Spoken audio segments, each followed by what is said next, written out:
Okay, hello everyone.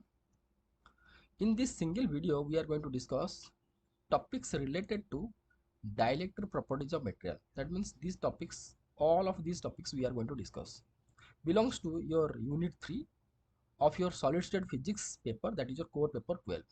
In another video, we are going to discuss this part, laser part. Okay. In this video, we are going to discuss dielectric and classifications of dielectrics. That means these 12 topics we are going to discuss in this single video. Okay. Polarization of dielectric material, polarization vector and relation with bound surface charge density, atomic polarizability, dielectric susceptibility, dielectric constant or relative permittivity, relation between dielectric constant and susceptibility, relation between E, P and D, local electric field, Clausius Mosotti equation, classical theory of electronic polarizability, and different type of polarizations. Along with, we are going to discuss related probable questions and numericals for your examination. Okay, let's start to discuss our first topic, that is your dielectrics and classification of dielectrics. Okay, so let's start. So first of all, how we are going to define the dielectrics or dielectric materials? In general, insulators are called dielectric materials. The examples are glass, mica, wax, paper, etc. In these insulators, we know that the electrons are tightly bound to the nuclei of the atom. That means there is no free electrons available in this type of insulators. But we know that in case of conductor, large number of free electrons available on the surface of the conductor itself, but conductors are not used as the dielectric materials. In general, these insulators are used as the dielectric materials. Dielectric materials or dielectrics are broadly classified into two types: polar dielectrics and non-polar dielectrics materials. This figure A represents the polar dielectric materials. Figure B represents the non-polar dielectric materials. In the absence of electric field, we can found permanent dipoles in your polar dielectric materials. However, in the absence of applied electric field, we could not found any type of permanent dipoles in the non-polar dielectric materials. So this is the basic difference between polar and non-polar dielectric material. Oftenly you can get this difference 2 marks in your exam. What is the basic difference between the polar and non-polar dielectric materials? The answer will be, in the absence of applied external field, electric field,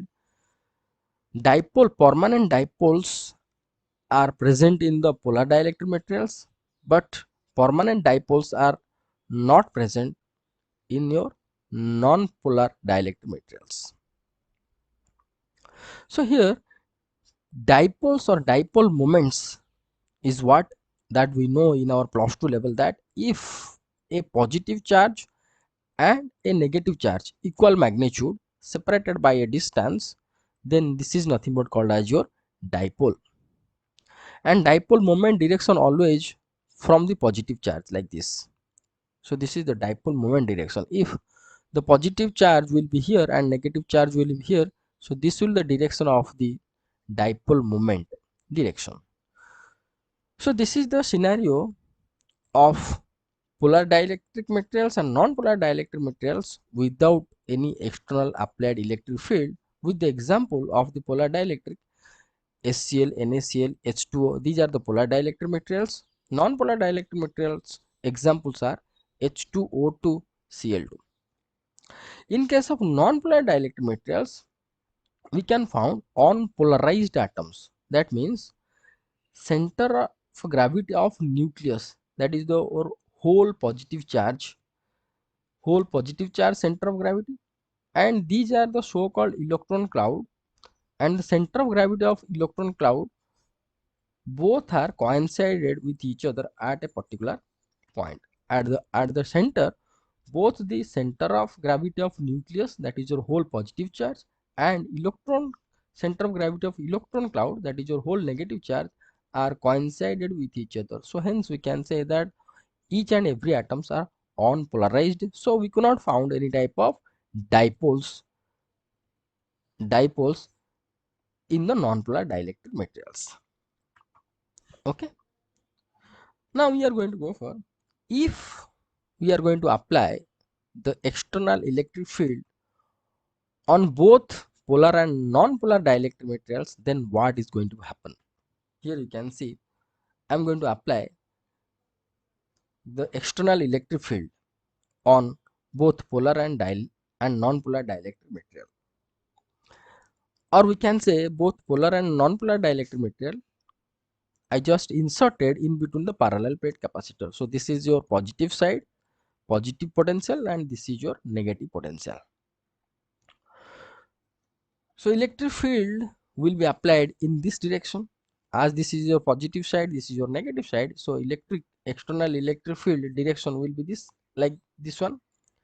So here E0 represents the external electric field which is applied on polar and non-polar dielectric materials. Here you can see, so this side positive means this positive charge is going to be repel and this negative charge is going to attract. So like this. Okay, now this dipole is going to start to rotate and this one is going to start to rotate like this. Okay, so when it will rotate, it will align themselves along the applied electric field, all the dipoles, and along with this positive and negative charge will be stretched somewhat. So both the way these dipoles are going to be polarized in external electric field, that the rotation, due to rotation it will be polarized or aligned, and then it will be somewhat stretched, due to which it will be polarized. Okay, like this. So whenever we are going to apply the electric field, this is the without this is the applied electric field, this is the scenario not applied electric field. Just when we applied electric field, this dipole this dipole these dipoles are going to be rotate and aligned with external electric field. In case of non-polar dielectric material, the whole positive charge and negative charge are going to be displaced by distance, suppose d. That means in this way it is all the atoms, individual atoms inside the non-polar dielectric material are going to be polarized. So this is the polarization process in your polar and non-polar dielectric material. Here I written that rotation or orientation of dipoles in the external electric field along the applied electric field plus displacement of positive and negative ions or charges. This is the two process we can found to polarize this polar dielectric material. But in case of non-polar dielectric material, displacement of center of gravity of nucleus and electron cloud is going to happen, and we are going to get the polarization. And in both the cases, here you can see a net negative charge is going to be induced on the surface, one side of the surface of the dielectric material, and net positive charge are going to be induced on the surface of another surface of the dielectric material. Same thing we can found in non-polar dielectric material also, right? But inside the dielectric material, here you can see inside the dielectric materials, the positive and negative charges are very close with each other, so they can cancel with each other. So due to the induce of surface charges, this one and this one, a electric field is going to be induced, that is called as the EP, or which is called the depolarization or field due to the induced surface charges on the opposite faces of the dielectric material, which will oppose this applied electric field. Same also can be found in the nonpolar dielectric material. EP, that is your depolarization field. So hence net electric field inside the dielectric material will be E equal to E naught minus EP, because E naught having the direction along this way and EP direction along this way. So vectorially it will be add, means simply it will be subtract, that is your E naught minus EP. Also same we can found in your non-polar dielectric material. Okay. Okay. Now we are going to define this capital P. In detail we are going to discuss in our next topic. So here capital P is called the polarization vector. This polarization vector represents the polarization per unit volume of the dielectric material. Here you can see that suppose we are going to consider a unit volume inside the dielectric material here. So what will be the polarization inside the unit volume of the dielectric material? That is called as the P. And here you can see that net polarization of the dielectric material, that may be polar or non-polar. Here this is the positive charge one side and this is your negative charge this side. So if I am going to consider this one is your net positive charge, like this, net positive charge and net negative charge separated by a distance, then this will be formed as a net dipole moment whose direction is this way. Hence the polarization vector or polarization per unit volume vector direction also along the same direction as the direction of net dipole moment, or we can say that the direction of this P vector or polarization vector always be with the net electric field direction. So P vector direction and E vector net electric field vector direction always be with the same direction. Okay, so you just write down this one, these things whatever I explained for you in your note for your exam. Okay, so in your exam may it will asked for the short question that what do you mean by depolarization vector. Okay, so this is the short question for 1 mark. So for simplicity and for your note I will suggest that yes, what I just explained, that in except the surface charges on the dielectric, these charges inside the dielectric material can be cancelled out. Okay, these charges can be cancelled out. So for the simplicity or for your better note, you just write this one what I explained in this slide. Same thing I am going to explain here for your note. You just write that this is your dielectric material, that may be polar or non-polar. Whenever we are going to apply the external electric field, then it will be polarized. So inside the dielectric material, these ions are very close with each other and they can be cancelled out. They can be cancelled or they can be uh, omitted. But net positive charge is induced on this side of the dielectric material. Net negative charge is induced on the this side of the dielectric material. Okay, this one. Okay, and here if the total area of this face, suppose A and total charge induced, suppose Qi, suppose. So here Qi by A will be called as the sigma P, that means surface charge density. So this is sigma P is called as the surface charge density. Magnitude on both the side of the dielectric material is same. So this is nothing but your called as your bound surface charge density, which is induced on the dielectric surface. Okay, and likewise we can define the sigma F is your free surface charge density, on the capacitor plate. So per unit area on this capacitor plate, what will be the charge? That is your sigma F. Likewise, per unit area on the surface of the dielectric material, what will the charge? This is your sigma p. Okay. Okay.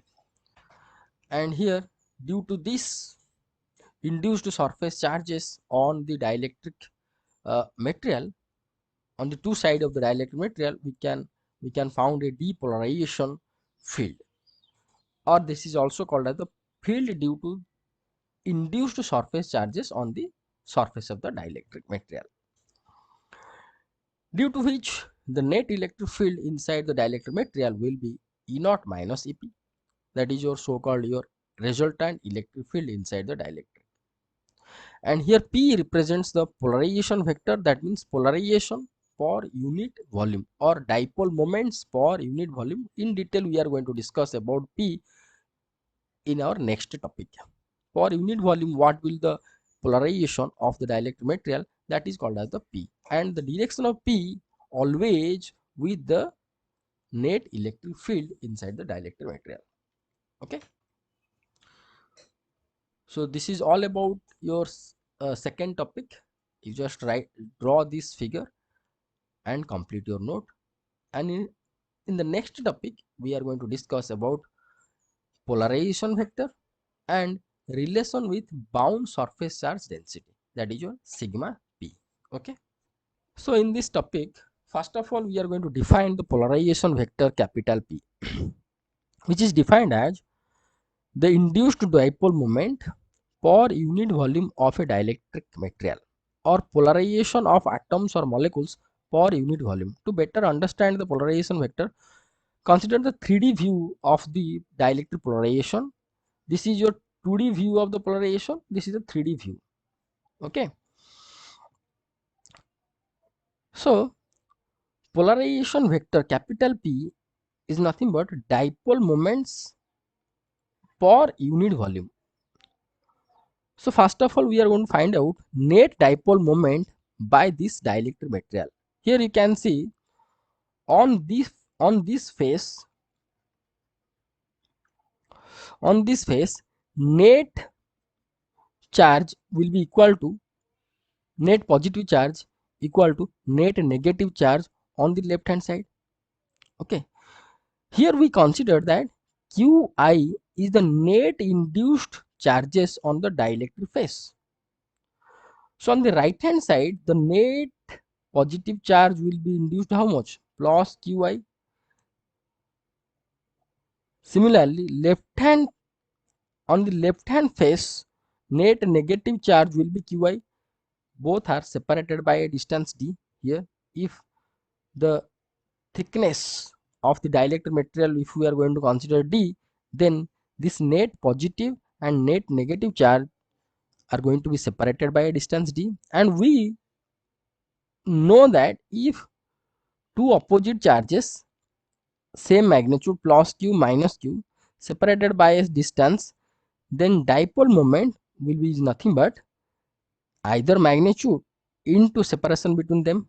If this will be d, then this will be dipole moment, single dipole moment.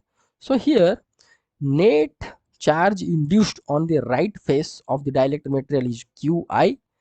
On the left side face on the dielectric material is your minus Qi separated by a distance d. So net dipole moment, here net induced dipole moment, here induced dipole moment means this charges on the surface, right surface and left surface of the dielectric material induced due to applied electric field. So hence net induced dipole moment in the dielectric will be how much? It is represented as small pi equal to Qi, either magnitude of this charge, that is your Qi separation by distance d. Vector, here I forgot to put the vector, you just put the vector here. Okay, put the vector. Now we found this is the net dipole moment produced by this dielectric material. So if we are going to consider a unit volume inside the dielectric material, then what will be the dipole moment? That is nothing but called as your polarization vector. So if capital V, we are going to consider the total volume of this dielectric material. Then P, that means polarization vector P, will be equal to how much? This Pi by V. Pi is nothing but QID by V. So this is the expression of the polarization vector, and you have to remember that you have to put the vector over here. And now, why this polarization vector always along this direction? Here I am going to explain. See, if we are going to consider a single dipole plus minus the dipole moment direction along this direction, so for this case, on the right face is the total charge Qi but plus, on the left face minus Qi. So the net dipole moment direction will be along this direction. So if it is so, per unit volume, wherever inside the material we are going to consider, wherever, here or here, per unit volume, it has to be, the direction of the polarization vector has to be along the direction of the total induced dipole moment. Or simply we have to remember that the polarization vector direction always along the net electric field inside the dielectric material E. P always along the direction of E. Okay. So this is all about polarization vector. About the polarization vector. Okay. So if we are going to consider this expression, here you can see that QID by V. V is nothing but your thickness into area.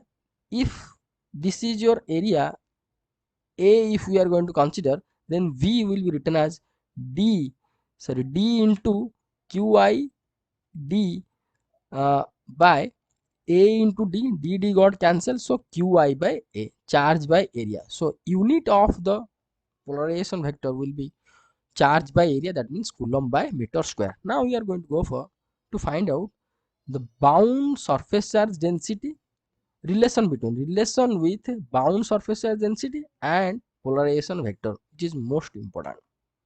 Okay, so so this is a 3D view of the dielectric polarization. Okay,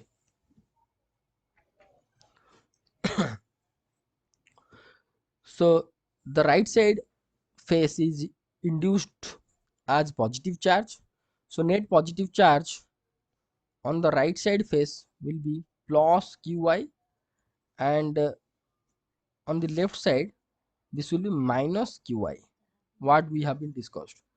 And the area of the each face here we considered as capital A. The area of each face we considered as capital A. This E0 is applied electric field and this is the net electric field. These things already we have been discussed. Okay. Now, in our previous slide, we found that polarization vector equal to Pi by V or QID by V, or we can write QID by A into D, because A is the area of each face and D is the thickness. So volume of this dielectric material, volume equal A into D, right? Now magnitude of this polarization vector can be written as this QID by AD, QID by AD. So we found QI by A. Okay, or we can write this A can be multiplied with this P magnitude into A equal to QI, right? In this case, most important, in this case, here we can see that angle between P vector and A vector is 0 degree. How it is? Here you can see the electric field, the net electric field direction is along positive x-axis direction.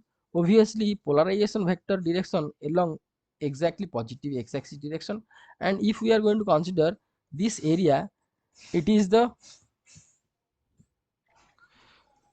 flat surface, plane, fully plane. So obviously the area vector of this face will be along exactly positive x-axis direction. This is the area vector direction, this is the p vector direction. Both are parallel with each other, so angle between them will be how much? Theta degree, right? So here this expression qy can be written as p magnitude a magnitude, into cos 0 degree, because cos 0 degree is your 1. So instead of 1 we can write cos 0 degree. So here you can see one vector another vector into cos theta can be written as p dot a format. So p dot a is nothing but your qi. So entire charge, the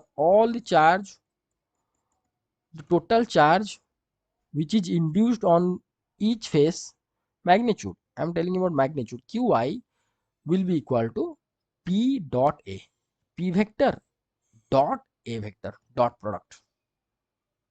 Okay, for this case, particularly for this case, this will be equal to how much? P into a. Here you can see, if I'm going to consider p dot a, this will be p cos 0 degree, and p cos 0 degree means only we are going to get p dot a, sorry, p into a. So total charge will be is nothing but p into a on this face. Okay, so in general we can write p dot a or p magnitude a magnitude cos theta, or we can write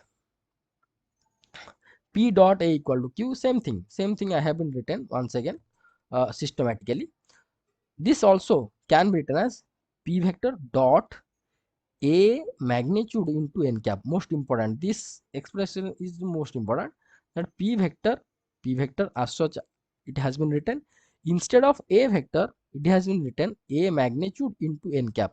Here n cap is the direction of area vector, only direction of area vector will be equal to qi, or it can be written as p vector dot n cap equal to qi by a, and this qi by a is nothing but sigma p, that is your bound surface charge density. That means per unit area, if I am going to consider this area, this is the unit area,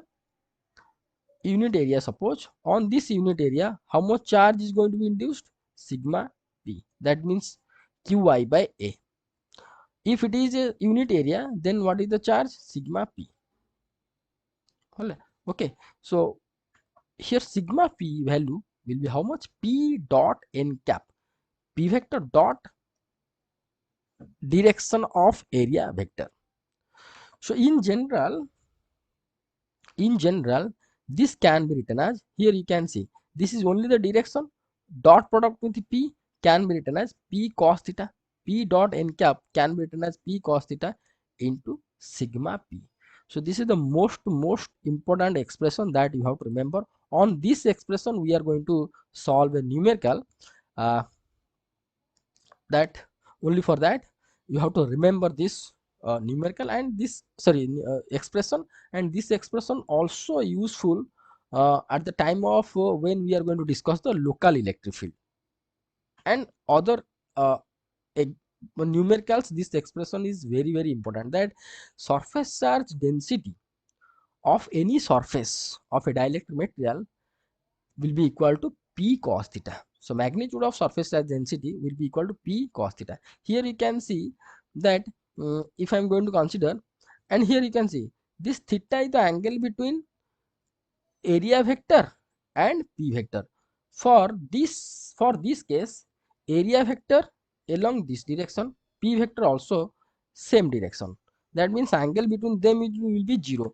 So for this case, particularly for this case, cos theta will be equal to 1, because theta will be equal to 0 degree, cos theta will be 1. So p equal to sigma p. So p will be equal to sigma p. If this is the flat surface, here we found polarization vector magnitude is equal to bound surface charge density. but in general we have to remember always P cos theta equal to sigma P. I'm going to give you simple example. Suppose this is a dielectric material.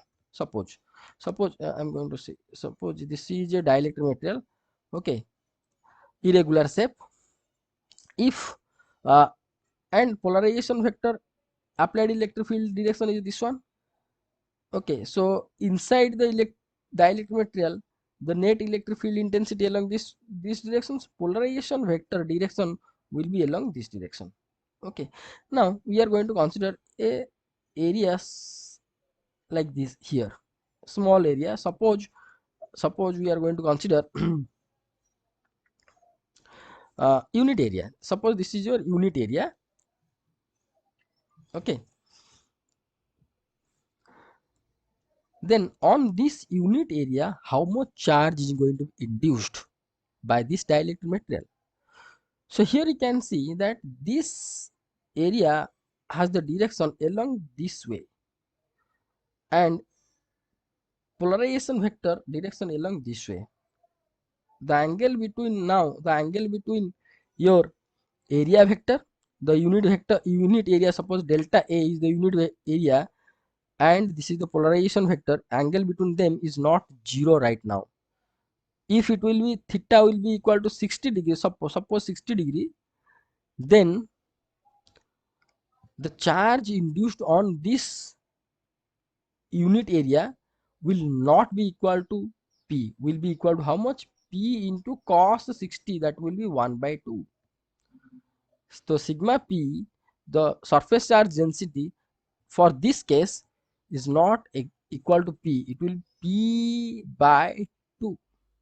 But if we are going to consider uh, here this area this area is parallel with P vector. This area, if this is your unit area, this area is parallel with P vector. On this unit area, the surface charge density will be equal to P, okay.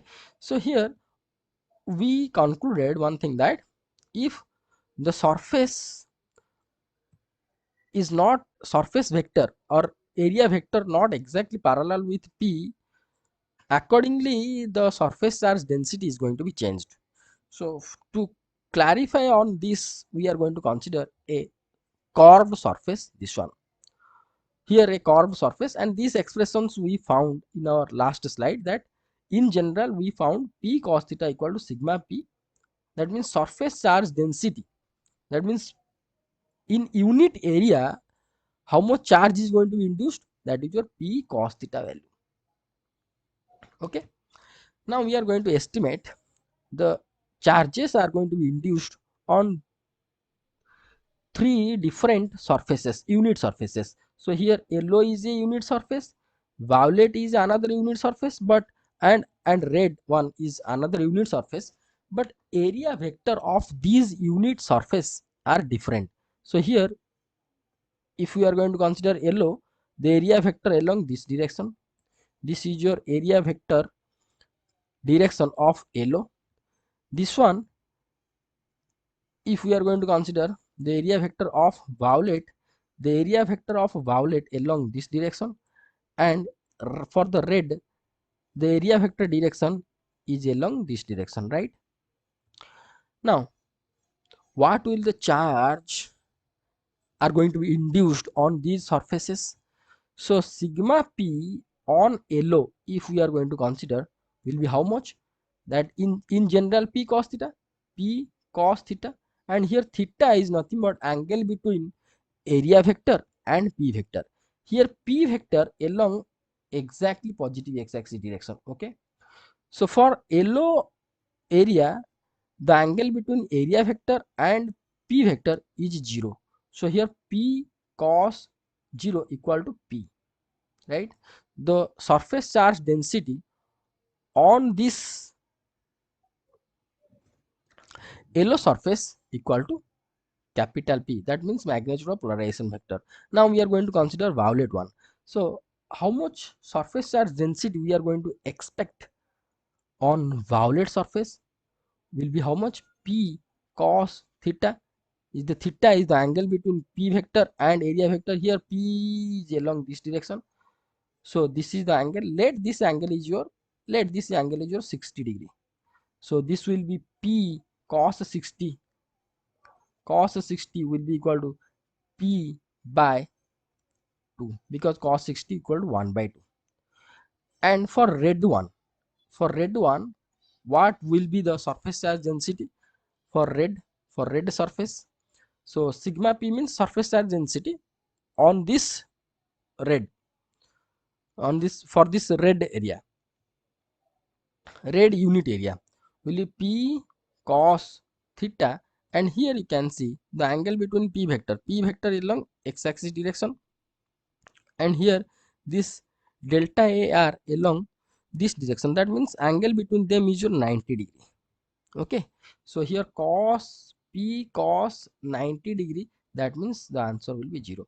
So here we found, as the angle increases from here to this side, as the angle between polarization vector and area vector increases from 0 to 90, the surface charge polarization gradually decreases.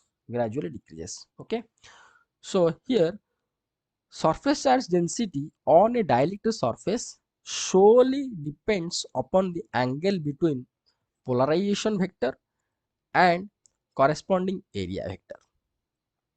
So this is the most important expression that you have to remember. On this expression we are going to solve a numerical, this one. A sample, phosphorus sample, is uniformly polarized and polarization produced is 5 into 10 to the power 6. Find the total surface charge developed on the area 6 centimeter square inclined 30 degree with direction of polarization. Okay, now here you can see, I'm going to show you. Suppose this is your phosphorus sample. Okay, so I'm going to draw a figure. Suppose this is the phosphorus sample. Suppose this is the phosphorus sample, and polarization vector whatever produced inside this phosphorus sample, that is your P value will be how much? 5 into 10 to the power minus 6 coulomb per meter square. Now we have to find out total surface charge developed on the area 6 meter square. Suppose we are going to consider this much surface area is your 6 meter square. This much surface area. Okay, this much surface area suppose is your 6 meter square. So on this surface area, what will be the charge is going to induce, that we have to find out. So this is the P vector. If we are going to consider this is the area, so area vector will be along this direction. Okay, this is your area vector. And if we are going to consider angle between P and E, it is given that this is 30 degree. 30 degree has been given. So first we have to find out on unit surface what will be the charge is going to be induced. So as we have been discussed in our previous slide, so surface charge density will be P cos theta. So per unit surface, what will be the surface charge density? Surface charge density, that means charge induced in a unit surface, will be equal to, so suppose we are going to consider this is your unit surface. Okay, here this is a unit surface. Okay, on this how much charge it will be induced? How much charge it will be induced? That will be P into cos theta. So that implies sigma P will be equal to P, already it has been given, that is your 5. It is given that 5 into 10 to the 6, that we have to put 5 into 10 to the power minus 6 into cos theta, cos 30 degree. So will be sigma p will be equal to 5 into 10 to the power minus 6 into root 3 by 2. Cos 30 degree will be nothing but root 3 by 2. If you are going to calculate, you can found 4.3 into 10 to the power minus 6 coulomb per meter square. So this value is nothing but surface charge density, that means charge per unit area, charge per unit area. That means in a unit area, in this area, this is the charge has been induced. Then in 6 meter square area, what will the charge is going to induce? So this is the charge, induced in unit area, therefore the net charge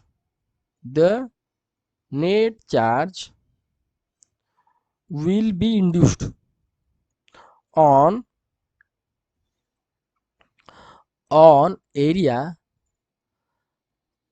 of 6 meter square will be how much? 6 into sigma p. Simple. That implies, so that implies 6 into sigma p, we found 4.3 in 10 to the minus 6, which will be equal to 6 into 4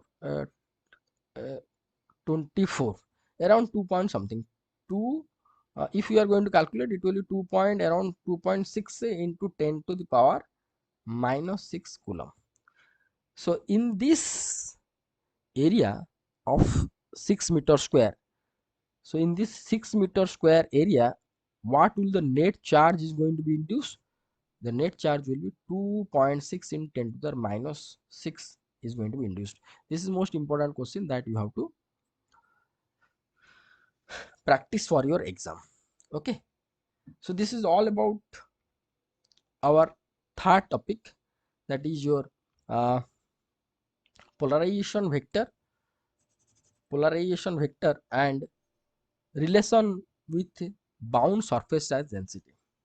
Here polarization vector mathematically represented as pi by v. Pi is the net induced charges on the dielectric phase, and the relation, the most important relation between polarization vector and bound surface charge is your p cos theta equal to sigma p. This is the most important expression that you have to remember. On the base of this expression, we done this and here we discussed that how the surface charge density is going to be changed with the angle between p and area vector is going to be changed, and on the base of that, this is the question that we have been discussed. In our next topic that we are going to discuss, that atomic polarizability, symbolically it has been written as alpha. Okay,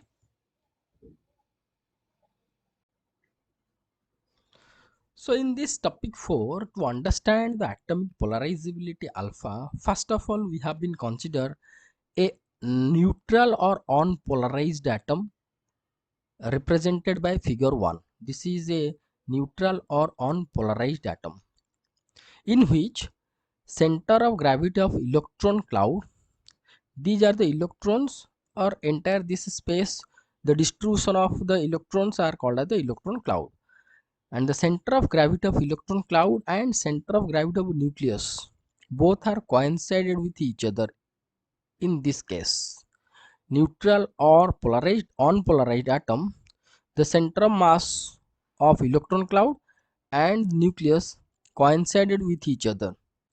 So the net induced polarization, or net polarization is 0, or we can say net dipole moment is 0. There is no dipole moment. Now if we are going to apply a electric field externally by using parallel plate capacitor, then the center of gravity of the electron cloud and nucleus are going to be displaced by a distance x. Same thing it has been written, when external field E0 will be applied on unpolarized atom, the center of gravity of nucleus, that is your net positive charge, and electron cloud, which is the net negative charge, will be displaced by a distance x. Okay, if here you can imagine, if I am going to increase the strength of this E0, then this separation will be increased. Obviously the separation will be increased. If strength will be increased, then the separation between positive charge center and negative charge center will be increased. Obviously, as the result, dipole moment will be increased. That means p, small p vector is proportional to E naught vector. How it is, I am going to explain somewhat, very simple.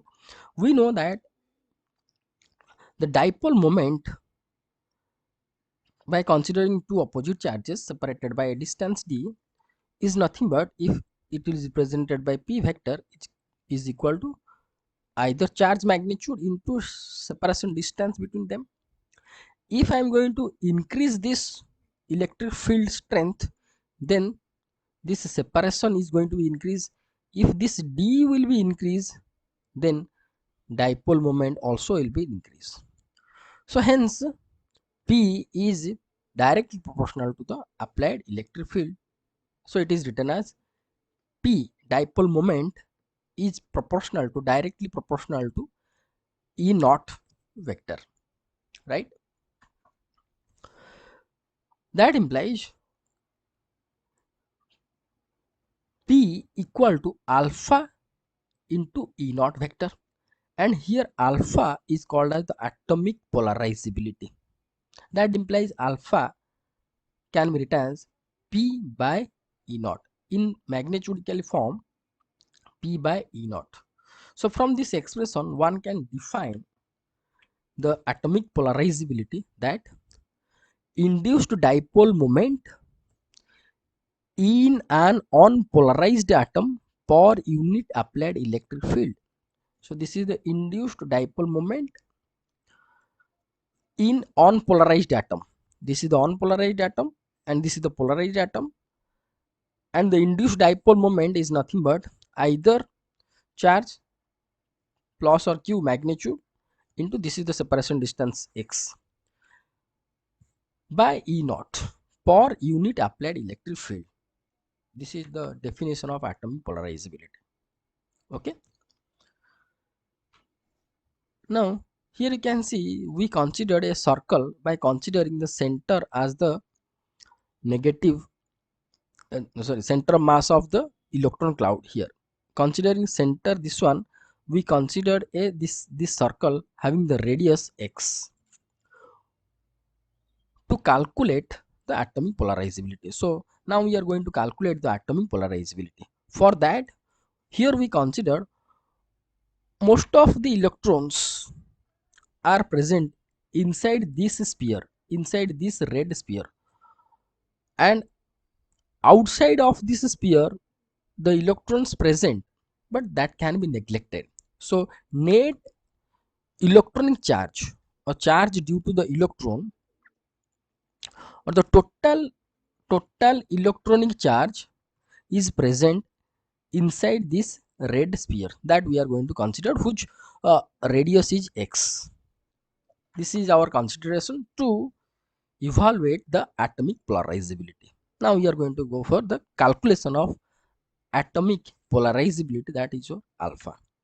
As I told that in your figure 2, I told that this circle or this sphere represents that inside this sphere whole of the electronic charge is present, whose radius is x. Okay, now we are going to find out atomic polarizability. So this is the note for your exam. In your exam, this question is your 6-mark question. Okay, 6-mark question that you have to write. This much is enough for your 6 mark. This is the 4 to 6 mark question. This is the 4 to 6 mark question. So this much write up you have to write in your exam, means you are going to get the full mark. So in your question, definition of atomic polarizability can be asked for 1 to 2 mark question. Okay, how define the atomic polarizability? For 1 mark or 1.5 mark. Now here what you have to write for this 4 to 6 mark: when external electric field E0 will be applied, separation between the center of gravity of nucleus, that is the net positive charge, and electron cloud, center of gravity of net new electron cloud, that is your negative charge, will be displaced by a distance x and stay in a equilibrium situation as shown in the figure. So this is the equilibrium situation. Here you can see this applied external electric field tries to stretch or tries to displace the net positive charge and negative charge, or tries to stretch the atom. Wherever the Coulombic attraction between the positive and negative charge are going to restore the polarized atom to unpolarized. The E0 applied external electric field tries to polarize the atom.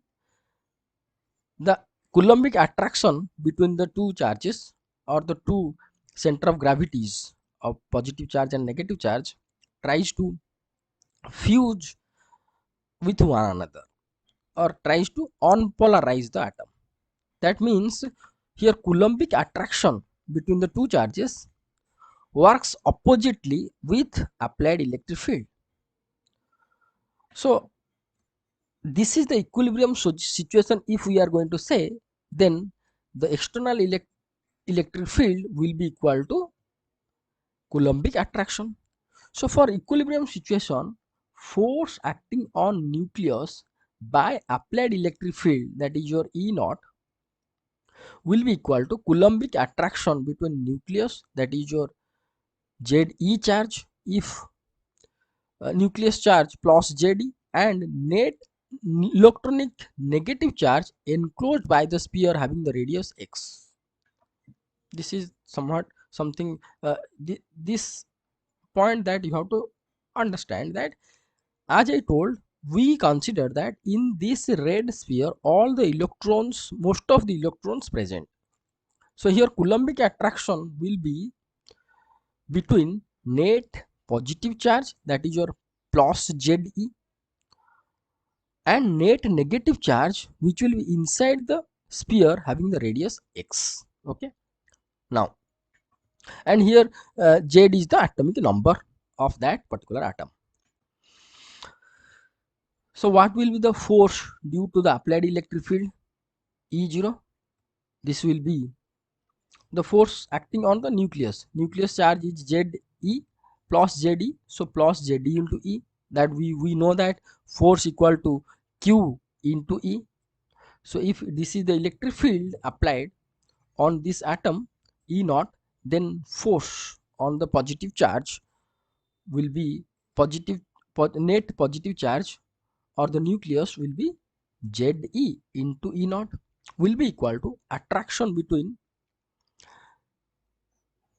nucleus and the net electronic negative charge enclosed by the sphere having the radius x. This is most important. So what will be the Coulombic attraction? Will be 1 by 4 pi epsilon 0 q into q dash by x square. So here Ze represents the net nucleus charge, that is your plus Ze, and here q dash represents the net negative electronic charge enclosed by the sphere having the radius x. So now we are going to find out what will the value of the charge q dash. Here q dash is nothing but net negative charge enclosed by the sphere having the radius x. If radius x, what will the volume of that sphere? 4 by 3 pi rq. Okay, so indirectly we have to find out what will the charge enclosed in this volume. Initially, in the entire sphere, if you are going to consider, this is the sphere having the radius r, having the radius r, the what will the volume? Volume is your 4 by 3 pi rq. In this entire volume, what is the charge enclosed? Ze, electronic charge enclosed, Ze. So if it is so, per unit volume how much? And in the volume of 4 by 3 pi xq, how much? We can easily calculate. So same thing we are going to do. So here you have to put a heading, finding the value of q dash. The electronic charge in the sphere of the volume 4 by 3 pi rq, that means for unpolarized atom. I not written in detail because this much note is enough for your exam. Volume 4 by 3 pi rq, but because initially we have been considered that this is the unpolarized atom having the radius is r. Okay, will be equal to how much? Z into E. This is the electronic charge. So electronic charge per unit volume will be how much? Jd by 4 by 3 pi rq. Therefore, electronic charge in the sphere of the volume 4 by 3 pi xq will be how much? Ze by 4 by 3 pi rq. This term into 4 by 3 pi xq. Okay. Now, this is the value of q dash we found. Now, we are going to substitute this q dash value in the equation number 1. Hence, equation number 1 will be how much? Left hand side is your plus Jd into E naught equal to 1 by 4 pi epsilon 0. Ze by x square. Jd by x square is there. Q dash value is this much. Simply has been substituted over here. You just solve it. Here you can found that this is your Jd. Jd will be Jd square. 4 by 3 pi got cancelled, and here �x𝐞 square, so only one x will be there on the numerator, and here rq. Okay, that implies here you can see this is the plus Jd, also this is Jd. One Jd value can be cancelled out, so E naught will be 4 by 1 by 4 pi epsilon 0, 1 by 4 pi epsilon 0 Jd into x by rq. So E naught will be 1 by 4 pi epsilon 0. Here Jd into x is nothing but P. How it is? Here you can see. Jd is nothing but net electronic charge. Displaced how much distance? X distance. Represents the dipole moment of this atom, single atom. Okay. So Jd into x is nothing but P. Here P, you just write. Here P is the magnitude of dipole moment of the atom. Magnitude of dipole moment of the single atom of the atom. Okay, so 4 by 3 pi rq will be P by E naught. Okay, and we have been defined here that alpha is nothing but P by E naught. That means induced dipole moment per unit applied electric field. So instead of P by E naught, we can put alpha. So we found alpha equal to 4 pi epsilon 0 into rq. This is the expression of atomic polarizability of a single atom. Now we can define atomic polarization, that is your capital P. What is the meaning of that? That means how many atomic dipole moments we can found per unit volume. I am going to show you one example. Here, this is our fifth topic we are going to discuss. After this, here you can see this is the dielectric material. In unit unit volume, a single atom is not there. More than one atom will be there. So for the single atom, what will the atomic polarizability or dipole moment? That is your P. P equal to E into 4 pi epsilon 0 into RQ. That means P will be equal to this alpha into P. Here you can write. The P will be equal to how much? This will be 4 pi epsilon 0 RQ is your alpha, so alpha into E naught. So dipole moment of a single atom equal to alpha into E naught single atom, but in a unit volume not a single atom present, more than one atom will be present. So in unit volume, how many atoms are to be present, that will be give us the total dipole moment per unit volume. Same thing we have been defined in our third topic itself. I'm going to show you. Here you can see that same thing we have been defined in our third topic, that here polarization capital P is nothing but polarization of atom or molecules per unit volume, or induced dipole moments per unit volume. So here induced dipole moments is by an single atom. Single atom, how much dipole moment is going to be induced, but per unit volume how much dipole moment we are going to find out, that is depends upon the number of atoms present in the unit volume. So per unit volume, what will be the net dipole moment? If this is your unit volume, in this unit volume, how much dipole moment we can found? That is nothing but your capital P. So per unit volume, the dipole moment is depends upon atomic dipole moments. It depends upon number of atoms or molecules present in that volume. So atomic polarization is equal to Na into single dipole moment, single atomic dipole moment, that is your alpha into E0, E naught. And here Na is nothing but number of atoms or molecules per unit volume. Okay, so per unit volume, suppose I am going to consider in this is a unit volume. Suppose this is the unit volume. In this unit volume, 10 atoms are present. So what will be the capital P? Will be equal to 10 into small p. This the small p is represents the dipole moment by a single atom. So if 10 atom is present, so total dipole moment in this unit volume will be 10 into p. P is represents dipole moment of single atom. So this will be represents the net dipole moment per unit volume. What we have been discussed in our third topic.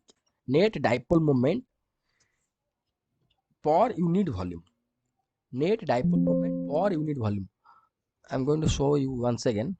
This is most important. This is most important. Net, see, induced dipole moment per unit volume. So here net dipole moment per unit volume for atomic polarizability case I am going to tell to you is depends upon the number of atoms per unit volume, this one. So here we have been defined that atomic polarization capital P is your, see these things you have to write, okay, these things is your Na into alpha into E naught, that is your Na is your number of atoms or molecules per unit volume. Okay, now we are going to go for our next topic, that is your dielectric susceptibility, that is your 𝐽. Okay, okay, this is our topic number 5. In this topic we are going to discuss about dielectric susceptibility represented by xi subscript E. So before we are going to discuss about susceptibility, first we are going to discuss somewhat about what do you mean by dipole moment. Already we have been discussed in our previous topics, that is your either charge magnitude into distance between them.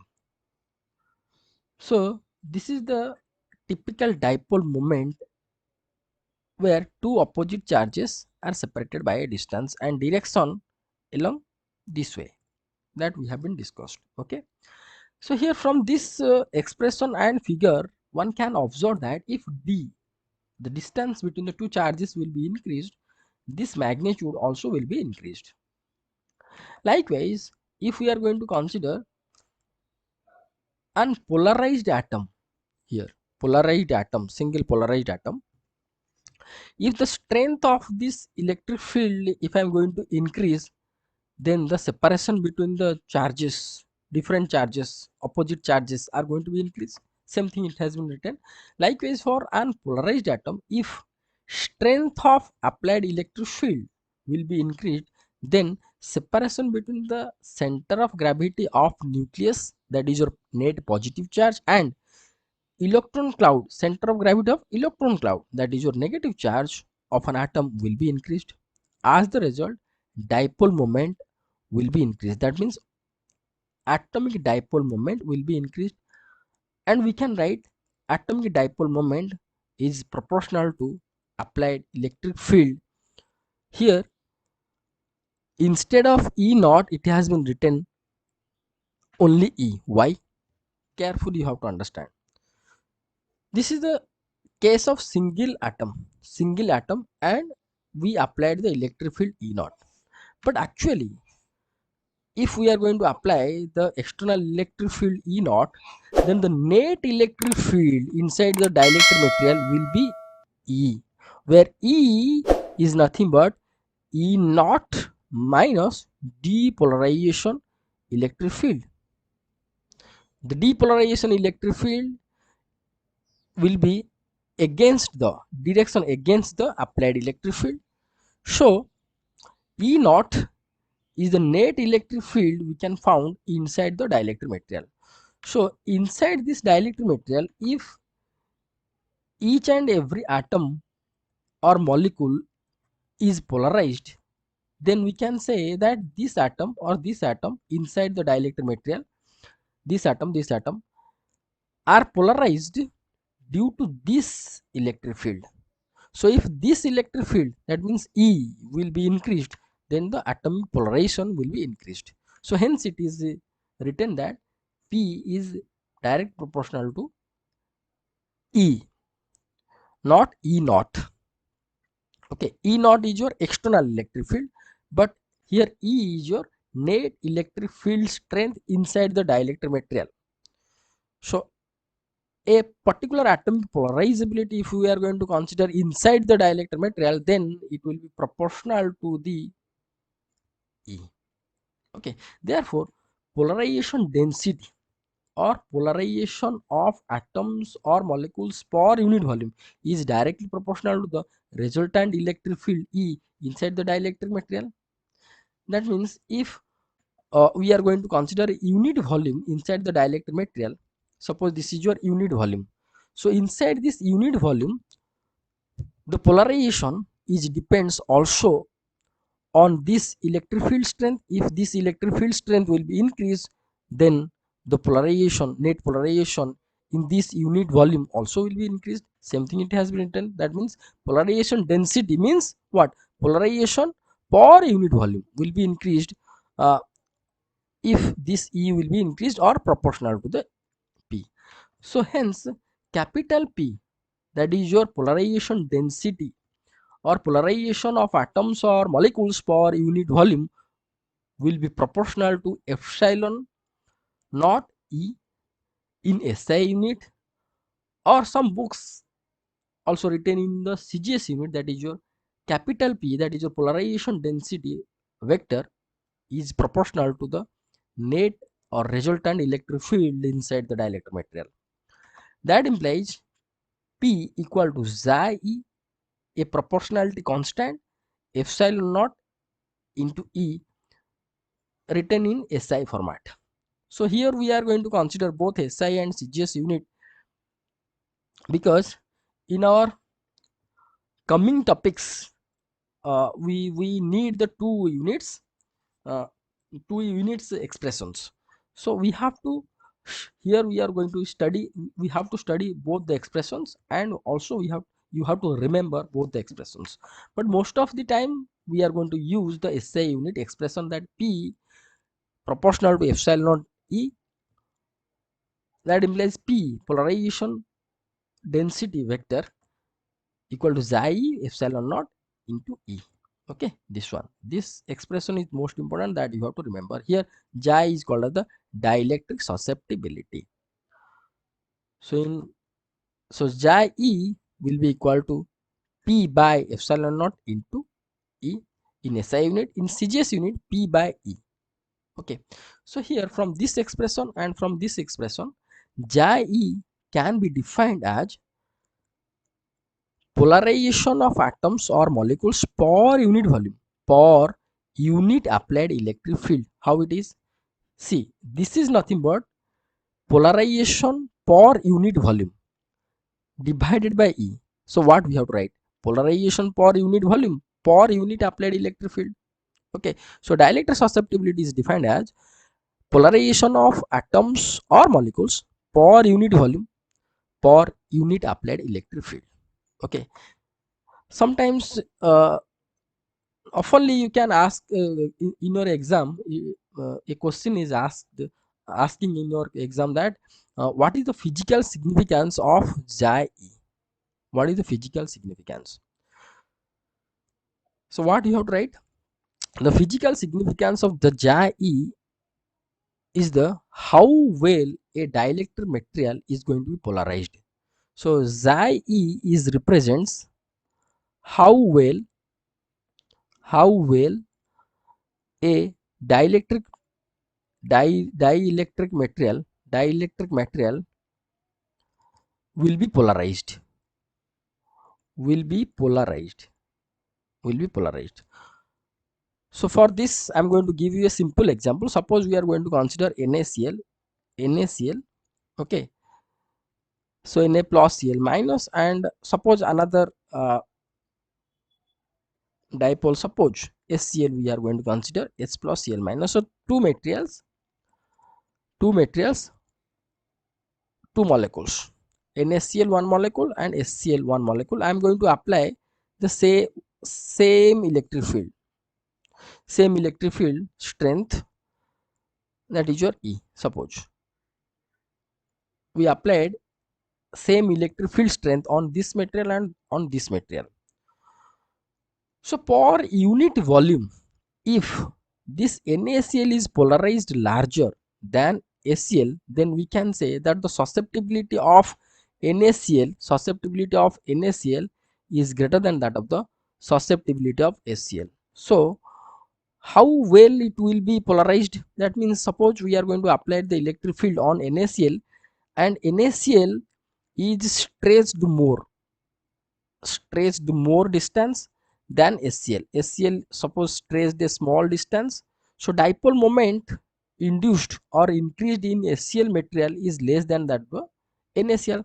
So if I am going to consider unit volume, this one, in this unit volume, if I am going to consider NaCl material, so NaCl will be give us larger polarization than HCl.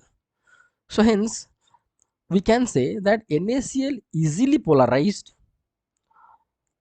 as compared with HCl by applying the same electric field. So susceptibility of NaCl is larger than the HCl or greater than the HCl. Okay, so this is the 1 mark question. Always you can found in your exams, 1 or 1.5 mark. What will the physical significance of dielectric susceptibility, that you have to write how well a dielectric material will be polarized. Okay, so on this topic number 5 and topic number 4, we are going to discuss a numerical. This one, consider 1 mole of helium gas consisting of non-polar atoms has an electric susceptibility is given, 𝐻𝐸 is given at NTP, normal temperature and pressure. Find the dipole moment induced in the atom or atomic dipole moment and atomic polarizability if the electric field is your 10 to the power 3 volt per meter is applied on the gas. So given data are your susceptibility, normal temperature, pressure is one data also, and 1 mole is another data, and applied electric field is your 10 to the power 3 volt per meter. Okay, so all the uh, data we have to write first. Okay, Susceptibility is given as your 7 into 10 to the power minus 25 coulomb square by Newton into meter, right? Electric field E is given that 10 to the power 3 volt by meter. This much directly it has been given. Okay, so from these two data we can found. Okay, first what are the things we have to find out? We have to find out the dipole moment, induced dipole moment in each atom. That means P will be is nothing but alpha into E. This is the atomic polarizability into E. Okay. So we have to find out P and also E. And previously we have been just discussed in our topic 4 that atomic polarization P is nothing but n into alpha into E, the number of atoms per unit volume, into alpha into E, that we have to write. So here capital P, that means polarization per unit volume, equal to number of atoms present per unit volume. Suppose this is your number of atoms per unit volume, present per unit volume, into P, okay, dipole moment of each atom, this one, and number of, this is your n is your number of atoms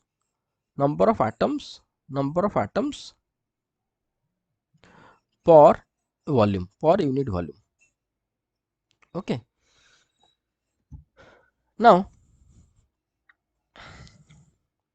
so if we can found n and P, easily we can found the this small p value. Okay, so from this two data we can found capital P, the polarization vector. Okay, the polarization vector capital P is nothing but how much? This one, polarization vector P, magnitude of polarization vector will be how much? Chi epsilon naught into E, that is your chi epsilon naught into E. Then what is the value has been given? 7 into 10 to the power minus 25 into epsilon naught value we know, that is your 8.85 into 10 to the power minus minus 12. Okay, 10 to the minus 12 into electric field intensity also given, that is your 10 to the power 3. If you are going to calculate this one, you can found the value will be 61.9 into 10 to the power minus 34 coulomb per meter square. So P value we found.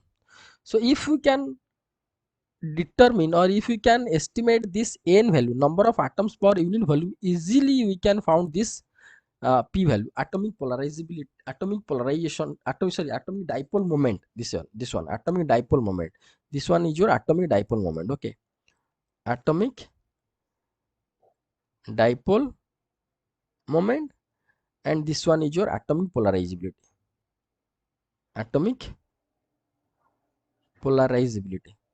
So atomic dipole moment easily we can calculate. So one data also given at NTP 1 mole gas.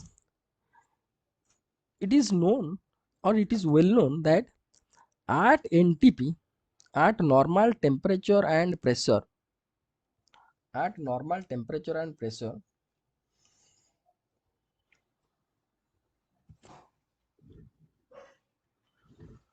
1 mole of gas, 1 mole of gas contains 6 into 10 to the power 23 number of molecules, 23 number of molecules, and volume equal to 22.4 liter. These things you have to remember. Okay, at normal temperature and pressure, 1 mole of gas contains 6, that is the Avogadro's number of molecules, 6 into 10 to the power 6 point something. You just remember 6 into 10 to the power 23 number of molecules, and volume 22.4 liter, right? So how many number of molecules we can found per unit volume? So in this volume, this much number of molecules. So for unit volume, so in unit volume, the number of molecules, the number of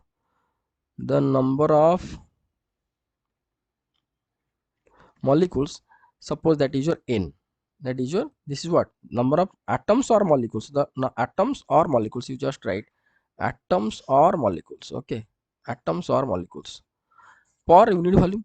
So here in unit volume, the number of molecules, that is your n, will be how much?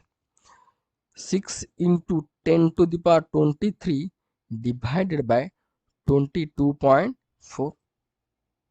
Okay, this value will be approximately equal to 0.26 into 10 to the 26, 10 to the 26 numbers per meter cube, numbers per meter cube. So here we found the number of molecules per unit volume. So from this expression, that is from the expression capital P equal to N P, that implies P will be equal to, P will be how much? Capital P by N. Capital P already we found that 61.9 into 10 to the power minus 34 divided by this value 0.26 into 10 to the power 26. So here this value will be how much approximately? If you are going to calculate, it will be 2.3 into 10 to the power minus 58 coulomb into meter. Okay, coulomb into meter. So here we found the first answer, that find the dipole moment or atomic dipole moment, that is your this one. Then atomic polarizability, alpha will be how much? Alpha will be this P by small p by E. So this will be 2.3 into 10 to the power minus 58 divided by, it is given at 10 to the 3 value. So this will be equal to 2.31 into 10 to the power 358, 61. Okay, minus 61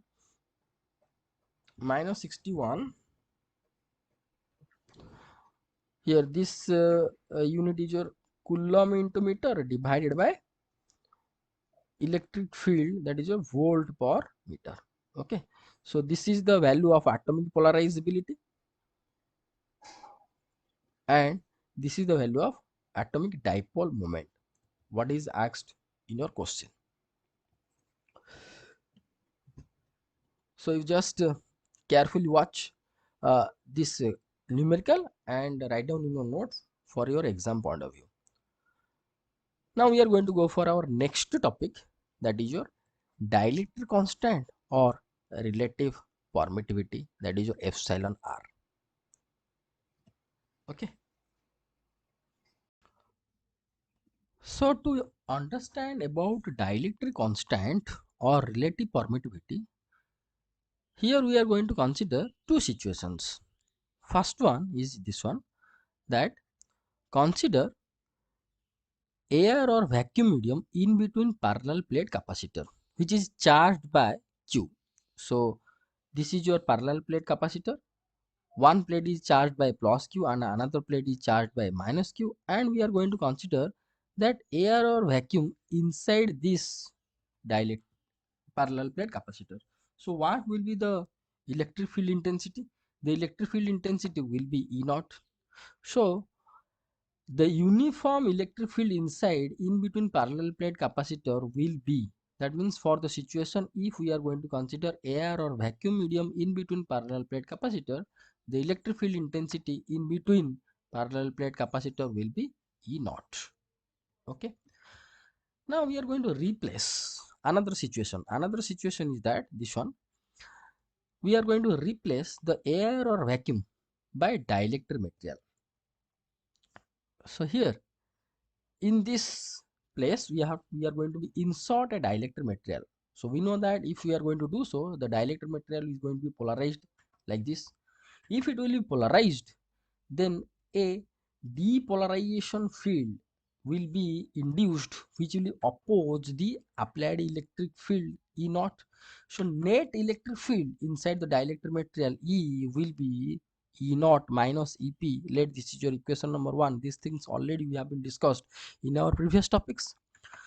Now here we found without any dielectric material, the electric field intensity in between the parallel plate capacitor is E0, and when we inserted a dielectric material, the net electric field intensity in between the parallel plate capacitor is your E.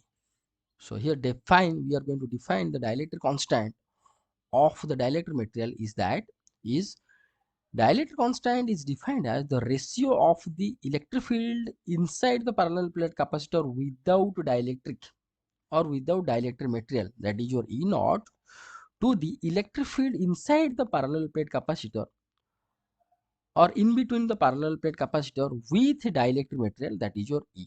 So dielectric constant K will be E0 by E. So magnitudically E0 by E, and E value we found E0 minus EP. So E0 minus EP is your dielectric constant. This is your equation number 2. So here you can see the net electric field is along the direction of E0. So obviously E0 is greater than that of the EP.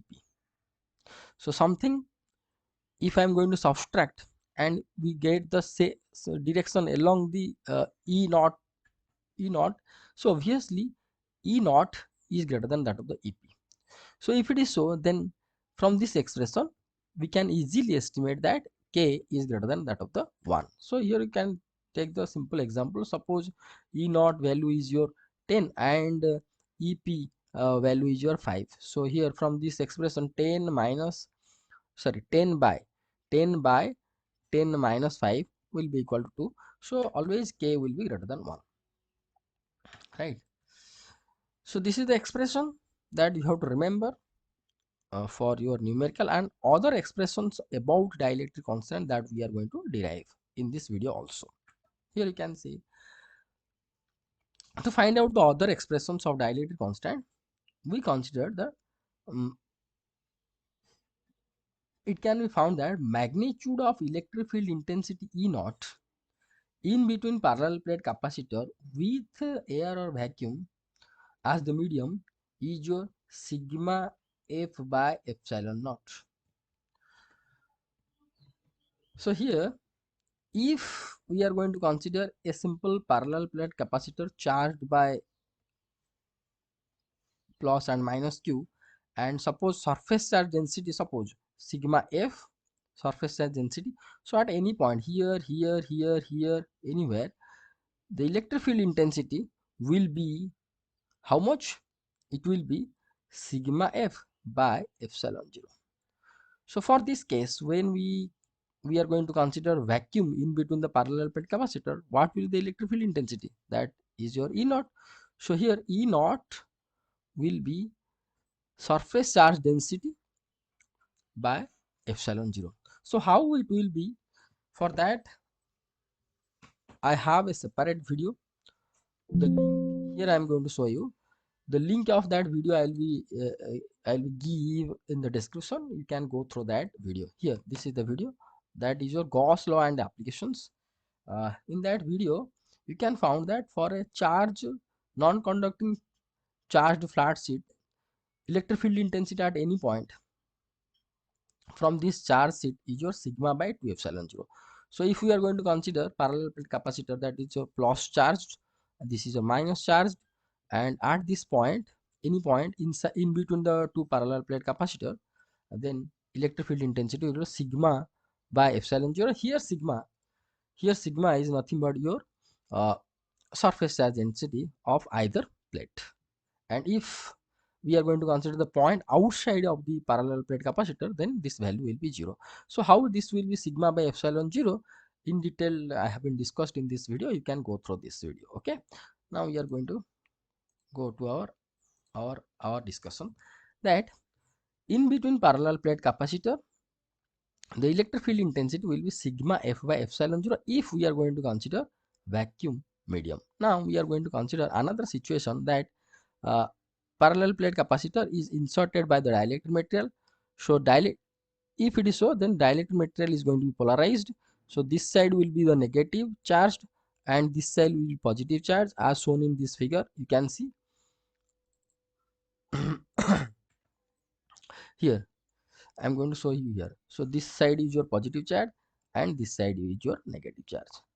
Due to this, the internal electric field intensity electric field intensity or the induced electric field intensity in between the dielectric material will be how much? EP.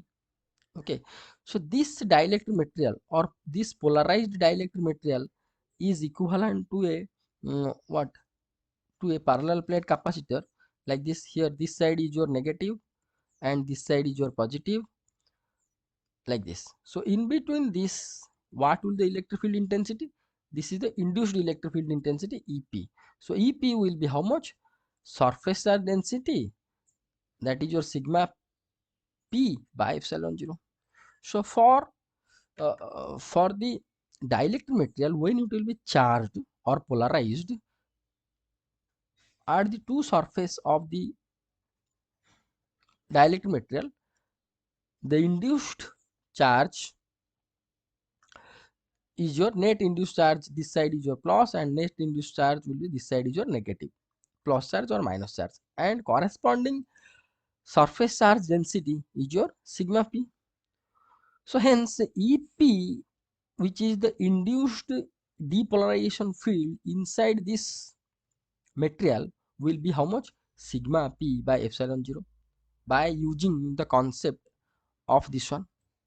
Okay, so now we are going to substitute this value, E naught value, that is your sigma F by epsilon 0, EP value sigma P by epsilon 0 in your equation number 2. So instead of E naught, it will be sigma F by epsilon 0, and here E naught minus EP will be sigma F by epsilon 0 and sigma P by epsilon 0. So by solving, we can get sigma F by sigma F minus sigma P. Let this is your equation number 3. See, equation number 2, 3, these expressions you have to remember for different type of numericals in your exam. Okay, now we are going to go for other forms of dielectric constant. So here you can see from the figure, it can be found that potential difference will be V naught between the two plates of parallel plate capacitor with air or vacuum. Then V naught will be E naught into D. We know that the general expression of electric field intensity and potential is nothing but negative gradient of potential, or in general we can say that the so-called this one dV, or the so-called potential difference, will be equal to E into the distance. So here electric field intensity without any dielectric material or vacuum, the E naught is the electric field intensity in between the parallel plate capacitor, and the distance between the parallel plate capacitor is your D. So if it is so, then potential difference between the two parallel plate capacitor for this situation, when air, medium or vacuum in between the plates, will be how much? V naught will be equal to E naught into D. Here D is the separation between the two plates. Okay, then capacitance will be how much? In general is nothing but capacitance is nothing but Q by V. So for this case, if we are going to consider E naught represents the capacitance for the parallel plate capacitor when it is filled by the vacuum. Filled by the vacuum is represented by C naught. It will be Q by V naught. V naught we found that E naught into D, Q by E naught into D. See, sometimes I am speaking out that E0 and E naught. So don't be confused. Both are same. E naught or E0. Okay. So here Q by E0 into D, we found capacitance of a parallel plate capacitor when the plate in between the plate air medium will be there. Now consider the potential difference V between the two plates with dielectric material. If we are going to consider the dielectric material in between the parallel plate capacitor, then what will the V? Because when we inserted the dielectric material, the net electric field intensity is your E, and the distance between the parallel plate capacitor is your D. So if E is the new electric field intensity, then V will be E into D, and the new capacitance of the capacitor when dielectric material is going to be inserted in between parallel plate capacitor, it will Q by V or Q by E into D, right?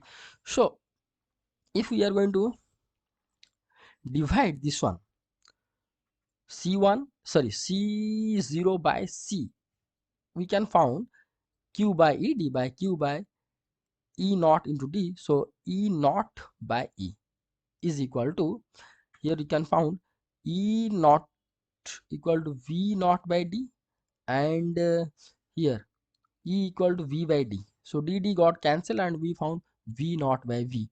We found in our previous slide that K is nothing but E naught by E. So here E naught by E is nothing but K. So here V naught by V will be also K. C by C naught also will be K. Let this is your expression, equation number 4. From this equation, easily it can be found that, see, E naught greater than that of the E. Okay. E naught greater than that of the E means this ratio is greater than that of the 1. This ratio greater than that of the 1. So obviously C by C naught will be greater than C by C naught greater than 1. So C is greater than that of the 0. And V naught by V0, V naught by V, V naught by V is greater than 1. So obviously V naught greater than V. Okay. Same thing it has been from the above expression, E naught greater than E, hence C greater than C naught. And from the equation number 3 in our previous slide, we found E naught by E equal to V naught by V. So hence V naught will be greater than that of the V. Now we are going to go for the special cases. See, once again I am going to recall you that these expressions, just wait, these expressions, that means equation number 2, equation number 3, and this also, sigma f by epsilon 0, sigma p by epsilon 0, these expressions you have to remember for your different numericals in your exam. Okay. Okay. And here also equation number 4 also you are going to, you have to remember. Now we are going to go for two cases when the dielectric material is metal. If we are going to consider dielectric material is a metal, then sigma f will be equal to sigma p. Okay, because if this is your metal, then it will be short circuit. Short circuit means from this to this, it is one type of closed. That means the charge on the parallel plate capacitor will be equal to charge on these sides, on the either side of the dielectric material. So sigma f will be sigma p. So if it is so, then from equation number 3, what we can get from equation number 3 here, equation number 3, sigma f equal to sigma p. So denominator will be 0. So k will be equal to something by 0 will be infinite. We can found dielectric constant will be infinite. You have, this is most important that you have to remember. Very, very important. This expression, result that dielectric for the metal, what will the dielectric constant? The dielectric constant will be infinite. If dielectric constant is infinite, then C will be also infinite. Capacitance. So capacitance of a metal also uh, infinite. When dielectric material is a vacuum, that means sigma p, here there is no dielectric material, so sigma p will be how much? Will be 0. If sigma p will be 0, then from the equation number 3, if this will be 0, so sigma f got cancelled and we are going to get the 1. So dielectric constant we can found equal to 1. Okay. Now the dielectric constant K is also called as the relative permittivity of the dielectric material. Some books, instead of K, somewhere it has been written the dielectric permittivity epsilon r. So don't be confused. Dielectric constant and dielectric relative permittivity both are same physically and mathematically. Okay. So instead of K, we can also write here epsilon r, relative permittivity of the dielectric material. Okay. Now based upon this discussion, we are going to go for two simple questions, this one and this one. Okay.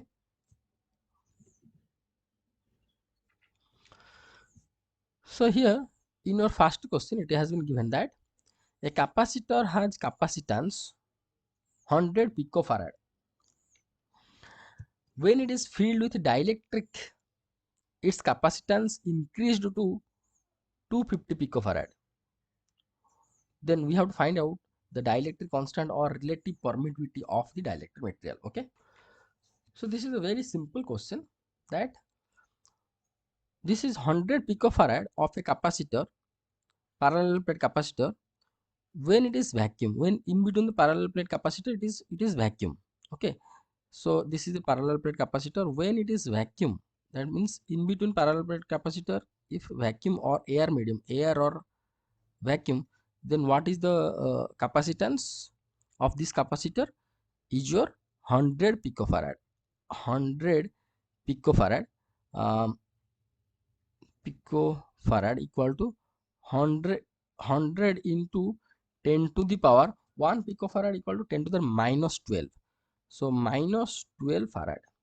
So as this capacitance observed when air or vacuum in between the parallel plate capacitor, so it is considered as C0, C0. So when this parallel plate is filled by a dielectric material, then its capacitance is increased to, or the new capacitance we found, 250 picofarad. That is your 250 into 10 to the power minus 12 farad. We have to find out what will the dielectric constant. We have to find out that K will be how much.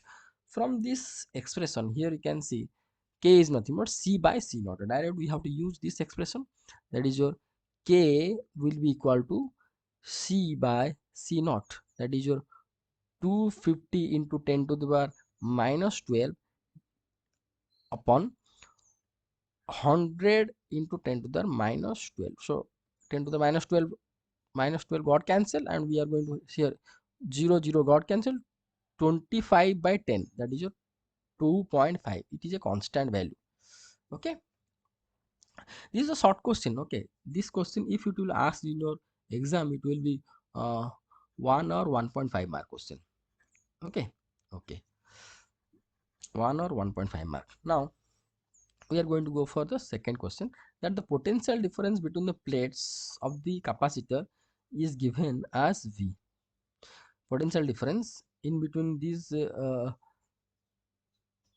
two in between the two plates of a parallel plate capacitor, suppose, is given as V.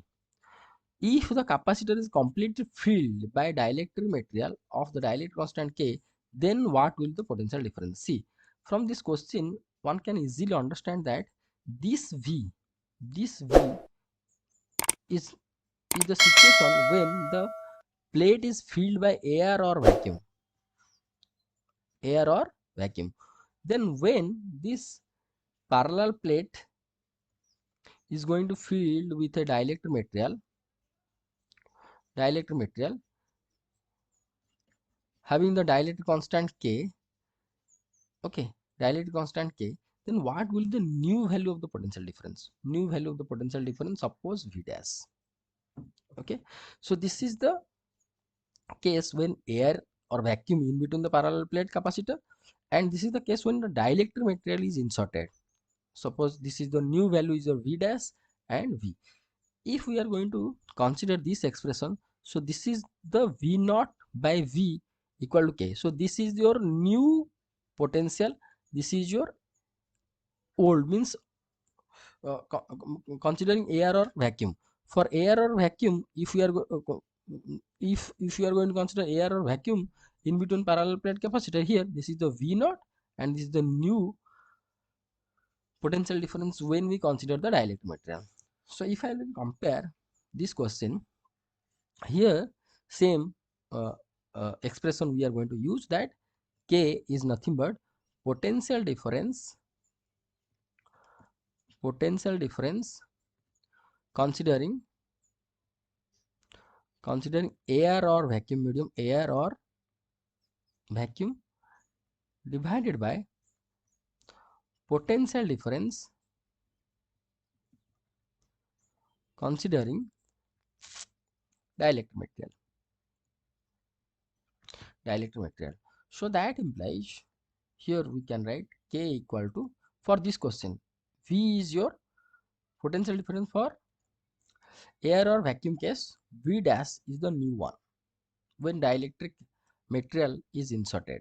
So that implies V dash is equal to V by B by K. So here, which option will be correct? The B one will be correct. V by K will be the correct answer. Okay. Okay. Now we are going to go for topic number 7, that is your relation between dielectric constant K and susceptibility. So before we have to start this topic, I suggest that pause the video and write down the note about topic number 6. Okay. So before we have to start this topic number 7, we have to just somewhat discuss about what are the probable questions, short questions you can found in your exam from this topic number 6. Simple questions you can found. Define dielectric constant, one question, 1 mark. Define dielectric constant. So what do you mean by sigma F? What do you mean by sigma P? Sigma P, that you can get the answer, 1 mark question. Okay. So what will the expression of dielectric constant by considering sigma F and sigma P? This is another short question. 1 mark question I am telling. And here you can see what will be the expression of dielectric constant by considering potential and capacitance. What is the dielectric constant of the metal? These are the short questions you can get in your exam from this topic. Okay. Now we are going to start the topic number 7. Topic number 7, that is your relation between dielectric constant K and susceptibility, that is your Xi. In our topic number 5, we have been discussed topic number 5, or yes, in this topic, in our topic number 5, we have been discussed about dielectric susceptibility, and we found dielectric susceptibility equal to polarization vector by epsilon naught into E, magnitudically P by epsilon 0 into E, in SI unit, in CGS unit P by E. And here is the definition in detail we have been discussed. So this expression we are going to use in our topic number 7. P by polarization vector magnitude by epsilon naught into E. E is the net electric field intensity inside the dielectric material. Okay. So here, okay, this is the note for this topic. Consider air or vacuum medium in between parallel plate capacitor charged by plus q and minus q respectively as shown in the figure. Sigma f is the free surface charge density on the capacitor plate. These things already we have been discussed. Okay, for this case, the uniform electric field intensity E naught in between parallel plate capacitor will be sigma f by epsilon 0. How it will be, we have been discussed in our last topic itself. Now replace the air or vacuum by dielectric constant, then electric field intensity in between the plates or parallel plate capacitor will be how much? That is your E, or resultant electric field intensity will be E equal to E naught minus EP, where EP is your depolarization field which will be induced along the reverse direction of applied electric field. E equal to E naught minus EP. These things already we have been discussed, and it can also be found that magnitude of electric field intensity EP will be equal to sigma P by epsilon naught. Okay, now hence equation number 1, if I am going to substitute this value EP value equal to sigma P by epsilon naught, then E magnitudically it has been written. Equation number 1 will be equal to E equal to E naught minus sigma P by epsilon naught. Okay. Now previously we know that the polarization vector of a dielectric material is your sigma P. For this case, we have been already discussed. I am going to show you previously. That means uh, here in this case, here in the topic 3, uh, that is your relation between bound surface charge density and polarization vector. What we found? We found that is your P equal to sigma P for the flat surface. When theta will be equal to 0, P polarization vector magnitude will be equal to surface charge density or induced surface charge density. These things in detail we have been discussed. P equal to sigma P. This expression we are going to be used in this 7th topic. Okay, so previously we know that P of dielectric material is your sigma P. That implies E, this expression E will be E naught minus, instead of sigma P we can substitute capital P by epsilon naught. Now we are going to divide E both the side of this equation number 2. E by E equal to E naught by E minus P by epsilon naught into 0 into E. Okay,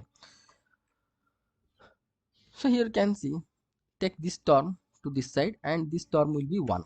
So 1, this will be plus P by E naught, sorry, epsilon naught into E equal to E naught by E. Let this is your equation number 3. Now, but we know that dielectric constant is nothing but E naught by E. In our topic number 6 we have been discussed. Dielectric constant is nothing but E naught by E. So here we are going to substitute, instead of E naught by E equal to K. Hence K will be equal to 1 plus P by epsilon naught into E. Let this is your equation number 4. But again, we know that dielectric susceptibility 𝐹 equal to P by epsilon naught into E.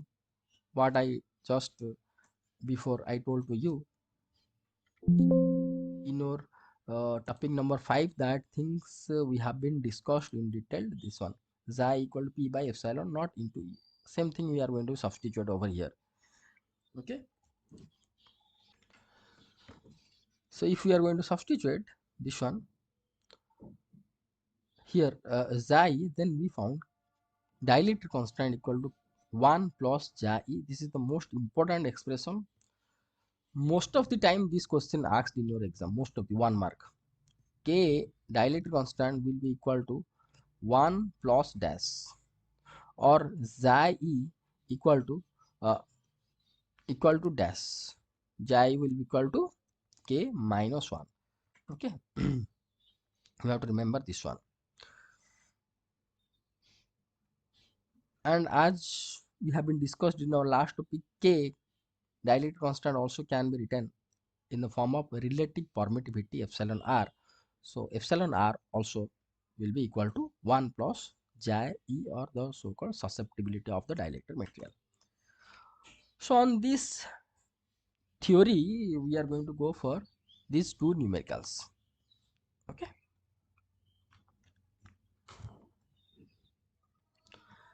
In the first question, it has been given that if the sodium chloride is subjected to an electric field of 1000 volt per meter and resulting polarization is 4 into 10 to the minus 8, calculate the relative permittivity, or the so-called dielectric constant, of sodium chloride given epsilon naught equal to 8 into 8.5 into 10 to the minus 12 F into meter inverse. So here mistakenly I not written the unit of the polarization. This will be charge by centimeter square, because polarization vector is nothing but your sigma p, that means charge per unit area. So charge per unit area means coulomb by meter square. So this is coulomb by meter square, c by meter square. Okay. So this is a unit of the polarization or polarization or polarizing vector. And here epsilon naught is given that Faraday into meter inverse is the unit. It is better that you have to write in the Newton format. Okay, I'm going to write, just wait. Okay, so here epsilon naught, we know that the value is 8.85 into the minus 12, but you just remember this unit. Now how we are going to solve this one? Here it has been asked that we have to find out epsilon r value, right? And we know that epsilon r is nothing but 1 plus 𝐴𝑖, and 𝐴𝑖 is nothing but p by epsilon 0 into e. Okay, so these relations will be help us to solve this numerical. Here you can see, first we have to write what are the data has been given. Okay,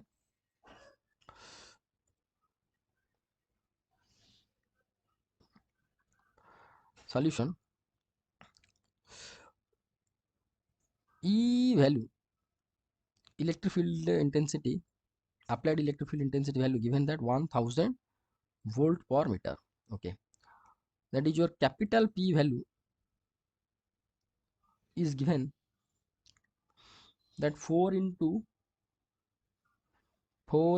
10 to the minus 8, 4 into 10 to the minus 8 centimeter per meter square. And this capital P will be is nothing but here you can see capital P, see 𝐴𝑖 equal to P by epsilon naught into E. Same thing you have to write. Okay, so capital P is nothing but that is your 𝐴𝑖 epsilon naught into E, right? But 𝐴𝑖 is how much? Is your k minus 1, dielectric constant minus 1. 𝐴𝑖 is your k minus 1, or epsilon relative permittivity minus 1, right?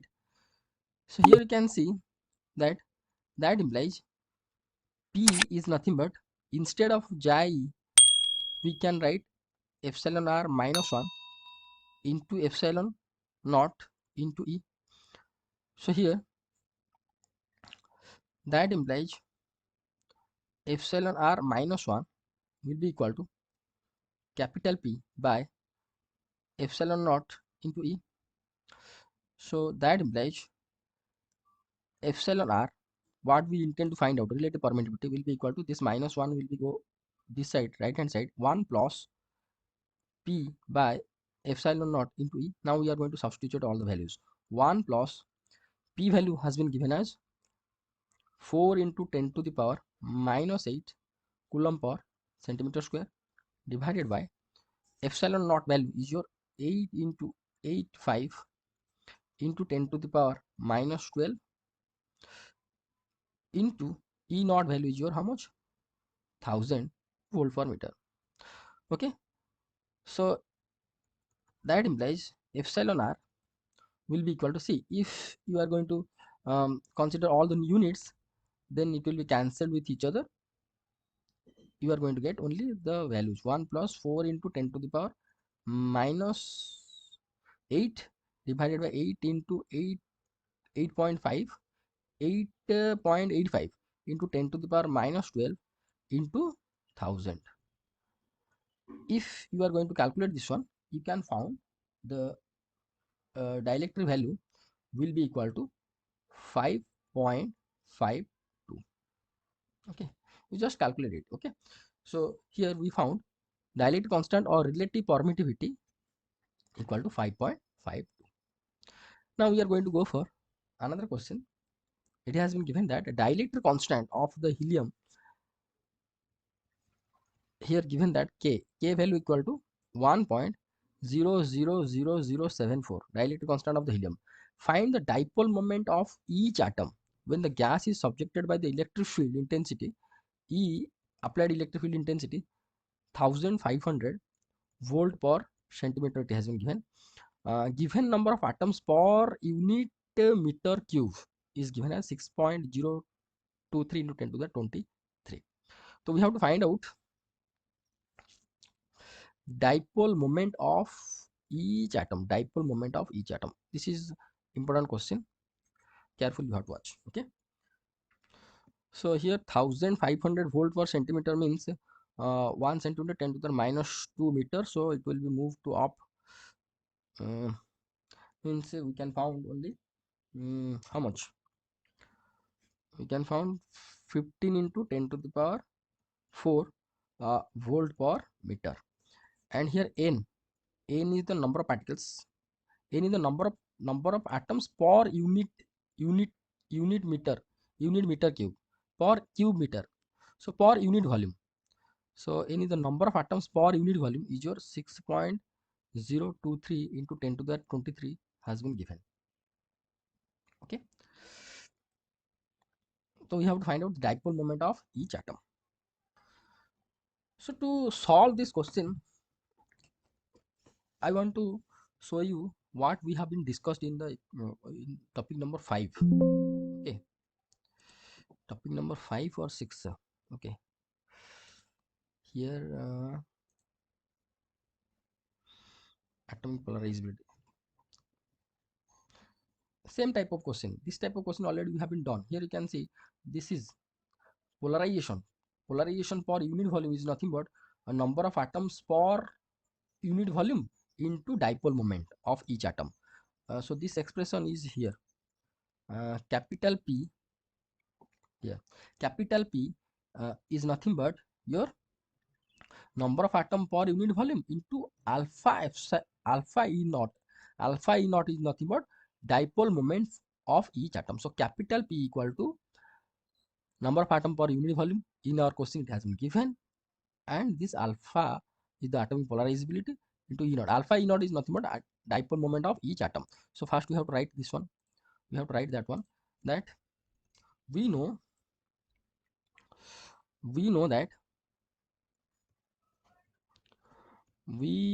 that capital P equal to n into small p. We have to find out the p, dipole moment of each atom. We have to find out this p. Okay, this p. So that implies p equal to capital P by n. Okay, n already given. We have to find out only capital P. So what will be the capital P value? So in our previous question, you can see we found capital P value is your epsilon r minus 1 into epsilon naught into E.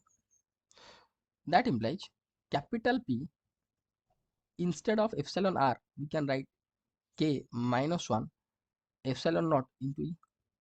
Okay, so that implies here we have to see, for to find out capital P, all the values has been given.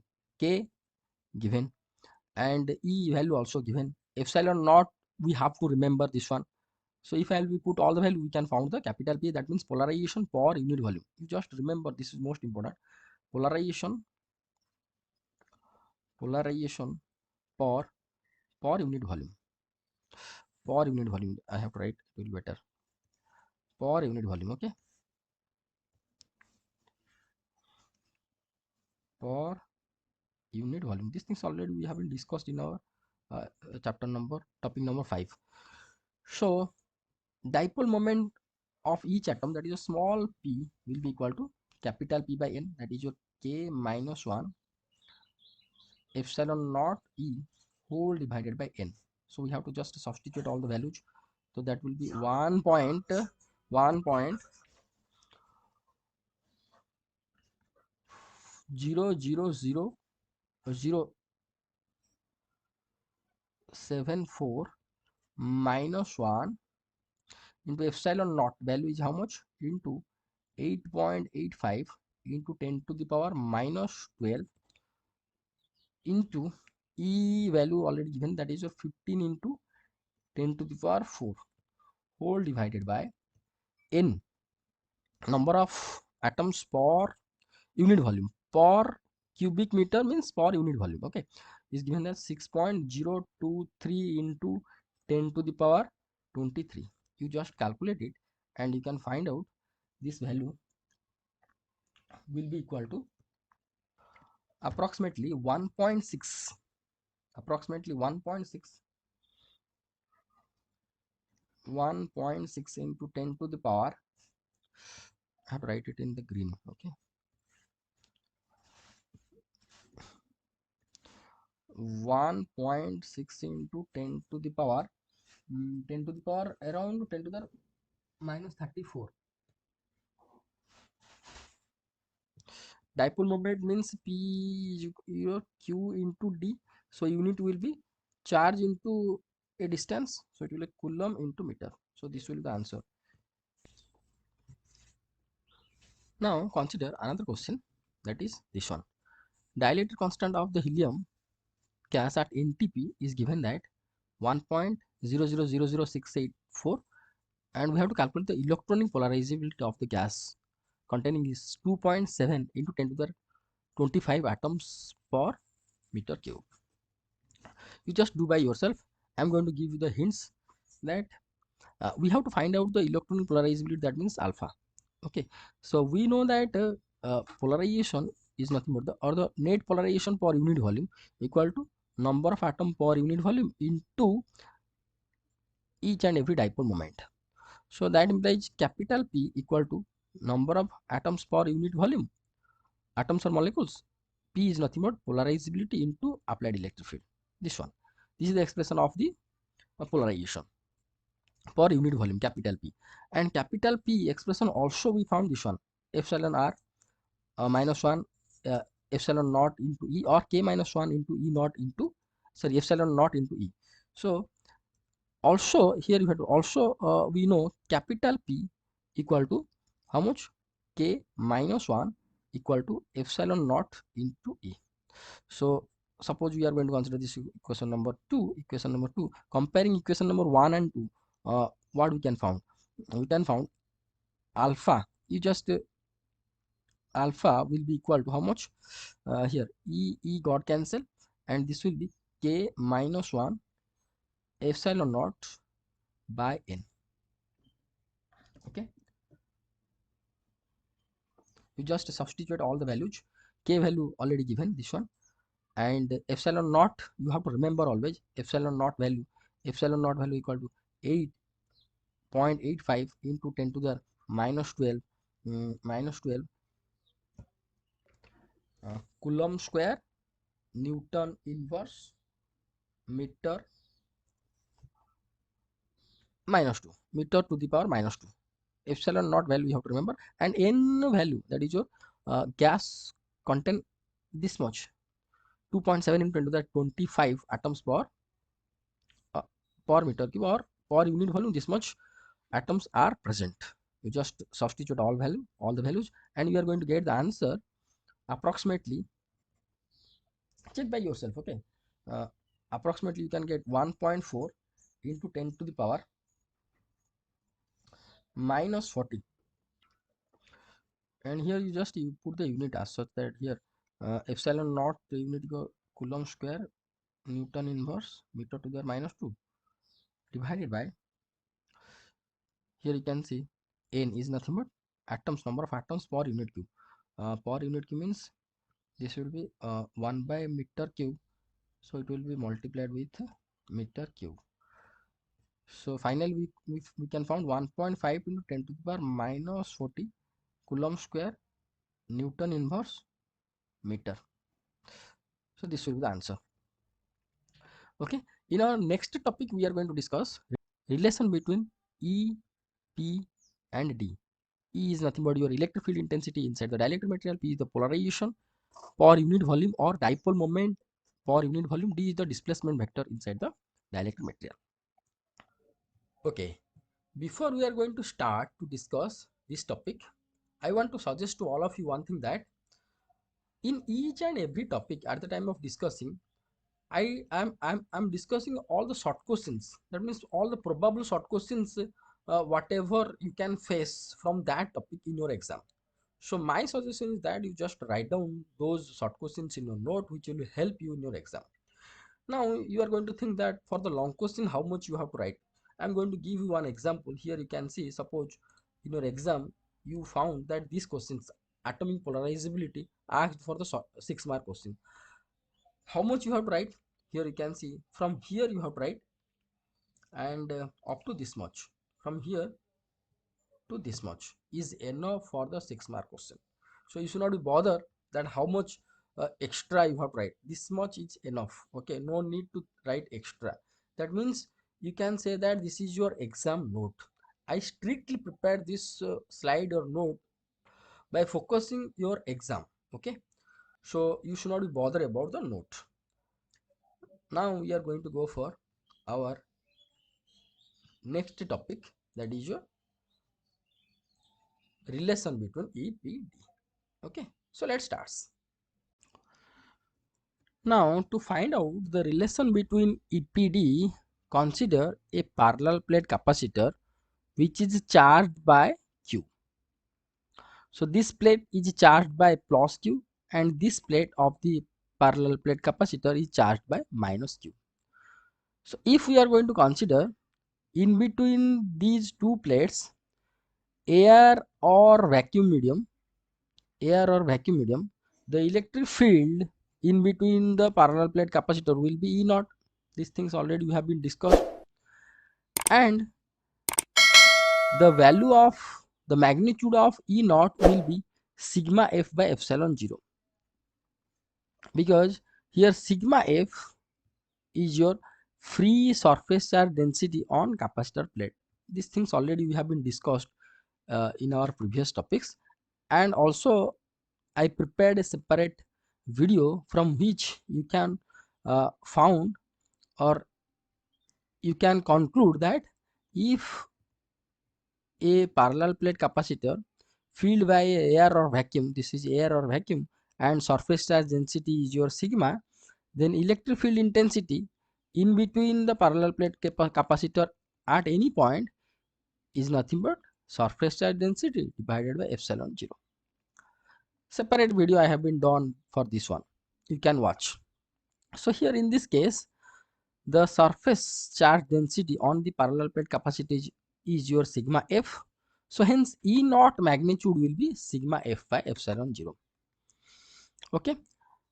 Now if we are going to consider, instead of vacuum or air, a dielectric material is going to be inserted, then the dielectric material is going to be polarized, due to which a net positive charge will be found on this face and net negative charge will be found on this face of this dielectric material. So hence sigma P is considered as bound surface charge density induced on the dielectric face. So due to this charge and this charge, here we have been considered sigma P is the bound surface charge density induced on the dielectric phase. Due to this induced charge, here a EP or depolarization field is induced, which is oppose the applied electric field, or its direction is the opposite to the applied electric field direction. How this field is induced? This field induced due to this induced of surface charge. Same thing it has been written. EP is the depolarization field or field due to induced surface charges on the surface of the dielectric. When dielectric material placed in between parallel plate capacitor, these things also we have been discussed in our previous topics. So if it is so, then EP value magnitude will be sigma P by epsilon naught, because if we are going to consider this one is a this one act as a parallel plate capacitor on which sigma P is the surface charge density, then what will the electric field intensity in between these two plates? Sigma P by epsilon naught. So here EP magnitude will be sigma P by epsilon naught. From the figure, it can be noticed that applied electric field and EP both are in opposite direction. So net electric field E inside the dielectric material will be E0 minus EP, because vectorially opposite with each other. That implies E0 will be E plus EP, and here EP is nothing but sigma P by epsilon naught. So E0 will be this E and plus EP value just substituted over here. Okay, so here I multiplied epsilon naught with LHS and RHS. We found epsilon naught E naught equal to epsilon naught E plus sigma P. Let this is your equation number 1. Now substitute this E naught value, that is a sigma F by epsilon naught. So sigma F by epsilon naught, here epsilon naught E, sigma P substituted by P. So instead of sigma P, here I have been substituted P. These things already we have been proved in our topic number 2 or 3. Here I am going to show you. See,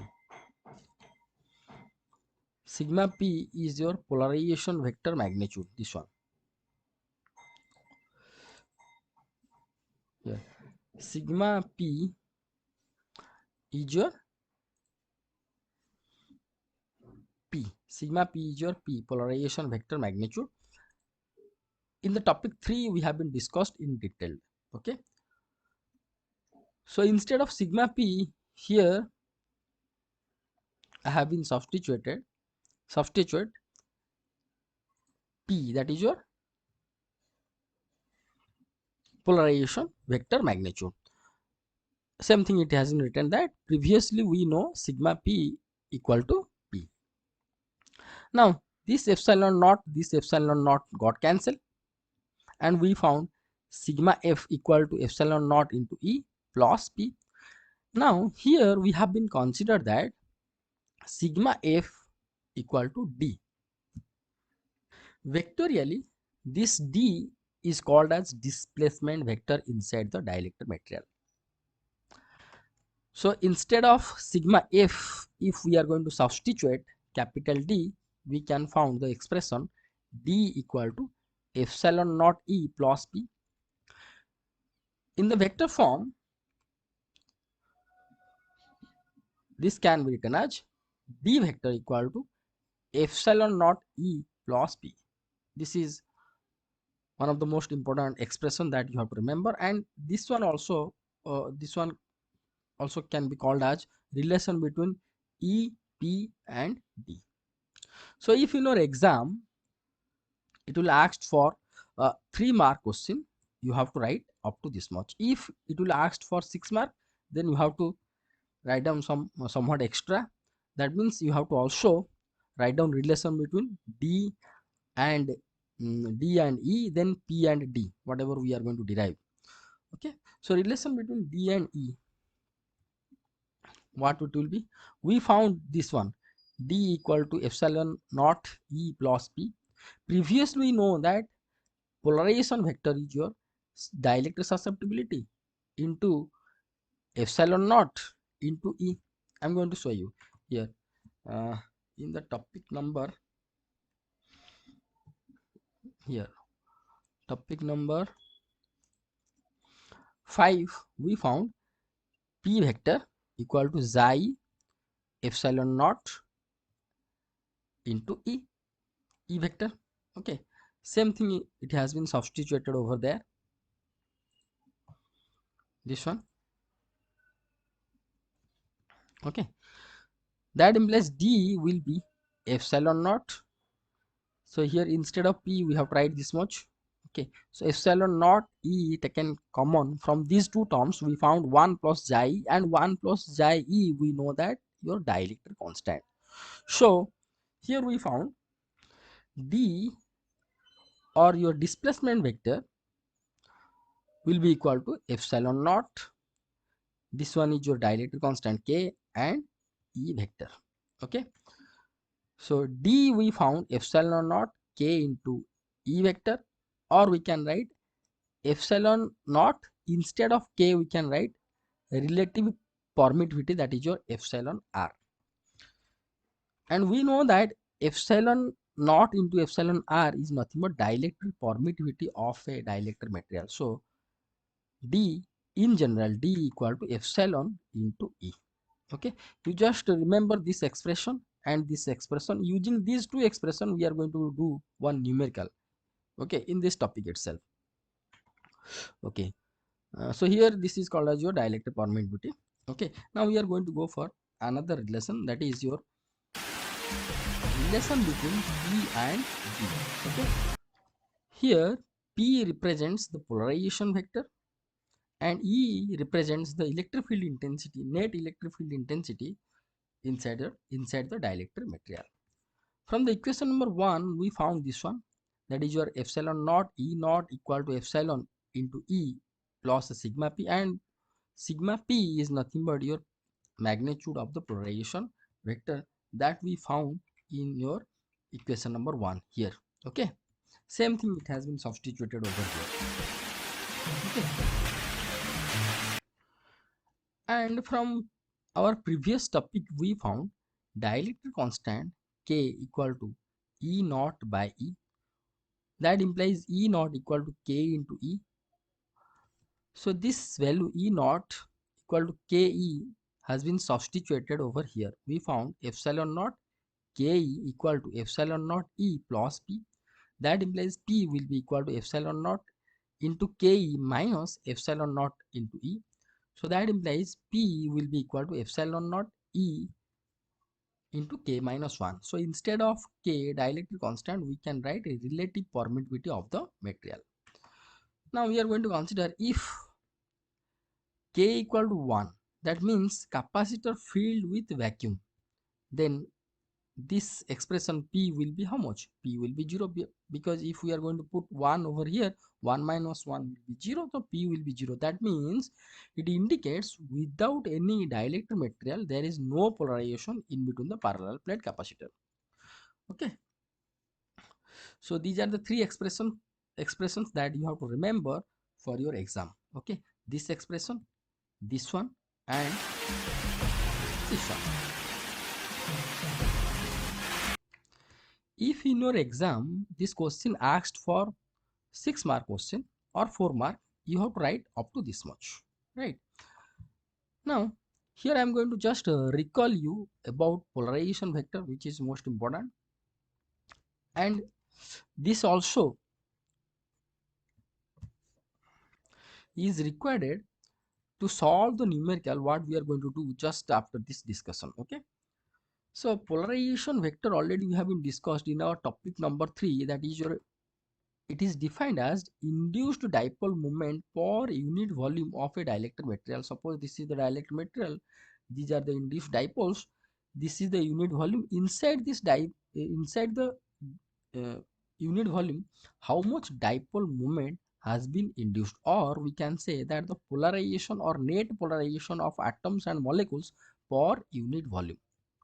Okay, so from the figure you can see that inside this small volume or unit volume, two atoms or molecules you can say are there. So let the each atom or molecule have the dipole moment is your p, small p. So here for this case, particularly for this case, inside this unit volume, how many atoms or molecules are there? Two. So 2 into small p is the total dipole moment inside this unit volume. So here capital P will be equal to 2 into small p, and here 2 is nothing but number of atoms or molecules in this unit volume or per unit volume. So this is most important expression that you have to remember, that this represents polarization per unit volume. Okay, or you can say polarized dipole moments inside a unit volume, right? To understand better about the polarization vector, here I am going to show you one very simple example with a video. You just watch. Consider that this is the pond in which millions of fishes are there. So consider this pond as your dielectric material. This pond is your dielectric material. Okay, and each and every fish is your uh, dipole moment, dipoles. Okay, so in this pond, large number of or millions of uh, dipoles or fishes are there. But per unit volume, if we are going to consider per unit volume, here suppose we are going to consider this is the unit volume. Inside this unit volume, how many numbers of your fishes are there? That is the so called capital P. That means number of dipole moments per unit volume. So in this pond, large number of dipoles or fishes are there, but in unit volume, how many number of fishes or dipole moments are available? That is nothing but called as your capital P. Okay, now we are going to go for a numerical based upon this topic, that is your this one. Okay, in this question it has been given that an isotropic and homogeneous slab of dielectric constant K equal to 4 and volume 0.5 centimeter cube is kept normal to electric field, due to which the magnitude of displacement vector, that means D given, okay, equal to 6 into 10 to the minus 12 coulomb per meter square. We have to calculate magnitude of electric field, that means we have to find out E. The magnitude of, we have to find out magnitude of electric polarization also, capital P, and total induced dipole moment inside the slab. First of all, I have to write all the given data, whatever given in the question. Given data is your dielectric constant capital K given as 4, volume V given as 0.5 centimeter cube, which will be equal to 0.5 into 10 to the power minus 2 whole cube, will be equal to 0.5 into 10 to the minus 6, because 1 centimeter is nothing but minus 10 to the minus 2 meter, so this will be meter cube. Okay, and displacement vector magnitude has been given 6 into 10 to the minus 12 coulomb per meter square. This much data has been given, and we have to find out electric field intensity inside the dielectric material. Second, we have to find out capital P, that means polarization vector magnitude. Third, we have to find out total induced dipole moment, that means your V into P, because this P is represents polarization per unit volume, so total polarization will be Vp. Okay, so to solve this question, we are going to use two expressions, whatever already we have been found at the time of discussion. I am going to show you. these are the expressions. Here you can see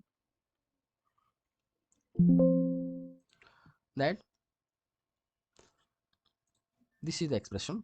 Here this expression we are going to use d equal to epsilon naught e plus p, and another one is your d equal to epsilon naught k into e.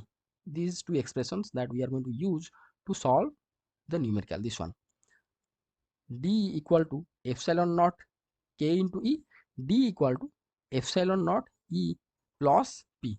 First I am going to write these two expressions here. Okay,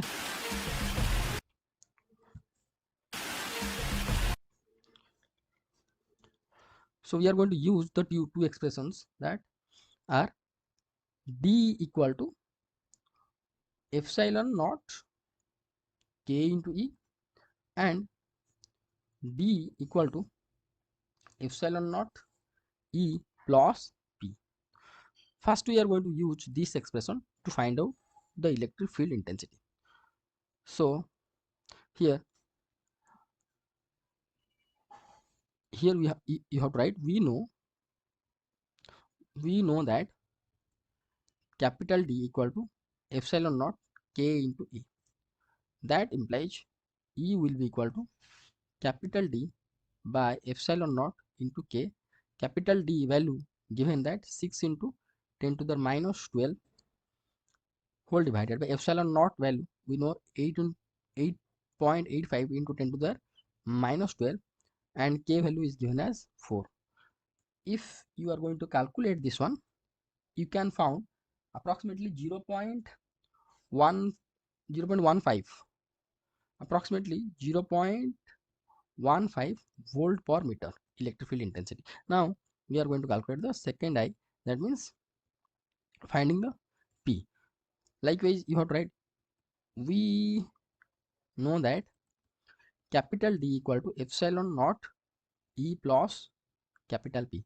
That implies capital P will be equal to D minus capital P will be equal to D minus epsilon naught into E, which will be equal to D value is given 6 into 10 to the power minus 12 minus epsilon naught value 8.85 into 10 to the minus 12 into E value we found that is your 0.15.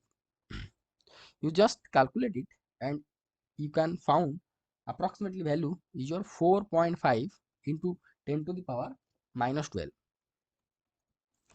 coulomb per meter square. Now we are going to find out third I question, that is your total induced dipole moment. Total induced dipole moment will be total induced dipole moment will be V into P. Why? See, capital P is represents dipole moment per unit volume. So for this volume is nothing but your total induced dipole moment or total polarization inside that volume. So how much it will be? V is nothing but 0.5 10 to the minus 6 into P we found 4.5 into 10 to the minus 12, and you just calculate it and you can found approximately 2.2 into 10 to the minus 18 coulomb into meter. So this is the end of the discussion of your topic number 8, that is your relation between E, P and D. Now we are going to move towards our next topic, that is your topic number 9, local electric field E local. So let's start. So before we are going to start this topic in detail, I suggest to all of you that you just write down the short questions whatever we have been discussed in our last topic, which will be essential for your exam. Okay. So in this topic in detail we are going to discuss about local electric field. In short it has been written as E subscript LOC, E local. Okay. So first of all we are going to discuss overall idea about local electric field, then we are going to evaluate mathematically local electric field. To do so, consider a dielectric material placed in between the parallel plate capacitor. Hence, whole dielectric material is going to be polarized, okay, positive, negative, due to which we can found EP, that is your depolarization electric field, which is induced due to the induced surface charge on the both the side of the dielectric material, and net electric field inside the dielectric material we can found E, which will be equal to E0 minus EP, where P is nothing but called as your polarization vector per unit volume inside the dielectric material. These things in detail we have been discussed in our previous topics. So to understand exactly what is called the local electric field, for that consider a cavity, this one, inside the dielectric material, and at the center of the cavity consider a atom or molecule. So see the center of this cavity, and at the center of the cavity we considered a atom or molecule, right? Now from the figure it can be found that this atom or molecule is influenced by this applied electric field E0 and depolarization field EP, and the charges which are induced on the surface of this cavity. See, this side, left side of this cavity is your positive charges, and right side we can found net negative charges on this cavity. So due to which we can get another electric field ES along this direction. So this atom also influenced by ES, which is nothing but called as your uh, electric field induced by the on the surface of this cavity, and also this atom or molecule can be influenced by the dipole moments, the permanent dipole moments present inside this dielectric material. Okay, suppose if we are going to consider this is a polar dielectric material, then before we have to apply the electric field inside this dielectric material also dipole moments are present. So due to the permanent dipole moments, we can expect another electric field, that is your EM. So here EM represents the electric field due to permanent dipole moment if this dielectric material is a polar. ES is the electric field intensity is due to surface charge on this cavity. EP is your depolarization field which is induced due to polarization of whole dielectric material or induced of surface charge on the two sides of the dielectric material, and E0 is your applied electric field. So here the atom or molecule which is at the center of this cavity is influenced by these four electric field intensities. E0, that is your applied electric field, initial applied electric field. EP is your depolarization electric field which is induced due to polarization of dielectric material. ES is the electric field due to the induced charge on the surface of the cavity, this one, on the surface of the cavity, and EM is due to permanent, this EM electric field intensity due to permanent dipole moment present inside this cavity or surrounding of this molecule or atom which is at the center of this cavity. So here we consider that this dielectric material is a non-polar. So EM value will be 0. Okay. So net electric field intensity on this atom or molecule will be how much? This one, this much. Okay. So now we are going to calculate mathematically the value of E local. So whatever we have been discussed, in short, I have been written here here also I written that EM is the net electric field intensity at C due to presence of permanent electric dipole inside the cavity. That these things already we haven't discussed. So from here you have to write down the note. Whatever we have been discussed in this slide, overall what I told, that overall idea about the local electric field, same thing from here you have to write. Okay, that means if this question asked for 6 mark in your exam, what you have to write, you have to start from here. This is the simple definition of the local electric field, that the resultant electric field to polarize an individual atom or molecule inside a dielectric material is called local electric field. That means if we are going to consider a individual atom and molecule, this is your individual atom and molecule, then what is the polarization of this individual atom or molecule, that we have to calculate, or due to which electric field, or what is the net electric field will be applied on this atom or molecule inside the dielectric material. So the simple definition is the resultant electric field to polarize an individual atom or molecule inside the dielectric material is called the E local. Okay, to calculate E local, consider an cavity of radius r. So this is the radius r. Okay, this is the radius r. I not written, you just write. Okay, this is the radius r, having the center is at C as shown in the figure 1. This is your figure 1, right? Now consider an atom or molecule placed at center C of the cavity, then the resultant or local electric field, that is your ELOC, experienced by the atom or molecule will be how much?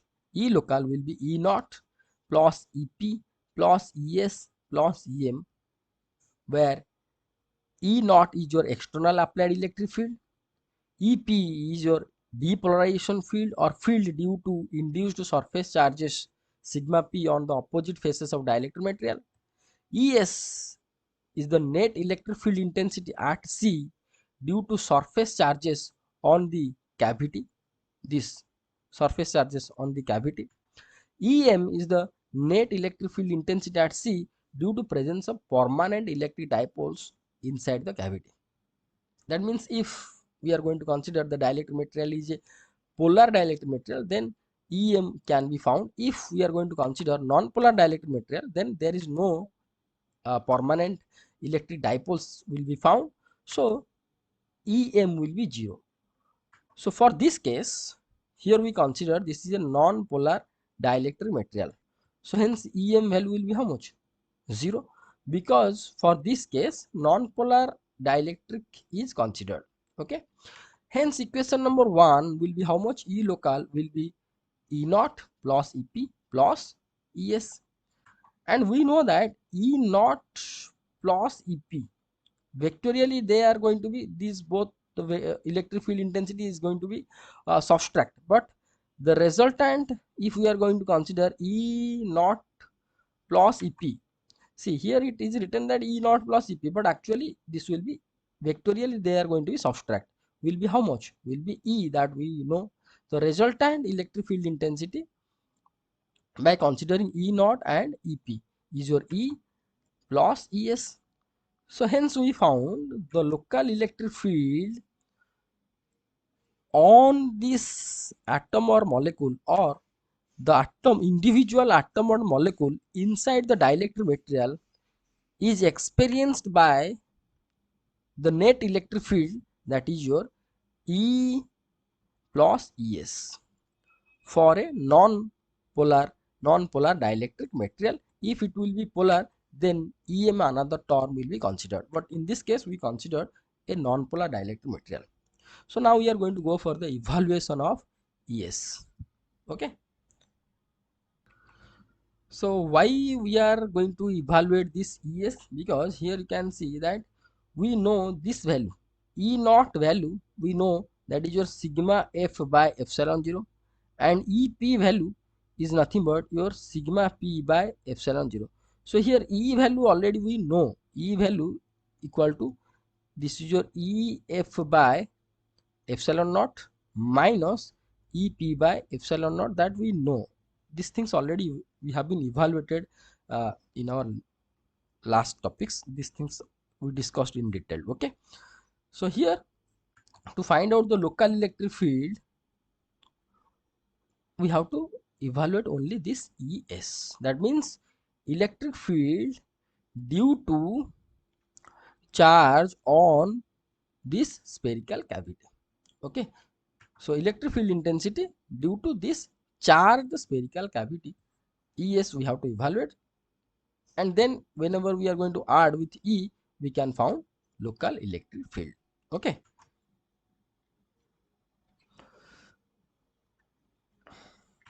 now here you can see what is the base difference between this figure and this figure.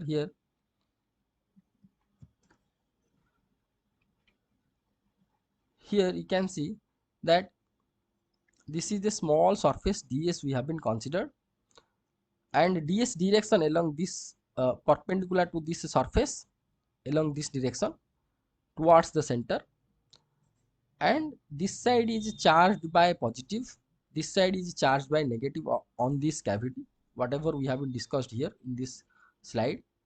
Here you can see on this side positive and on this side negative charge.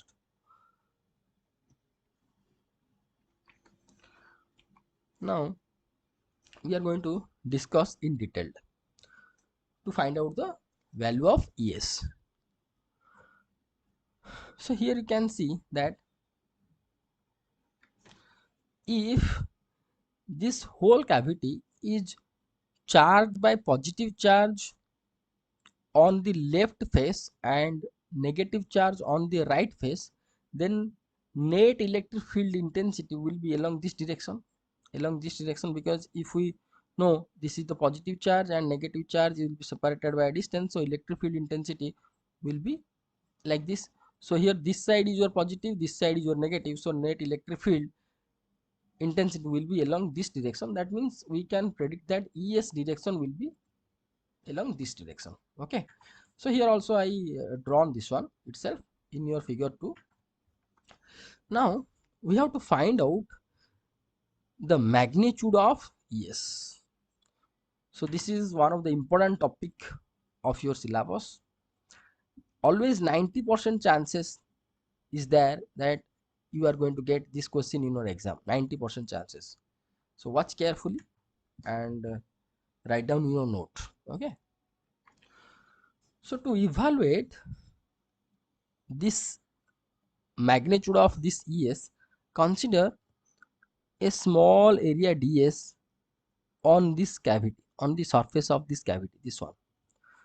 So if it is ds, let us q dash charge is on this ds surface, hence q dash value will be how much? P dot ds. These things already we have been discussed, that for a curved surface, charge on a curved surface will be equal to how much? Polarization vector dot product with scalar product with surface vector. So this surface, if we are going to consider this is the ds, and this surface vector or area vector along this direction, this is the ds vector, this one. Okay, this one, and this one is your p vector. So angle between them is how much? Theta. So q dash, that means charge on this small surface ds will be how much? P dot ds. These things already we have been discussed in our topic number 3. I am going to show you here. In topic number 3 we have been discussed relation between your polarization vector and surface charge density. Here, this one. P dot A, charge on a surface is equal to P dot area vector. So hence the same thing, or the same expression we have been used, that charge on the ds surface, small ds surface, if it is q dash, then q dash value will be polarization vector scalar product with ds vector, so that will be P ds cos theta. Hence electric field intensity at C due to q dash charge will be how much? If this is the charge, then the electric field intensity ds due to this charge will be how much? 1 by 4 pi epsilon 0 q dash by r square, because we consider that the radius of this sphere is r.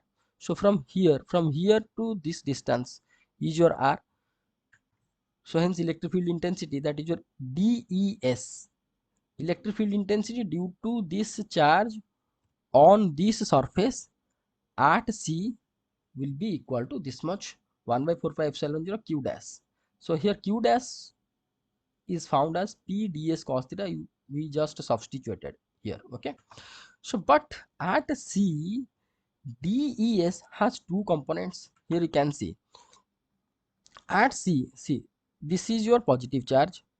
So if this is the positive charge, the electric field intensity at C along this direction, it will be along this direction. Okay, this is the des direction, and if this is theta angle, so obviously this angle will be theta. Okay, so if this is the theta, ds has two components. One is your ds sin theta and another is your ds cos theta, right?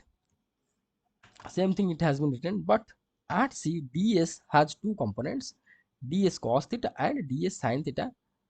Just refer the figure 1. Okay, okay, but from figure it can be noticed that ds sin theta components on a elementary ring will be cancelled with each other. Most important point that you have to understand. I'm here explaining, you just carefully watch. Now you just consider just opposite surface area. Here this is your ds, another element ds you just consider at here, just opposite to this surface. This is also, you just consider this is also ds element.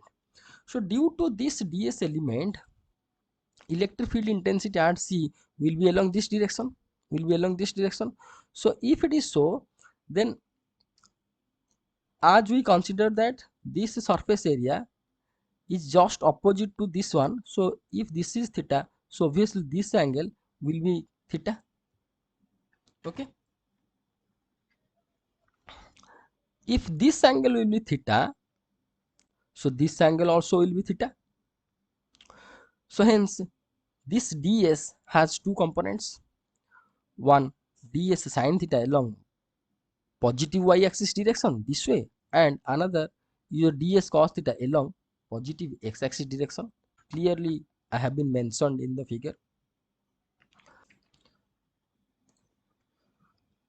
So here we can found that ds sin theta component of this surface and ds sin theta component of this surface both are opposite with each other and equal magnitude. So both sin theta component will be cancelled with each other.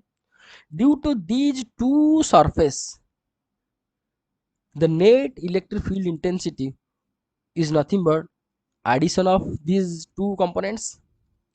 Likewise, if we are going to consider a elementary ring, this one having the thickness ds, then all the ds components, ds elements, suppose I am going to consider here one element and just opposite another element here on the elementary ring, here one element, here one another element.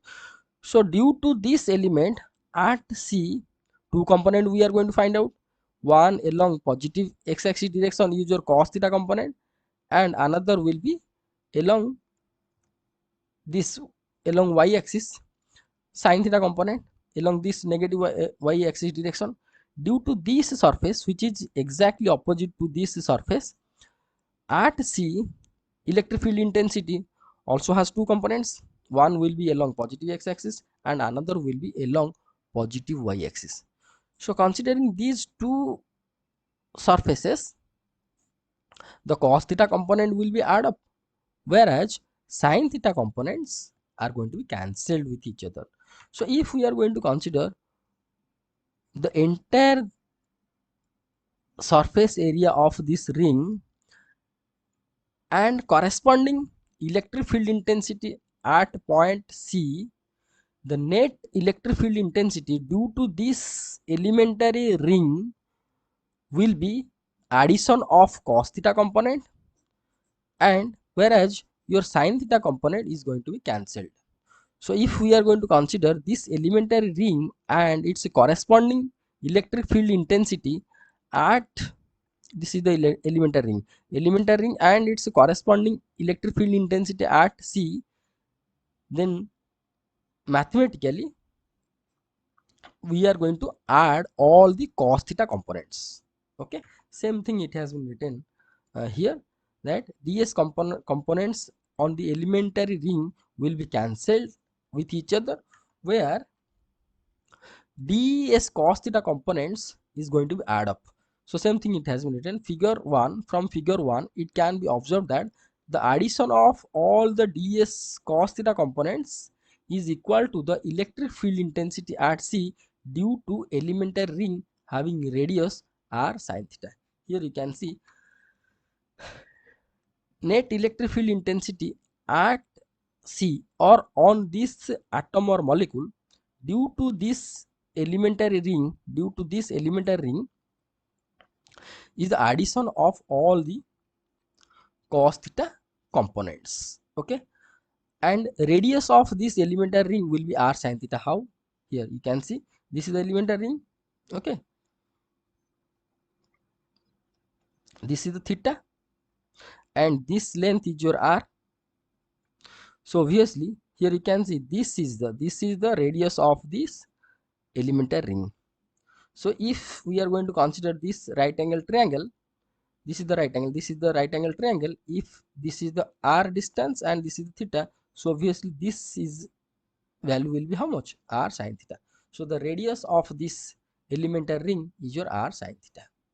Okay, and inscribed, and this ring is inscribed here, n I forgot to write, inscribed in between theta and d theta. Theta in between theta and d theta, this thickness or this ring is inscribed or enclosed. I'm going to write here inscribed en. Okay, in between theta and d theta. Let us consider dr is electric field intensity at C due to the elementary ring. Right here in our previous slide, ds is the electric field intensity due to this small area.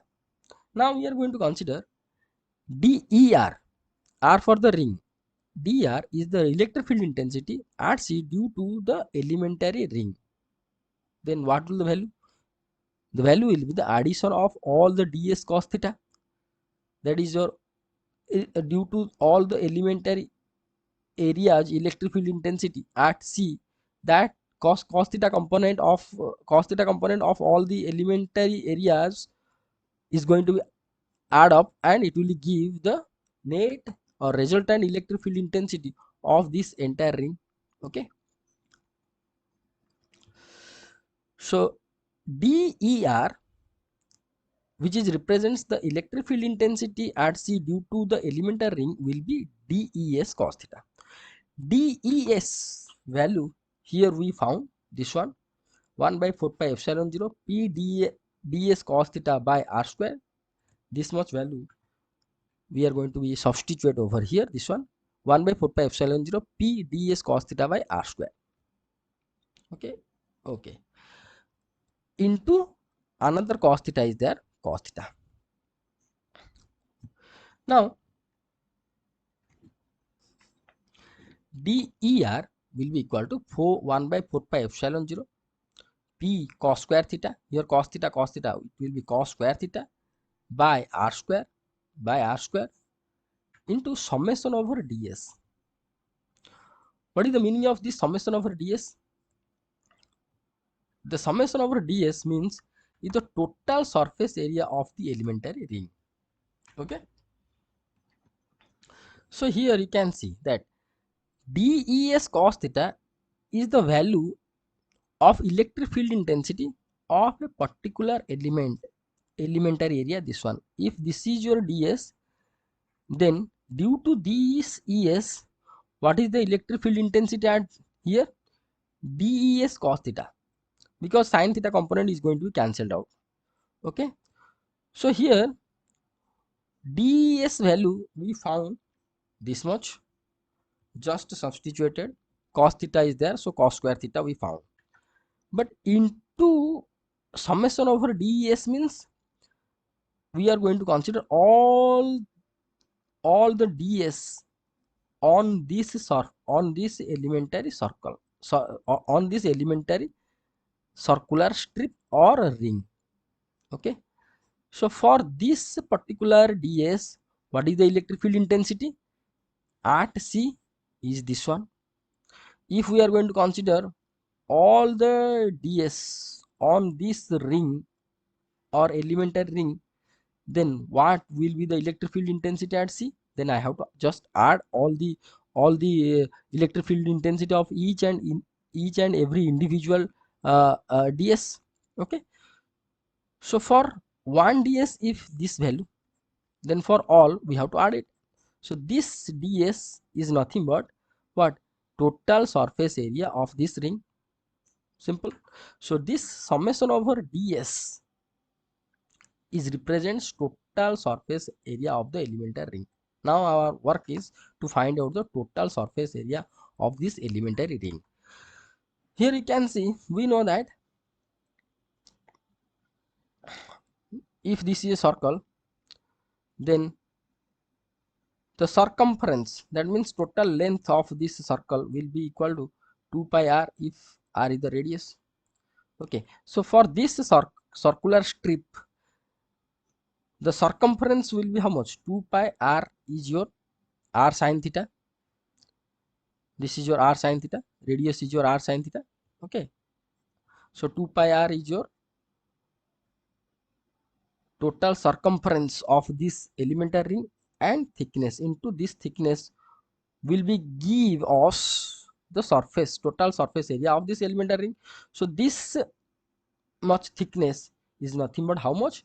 R into d theta. Here you can see, this, here you can see this one is your r, this is your d theta. So what is the thickness? This one, if this is your thickness, this thickness will be r into d theta. Got it? See, like this. If this is d theta and this is your r, so what is this one? This one is your r theta, we know, r into d theta. So this, the thickness of this elementary ring is your r d theta, and the circumference is your 2 pi r sin theta. So whole surface area of the elementary ring is your 2 pi r sin theta d theta. So summation over ds is nothing but this one. We have to just substitute over here. So der will be equal to 1 by 4 pi epsilon 0 p into cos square theta by r square, as such it has been written, into 2 pi r sin theta into r d theta will be equal to 1 by 2 epsilon 0 p cos square theta sin theta d theta. Now resultant electric field intensity es, suppose es, what we intend to find out at c is due to whole sphere.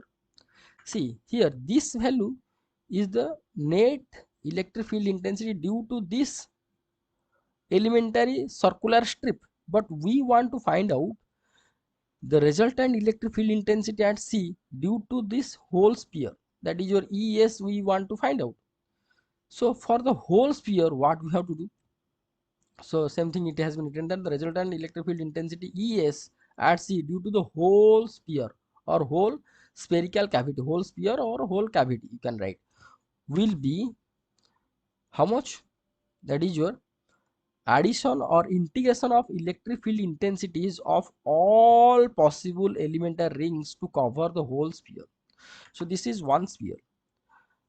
So all possible rings, if we are going to consider, see, on the surface one ring, another ring, this will be another ring, this will be another ring, this will be another ring, this will be another ring. Okay, like this. Then this will be another ring. If we are going to consider like this, to cover whole sphere, here we have been started. Okay, then for this elementary ring, what will the angle? Angle will be 0. For this elementary ring at this end, what will the angle? See, from here, from this ring we have been started, this theta is your 0 degree. Now whenever we are going to move larger and larger radius like this, then this angle is moved like this, 0 to pi by 2, then pi. So if this angle will be moved from theta to pi, then we are going to cover all the area of this sphere. Okay, so addition or integration of electric field intensities of all the possible elementary rings to cover the whole sphere, that means integration of this DER from 0 to pi.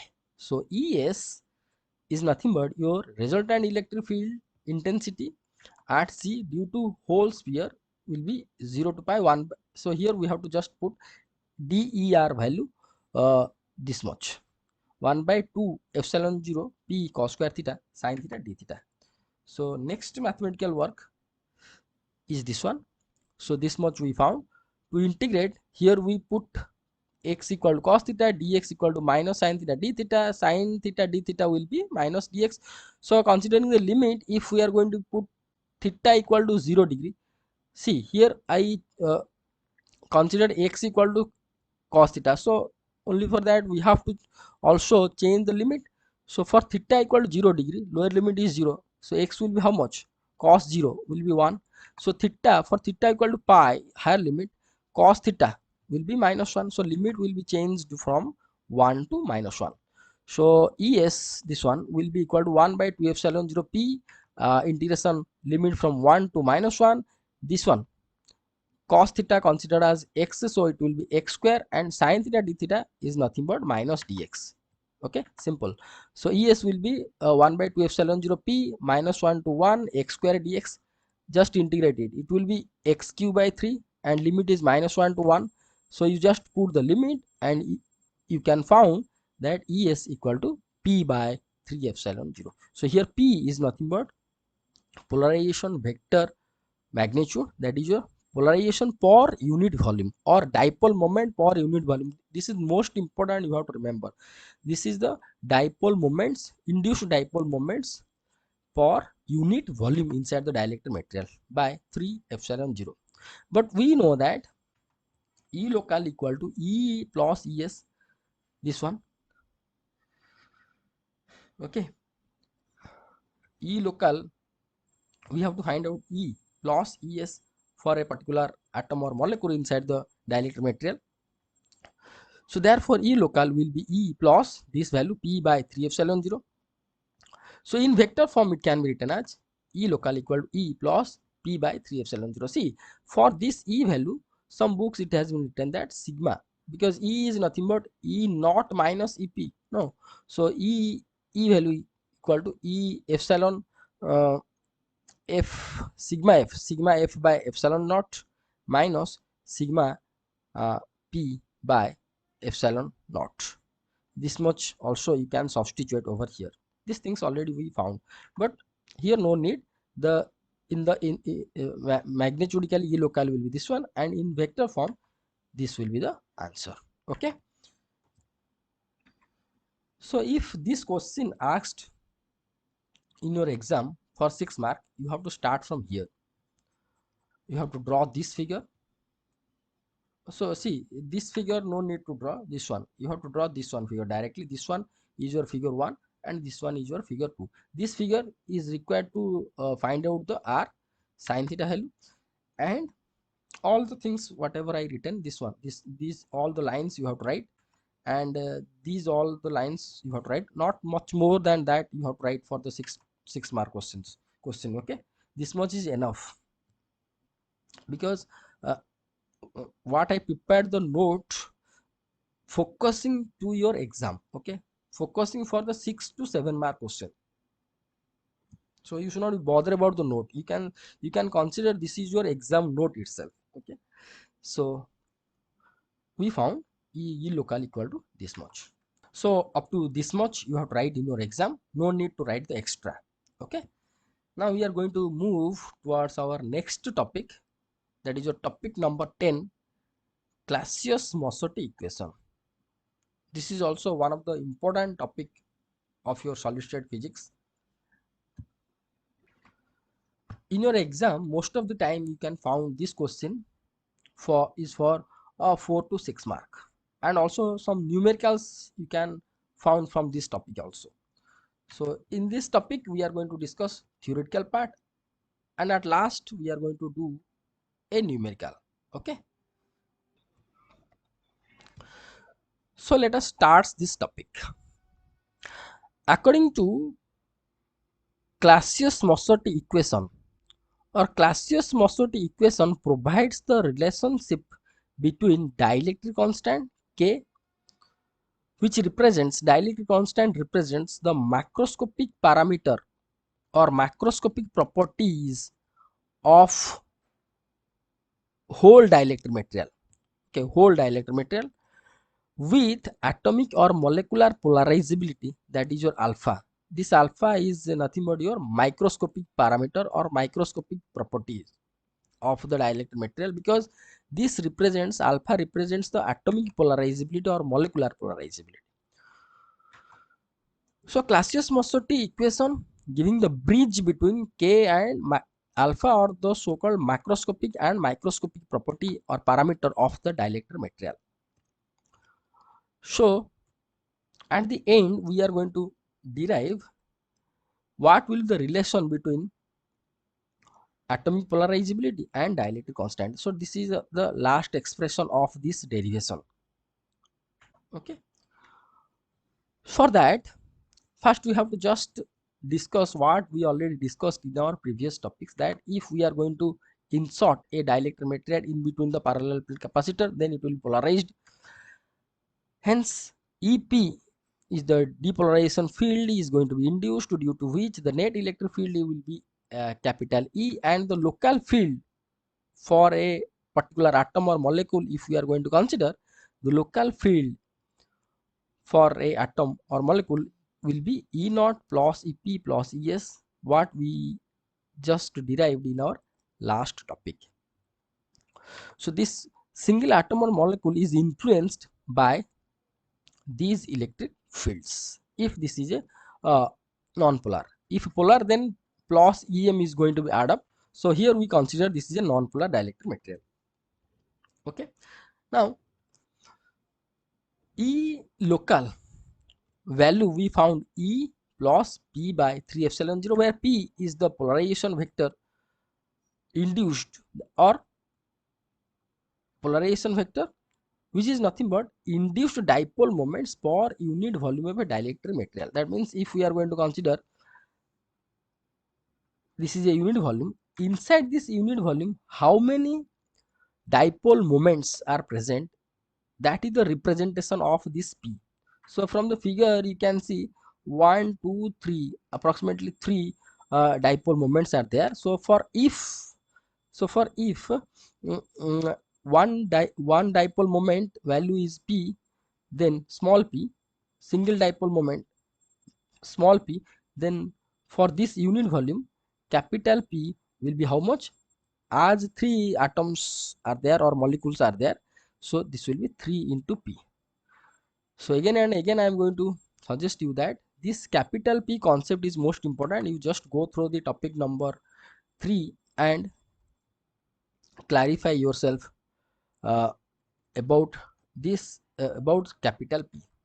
So in short, here I discussed what is the physical significance of P, because it is essential very much essential to find out the surface charge, that is your P dot E, and this is also required to understand our next topic, that is your topic number 11. Okay. Okay. Now E, the net electric field intensity, that is your EP, sorry, E naught plus EP, that this also we know. And here, if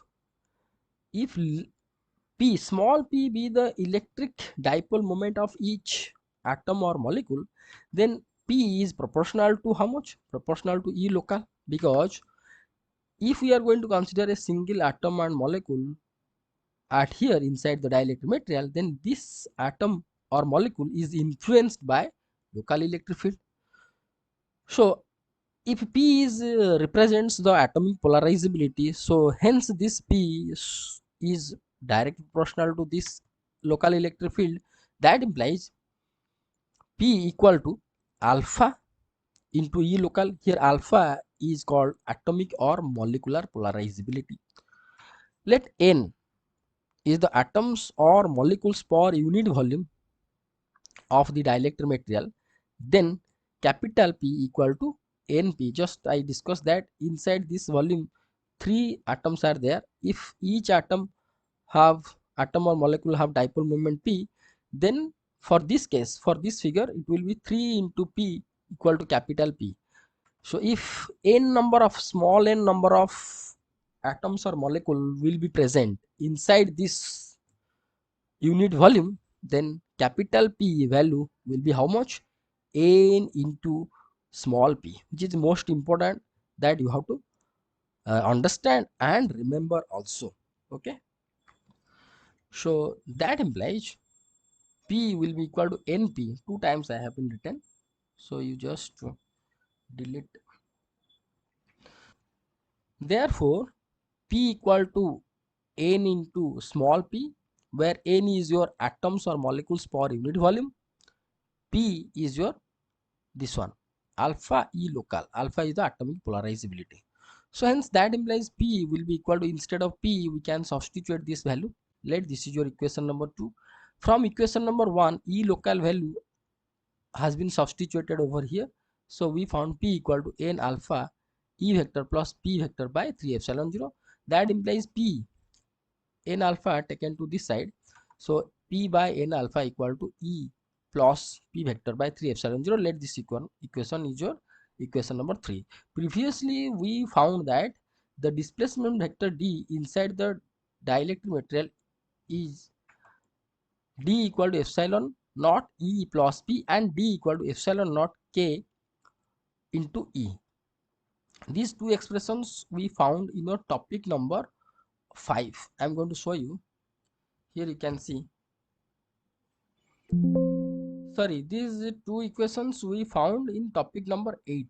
Okay, in the topic number 8 we found, here you can see D displacement vector equal to epsilon naught E plus P and D equal to epsilon naught K into E. These two expressions are required now in this topic number 10. Okay, so these expressions we found in the topic number 8. Topic number 8. D equal to epsilon naught plus P, D equal to epsilon naught K is your dielectric constant into E. Let these are the equation number 4 and 5. Now we are going to put this equation number 5 in 4. What we can found? We can found that here you can see D epsilon naught Ke. Here I have been substituted. We found epsilon naught E plus P. That implies epsilon naught Ke minus epsilon naught E equal to P. That implies epsilon naught E taken common and it will be epsilon naught into E into K minus 1 equal to P. That implies E will be equal to P polarization vector by epsilon naught into K minus 1. Let this is your equation number 6. Okay, mistakenly written. Okay, equation number 6.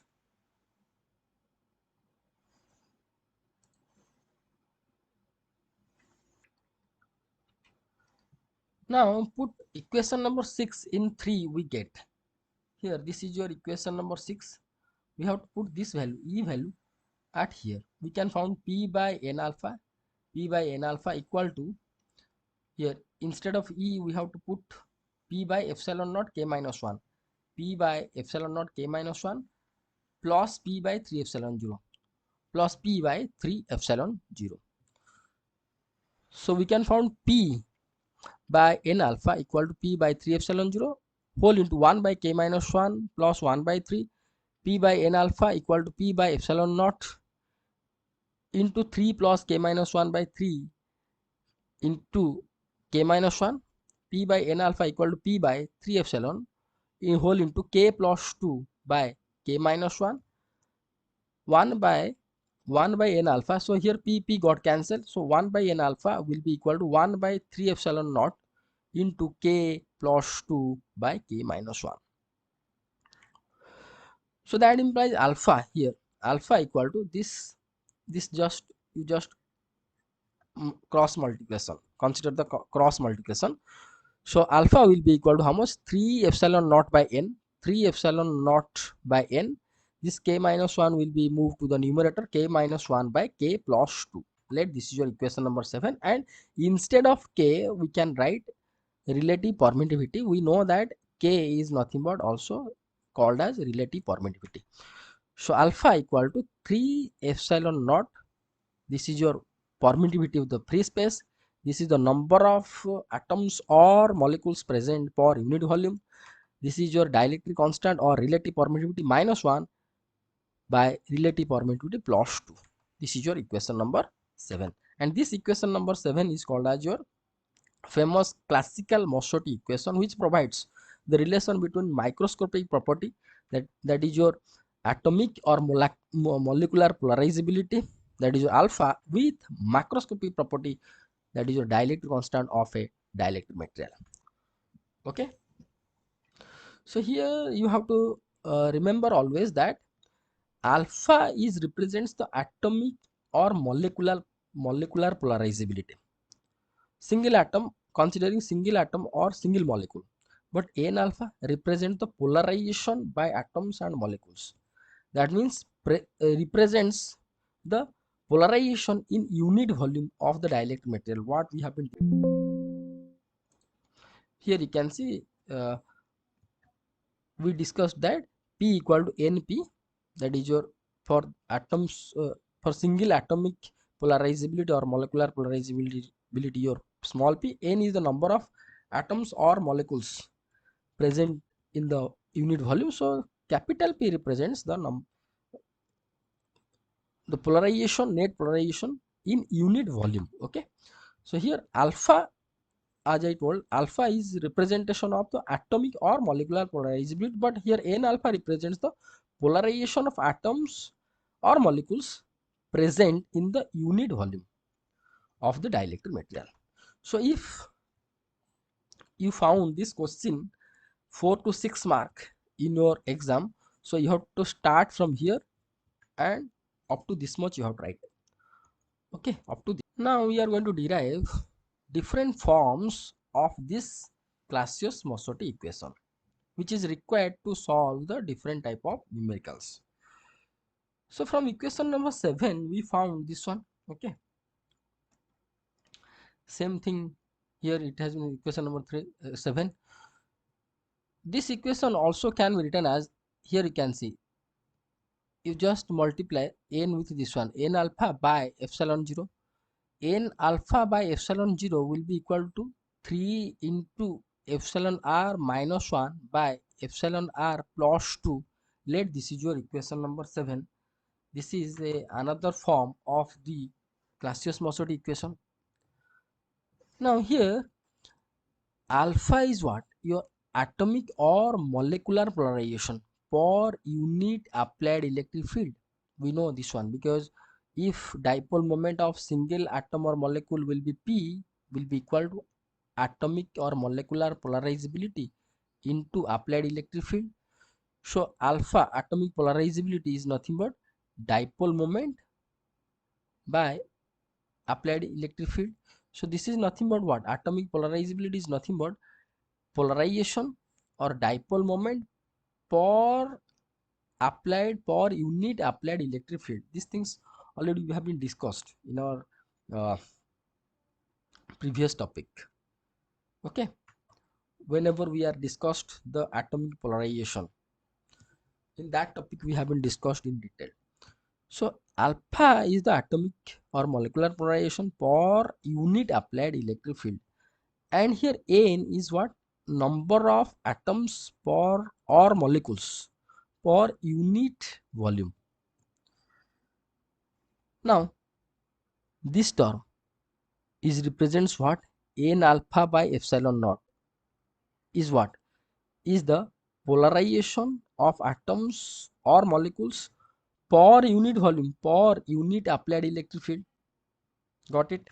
Here n, small n, represents number of atoms per unit volume. Alpha is the atomic or molecular polarization per unit volume. So n alpha, you just forgot epsilon naught. Epsilon naught for SI unit, CGS unit we are not going to consider epsilon naught, but n alpha you just consider. N alpha represents what, polarization of atoms and molecules per unit volume per unit applied electric field.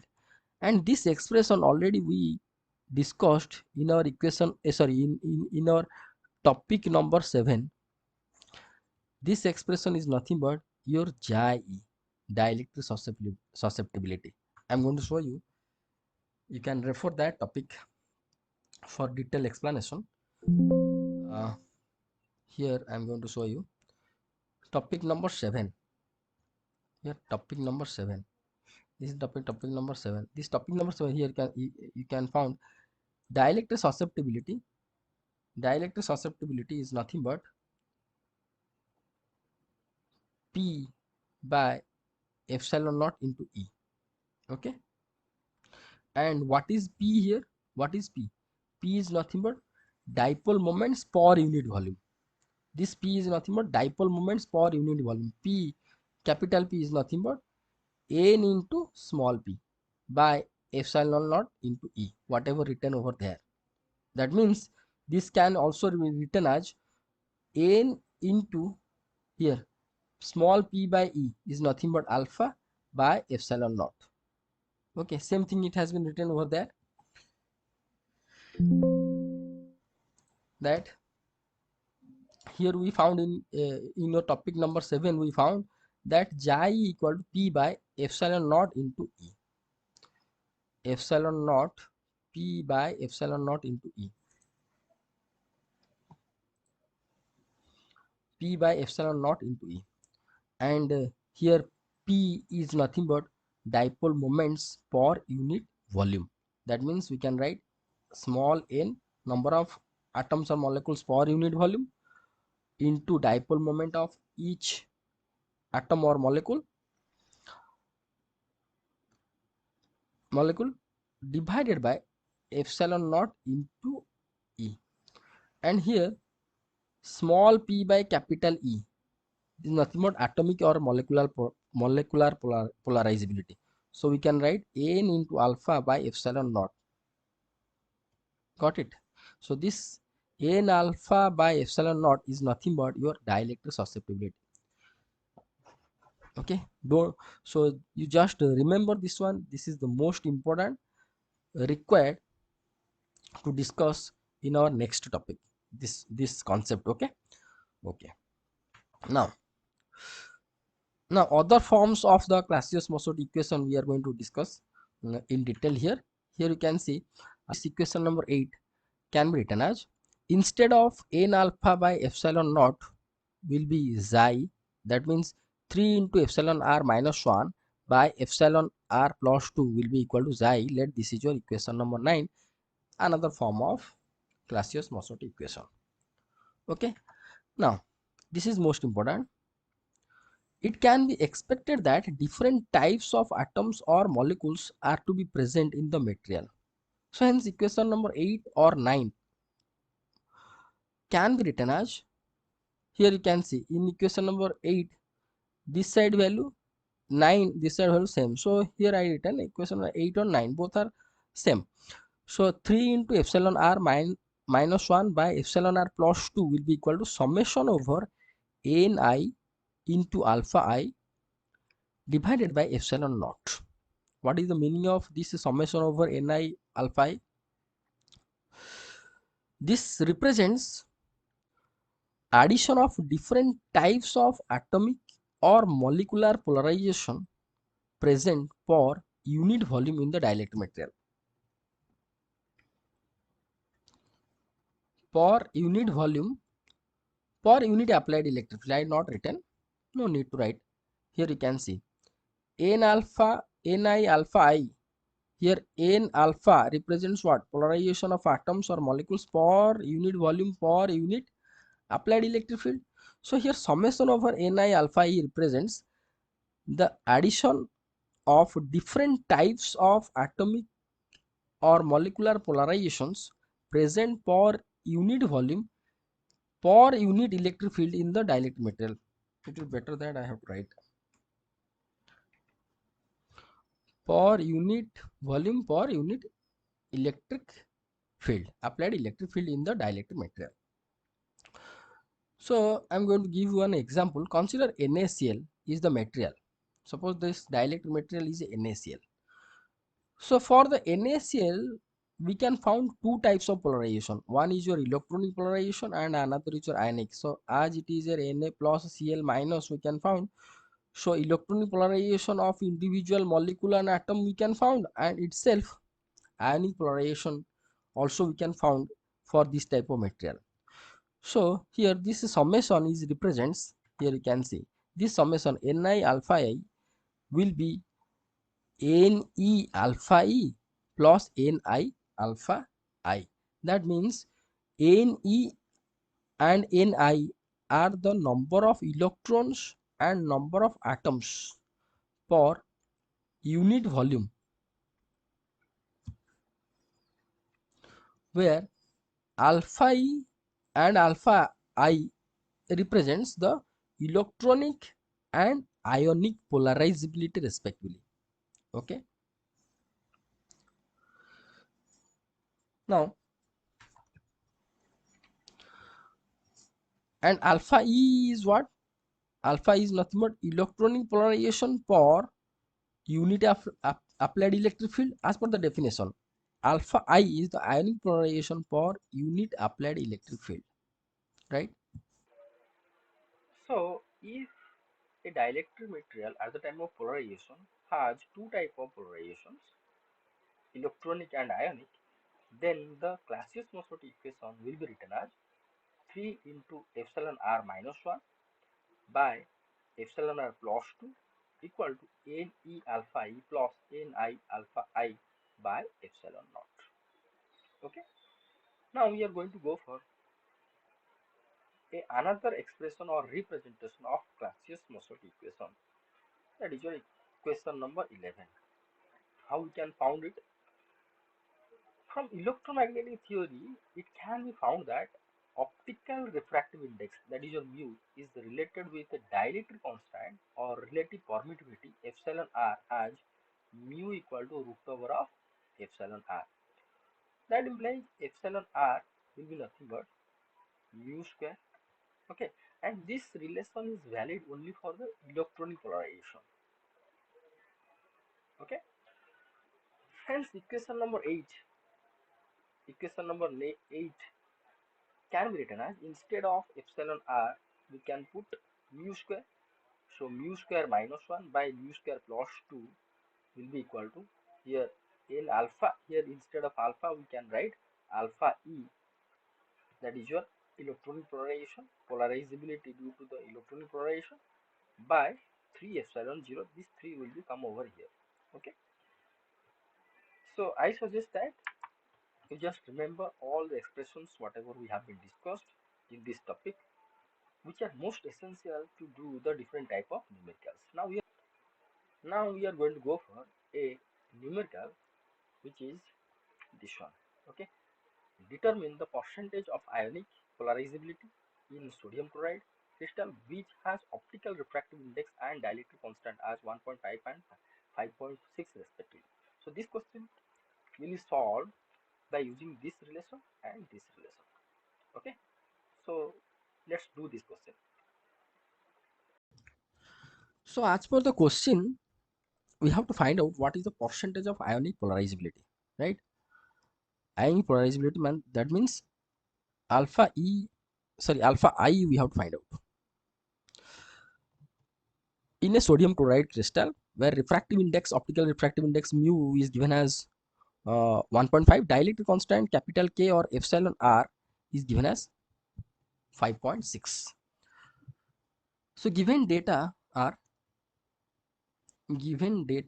first we have to write here. I am going to solve, you just watch and write that mu is given as refractive index 1.5, epsilon r is given as 5.6. We have to find out percentage of alpha I is how much. Percentage of alpha I in a sodium crystal.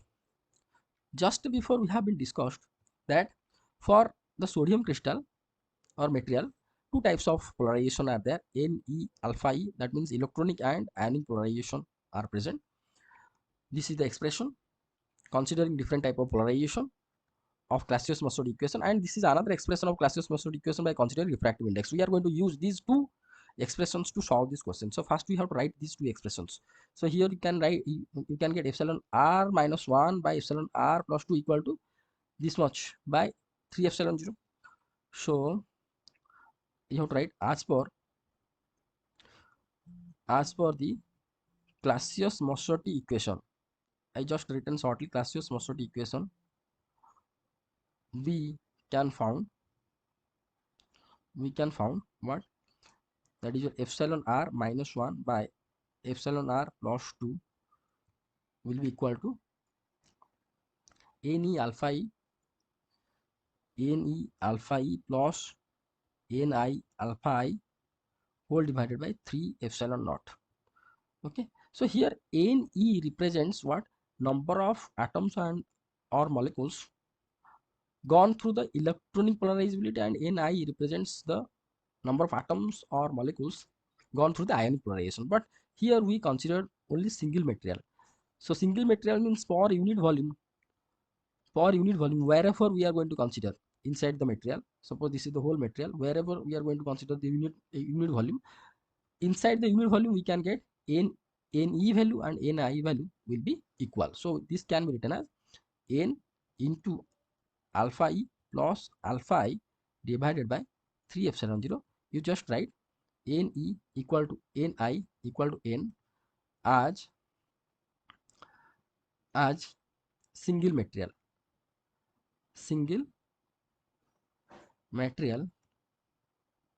has been considered.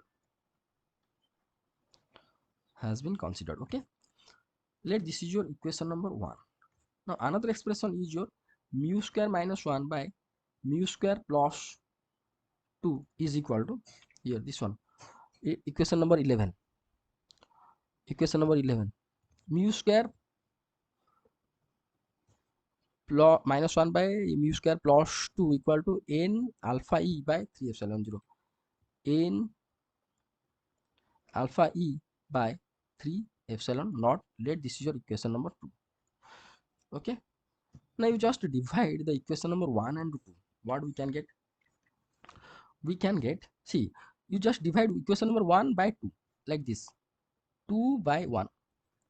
That implies what we are going to get, mu square minus 1 by mu square plus 2 into here epsilon r minus 1 by epsilon r plus 2. If I am going to divide with this term, so then this denominator will be go to the numerator, so this will be epsilon r plus 2 divided by epsilon r minus 1 is equal to, here you can see this n3 epsilon will be got cancel, and we are going to find out alpha E by alpha E plus alpha I. Okay, in the question we have to determine the percentage of ionic polarizability. You just let this is your equation number 3. Okay, if you are going to multiply with 100, suppose this expression is going to multiply with 100 like this. Suppose alpha E by alpha E plus alpha I into 100 means what, this is nothing but percentage of electronic polarizability. Here electronic polarizability, this is the total polarization, total polarizability. So this will be represents the percentage of electronic polarizability, but we need to find out percentage of ionic polarizability. What we have to do? So for that, see, if suppose electronic polarizability asked in your question, no, you have to do what? 100 this side multiply, and you just multiply 100 this side, and you just calculate. But as it has been given, we have to find out the ionic polarizability. What we have to do? We have to just subst you have to just subtract the LHS and RHS from 1. That means 1 minus, carefully you have to watch, mu square minus 1 divided by mu square plus 2 into epsilon r plus 2 divided by epsilon r minus 1, okay, is equal to 1 minus alpha e by alpha e plus alpha I. That implies, okay, so is equal to, right hand side you just check that, alpha e plus alpha I minus alpha I, sorry, alpha e divided by alpha e plus alpha I. So is equal to, here alpha e got cancelled, and we can found alpha I by alpha e plus alpha I. So now if we are going to multiply 100 with LHS and RHS, RHS will be give you the percentage of ionic polarizability. So we are going to do so. That implies what we have to do? We have to multiply 100 both the side. Just write multiply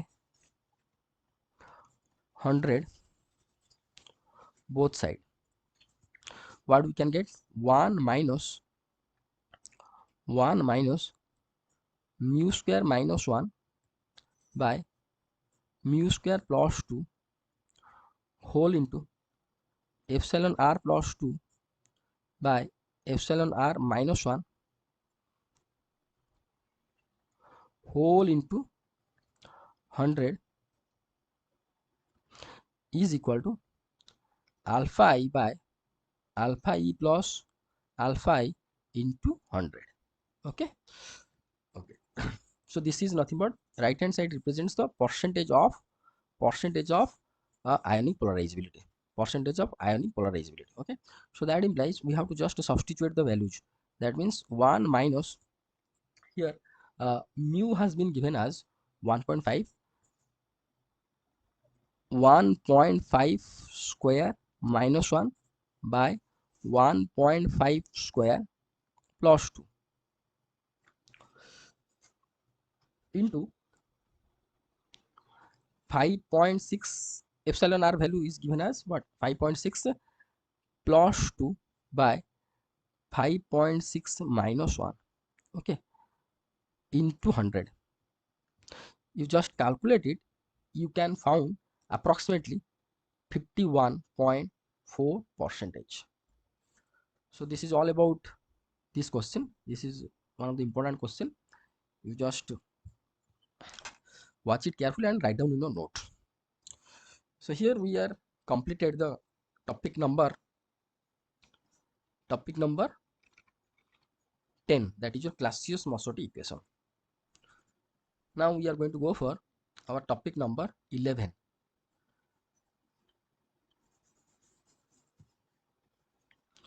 that is your classical theory of electronic polarizability alpha E. Okay, okay, before we are going to start this topic, once again I'm going to recall to all of you that whenever you are watching the video, any topic, in that topic I am discussing the probable short questions what you are going to face in your exam. So at the time of watching that particular topic, you just write down the questions and corresponding short questions and corresponding answers in your note, okay, which will be very much essential for your exam. Okay, so now we are going to start this topic number 11, that is your classical theory of electronic polarizability alpha E. Okay, so let's start.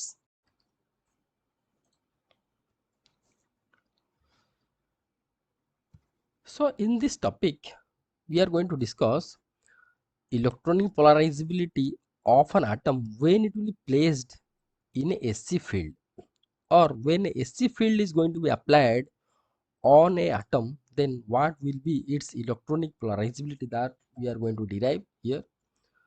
And then we are going to derive what will be the dielectric constant of a dielectric material when the dielectric material will be placed in a AC field, or when a AC field is going to be applied on a dielectric material, then what will be its dielectric constant. And then we are going to go for the real and imaginary part, or uh, dielectric constant real part or dielectric loss part, how they are going to vary with applied frequency of the AC, that we are going to discuss in this video also.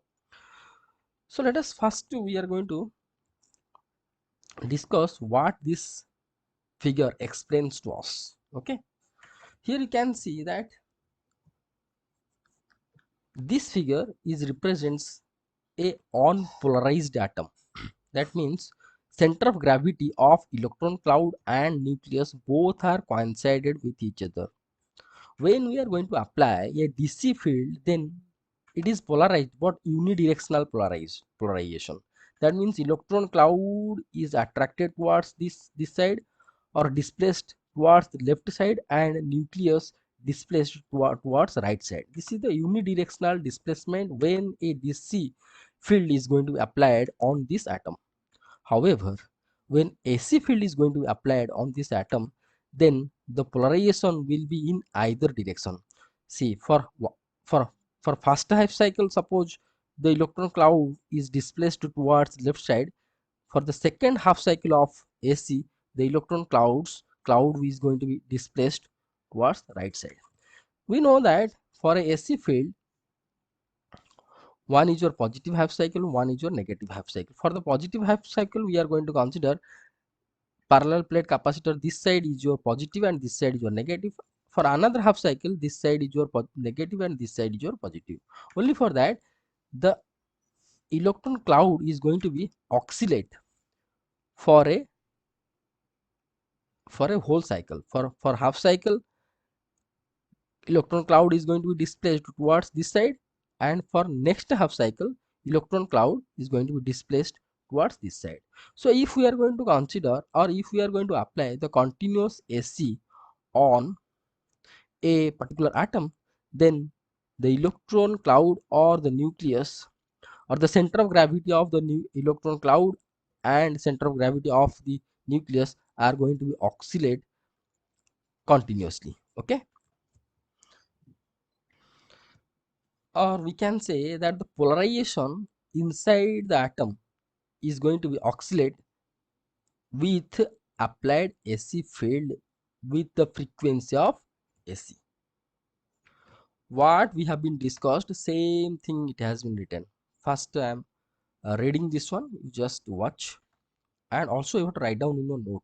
Okay, if this question will be asked in your exam, from here you have to write. Okay, so the electronic polarizability alpha is the displacement of an electron. Here the electronic polarizability means the displacement of an electron with respect to nucleus per unit applied electric field as per the definition. Okay, atomic polarizability, if we are going to say, then alpha is nothing but dipole moment or displacement of the uh, e two charge by applied electric field. These things we know. So for this case, electronic polarizability means electron displacement of electron with respect to nucleus. Okay, so here we consider the whole atom, but here you can see that first we consider the oscillation of a single electron, then we consider the whole electrons present inside the atom or unit volume. So as per the definition, you have to write this one. Okay, as per the definition, if electronic polarizability alpha E asked 1 mark question, so you have to write this much.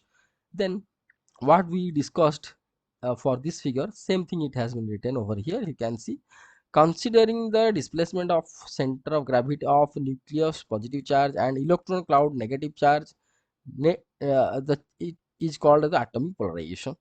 We know this one. When external DC field will be applied on a unpolarized atom, that is your figure 1a. Sorry, this is your figure yes, this is your unpolarized atom, means a figure a. Then it will be polarized in a particular direction shown in figure 1b. However, when external AC field will be applied on unpolarized atom, then it will be polarized along both the direction, that is your figure 1c and 1d. Or it can also be said that the polarization will be oscillated about a mean position. The frequency of oscillating polarization is equal to frequency of AC field. So if this will be oscillate in either direction, then what will the frequency? The frequency will be equal to applied frequency of applied AC field. So hence, in an applied AC field, the atom behave as harmonic oscillator.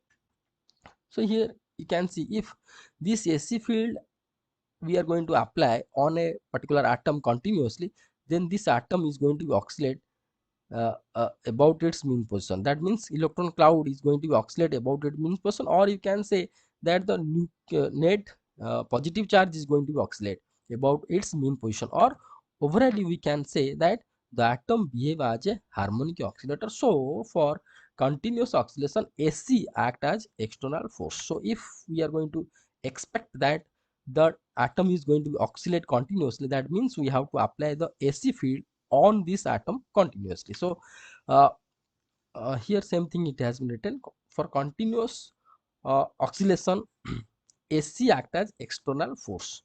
So if it is so, hence atom will be executed a forced harmonic oscillation. So this oscillation will be called as your forced harmonic oscillation about the mean position, because continuously we are applying external force with the help of applied AC. So first here we are going to find out, we are going to consider the oscillation of a single electron. Then all electrons per unit volume we are going to consider to find out the alpha E. Right. Now first we are going to consider a single electron. Here the equation of forced harmonic oscillation of a single electron can be written as m mass of the electron. Here it is written m mass of the electron, d, d square x by dt square, m beta dx by dt plus m omega naught square x equal to E. Here small e is the charge of the electron. Here E naught is the amplitude of applied AC field, and this is whole oscillating AC field. This one, this one, this is the voltage applied, and this is the E. So this is the EMF or electric field by AC into E. That means this right hand side represents the force by AC field. So as it is oscillating field, so it is represented by E naught e to the I omega t. Or some books it is written in the form of cos and sine form, because e to the I omega t is nothing but cos omega t plus I sine omega t. Let this is your equation number 1. Yes, here x is the instantaneous displacement of an electron. Here I am going to explain. See, this is for, you just consider this unpolarized atom, and suppose this electron, okay, this electron. So without any external electric field, the electron is here. Whenever we are going to apply the electric field, so, AC or DC, suppose AC, uh, and the electron is displaced from its mean position, see, if I am going to consider, wait, suppose this electron will be here, yes or no? If for the unpolarized it should be here, but it has been displaced, suppose here. Okay, at the time of polarization this electron is displaced from here to here. Okay, let that distance is your x. That distance for a single electron, that distance is your x. For positive half cycle, this side it has been displaced. For negative half cycle, it will be displaced towards this direction. So for continuous AC, this electron is going to oscillate about its mean position, left right. Okay, so here x is the instantaneous displacement. Here I written instantaneous displacement of an electron at the time of oscillation. Okay, about its mean position, and beta is your damping effect, and E naught I told that amplitude of AC, E is the charge of the electron, omega naught is the natural frequency of the electron. Without any applied AC field, the all the electrons they are vibrating about their mean position with their natural frequency. But whenever we are going to apply the AC field, they are going to oscillate with the, they are trying to oscillate with the applied AC field. Okay, and here omega is the frequency of applied AC field, and you have to remember here beta value equal to how much, mu naught E square omega naught square by 6 pi mc. You just remember, no need to derive this term, that is your damping factor. For this case, mu naught, that means permeability of the free space, E square charge of the electron square, omega naught square is the natural frequency of the electron square by 6 pi mc. It is a constant value, okay, because all values are constant. Here c I not written, here c means speed of the light. You can write speed of the light, speed of the light, see. So here you can see the beta is a constant value. Now consider equation number 1. Equation number 1 is a second order differential equation, right? So hence the equation, second order differential equation, hence let the solution of the equation number 1 is your x equal to x naught into e to the I omega t. See, this is the general things. If second order differential equation will be, we have, then the solution will be in this format. So here we consider the solution of the equation number 1, which is a second order differential equation. Suppose this one, x naught e to the I omega t, let this is your equation number 2. Now consider dx by dt, we can found I omega x. Consider d square x by dt square, second derivative of this one with respect to t, then we can found minus omega square x. Let this is your equation number 3 and this is your 4. Now put 3 4 5 2 3 4 in equation number 1. So here in equation number 1 we have to put double derivative over here, single derivative and x value. Then what we are going to get, we can get here double derivative. If we are going to put over here, this will be minus m omega square x, right? So minus m, because d square x by dt square is your minus omega square x. So m is there, so minus m omega square x plus I omega m beta x plus m omega naught square x equal to e naught, e into capital E naught e to the I omega t. So take mx as the common term from these, all of these three terms. We can found mx into minus omega square plus I omega beta plus omega naught square equal to e into e naught into e to the power I omega t. So that implies x equal to e by m. Here you can see this term will be moved towards the denominator, and m also is going to be moved. So here it is written that e by m and e naught into e to the I omega t is there, and the denominator, this factor is this one, okay. But in general, polarizability alpha is what,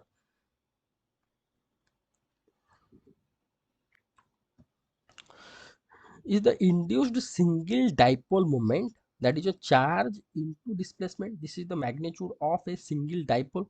So suppose here you consider this is a dipole,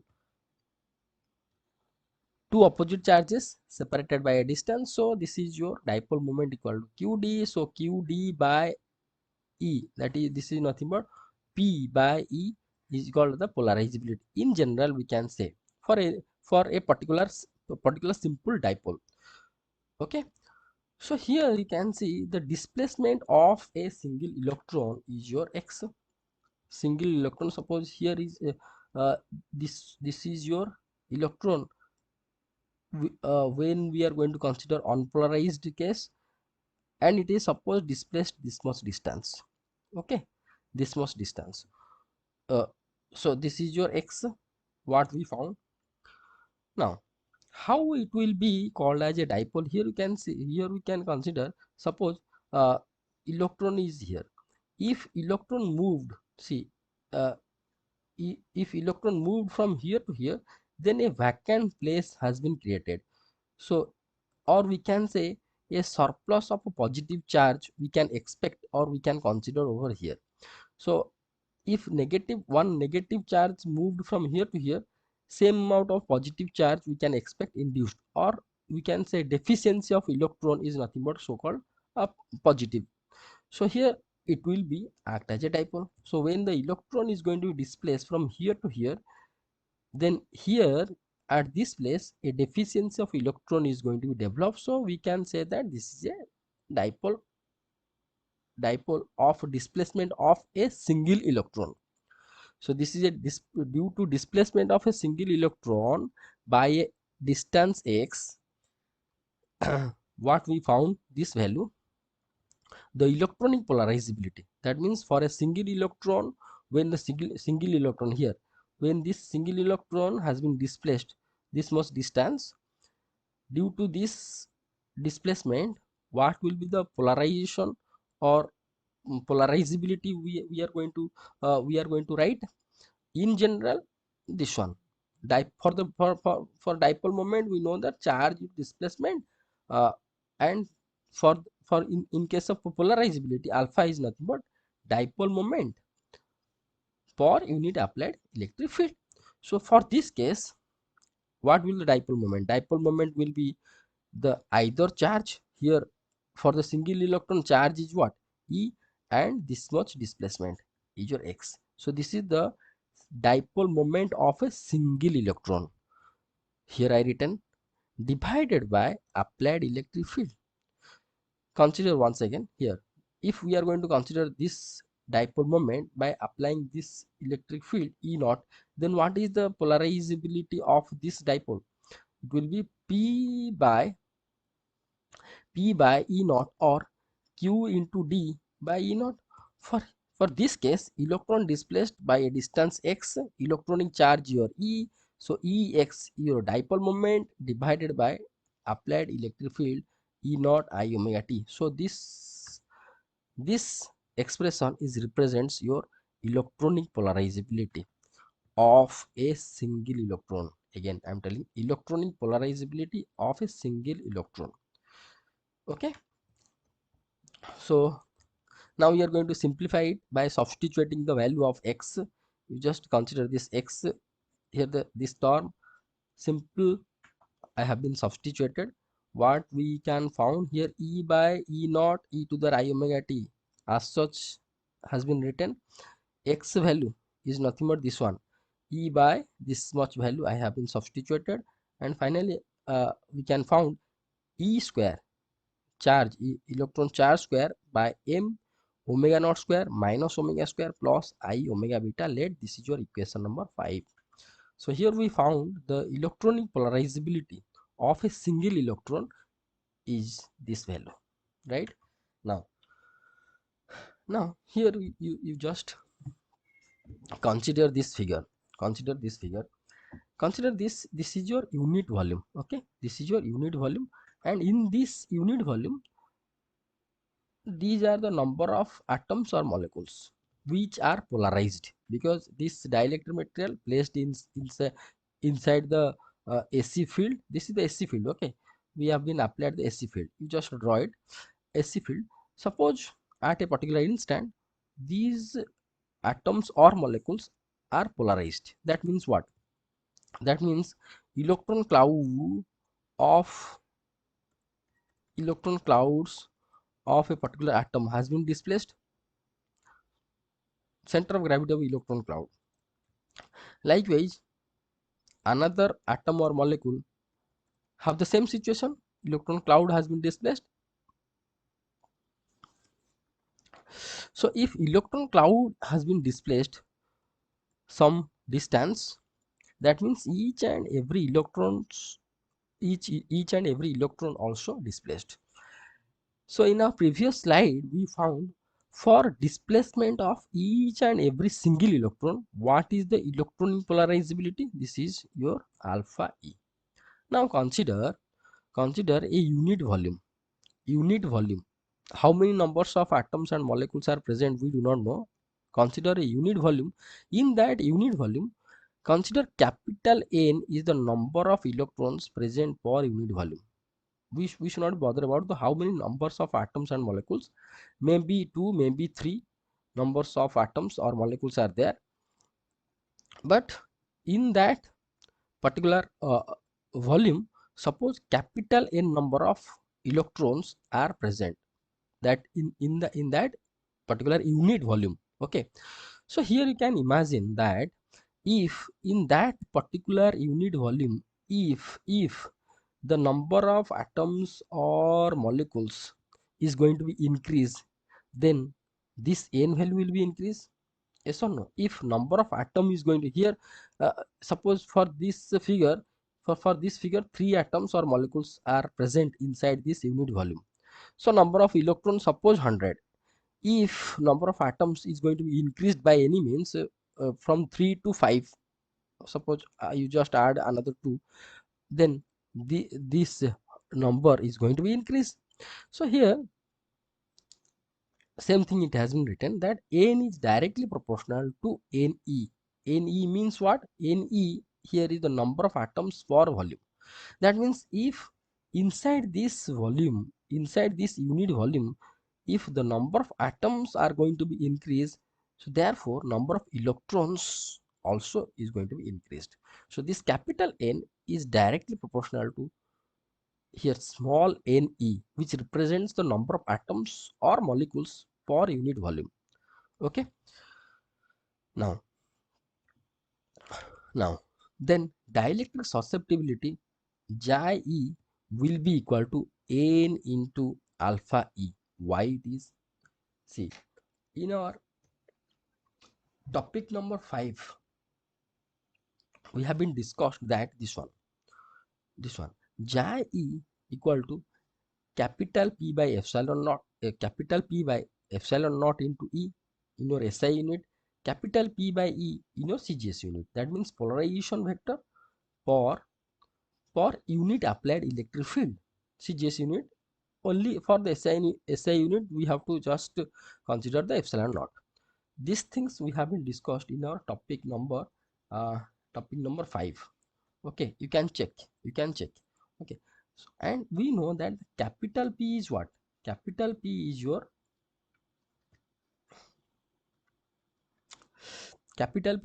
N into small p. So N is nothing but number of atoms per unit volume. Okay, this is represent number of atoms per unit volume, and here for this case, if we are going to consider for particularly electronic polarizability, then capital P will be written as number of atoms which are going to go for the electronic polarization into a single dipole moment.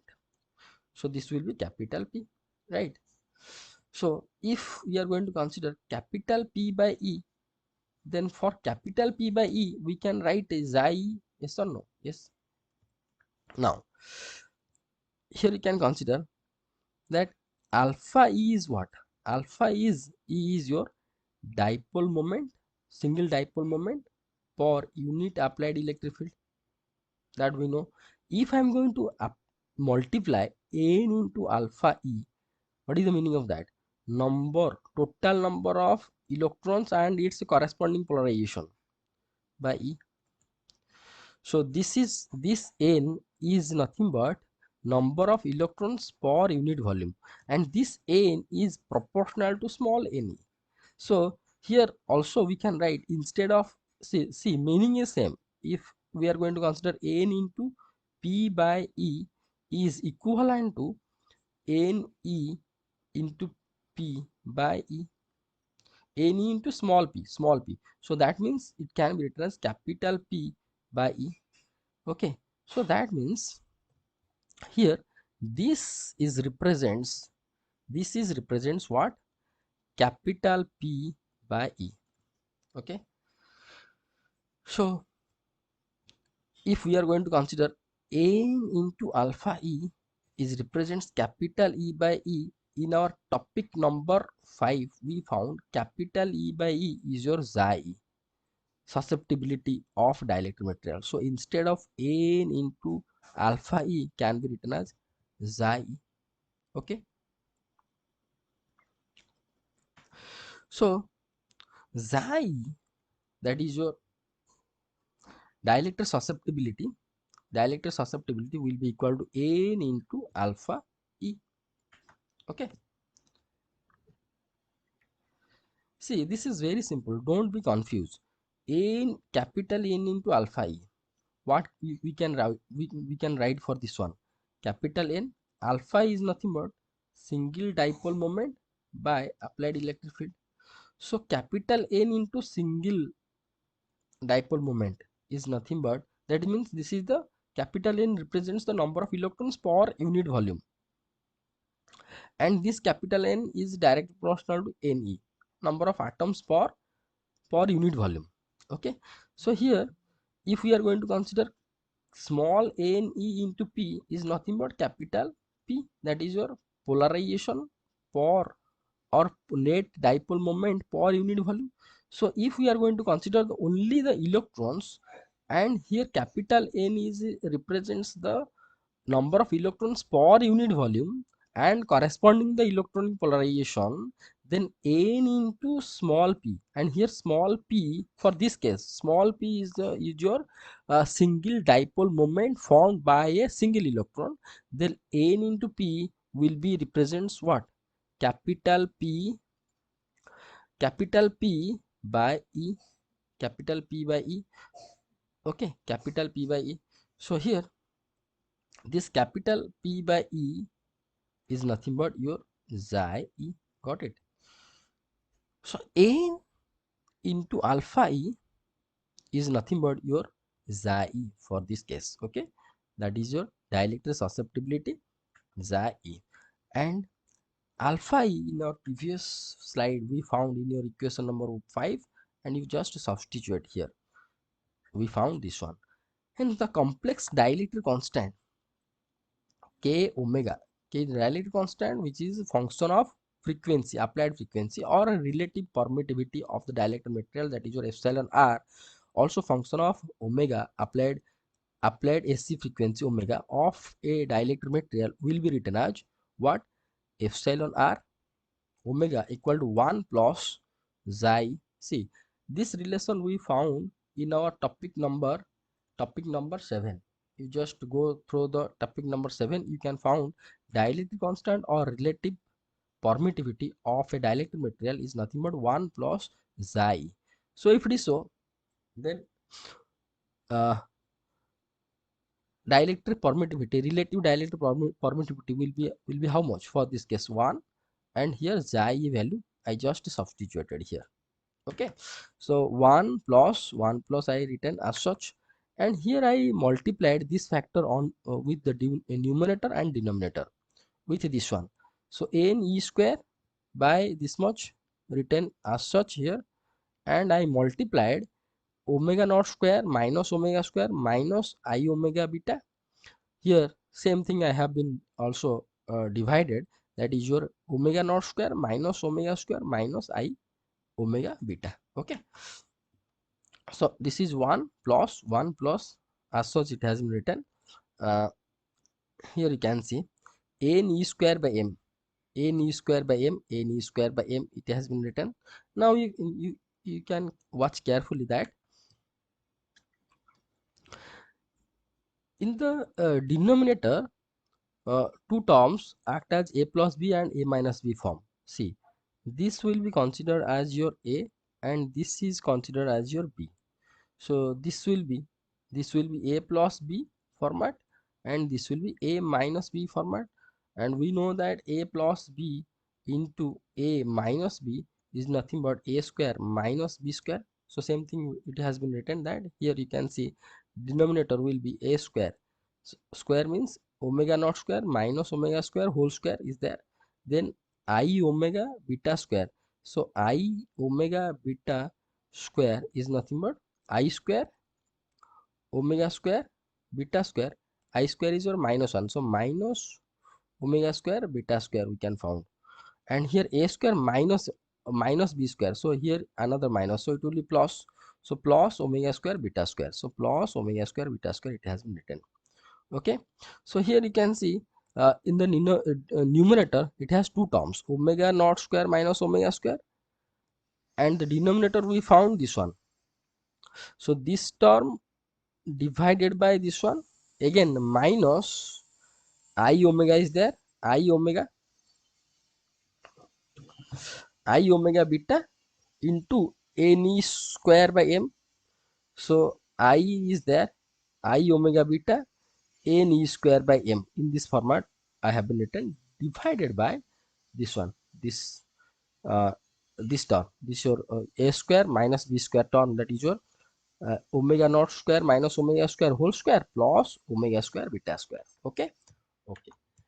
So here we can write this is your 1 this whole is a real part and this is your imaginary part, right?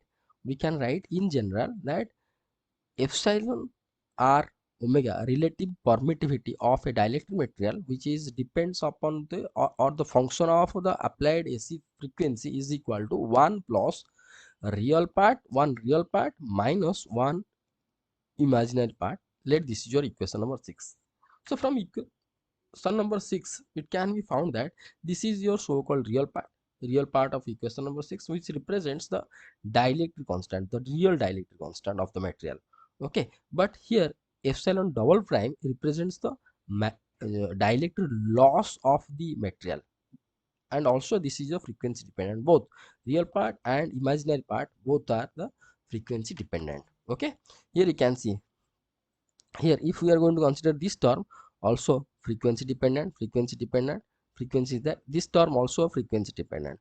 That means with frequency both real part of the dielectric constant and imaginary part, that means loss of the dielectric material in an AC field, is going to be changed. Now we are going to go for the variation of the dielectric constant or the real part of the dielectric constant and dielectric loss, that is your imaginary part of the relative permittivity or dielectric constant. So here this figure is represents the typical variation of dielectric constant. See, this can be written as a real part of the dielectric constant, or simply dielectric constant means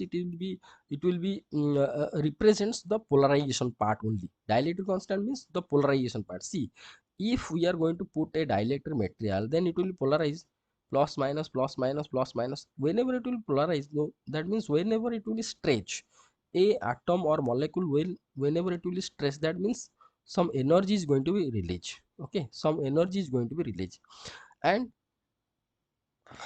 that energy, release of energy, is represented by this loss part, double prime part, and this prime part represents only the stretch means how much it has been stretched, how much it has been polarized. So purely polarization is represented by prime and loss part is represented by double prime of the dielectric material with frequency. From this graph, many electrical properties of dielectric material can be extracted. So here you can see that if we are going to consider, first we are going to discuss what are the points we can observe from a typical behavior, a typical variation of dielectric constant and dielectric loss. Plateau region observed in case of your dielectric constant variation or your real part of the dielectric constant variation. Here plateau region means one plateau type region has been observed. This represents the dielectric relaxation with applied AC field. And second point we can observe from variation of this one, imaginary part of your dielectric constant, the resonance frequency omega 0 can be found. Omega here you can found at a particular frequency omega naught, the dielectric loss is maximum. So where the dielectric loss is maximum, that frequency will be called as your resonance frequency. Okay, and omega naught is uh, this is your omega naught, and this omega naught is called the resonance frequency where maximum loss observed of a dielectric material, right? And here you can see that when the relaxation observed in the dielectric material, in that in that time period in that time period dielectric loss also increased. up to maximum. So when it will be, the relaxation is not going to be formed inside the material, or we can say if the dielectric material is not going to obey the AC electric field, then dielectric loss is going to be decreased.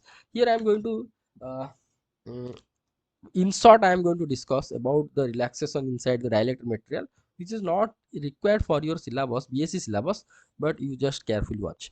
See, this is a one simple one dipole we are going to consider. Okay, suppose this is your polarization by AC field. For this is the case. This is the case of for half cycle. For second half cycle, what will be the case? This side will be negative, this side will be positive. Okay, and the same process will be continue whenever we are going to continue the applied AC field on this dielectric material. So here you can see we are we are applying AC field with a particular frequency. Okay, so here along x-axis represents the frequency of the AC field. So at a particular frequency, suppose from here to here, it is a plateau region given. Plateau region means a this side. Here you can say from the graph, x this side is your dielectric constant and this side is your dielectric loss part.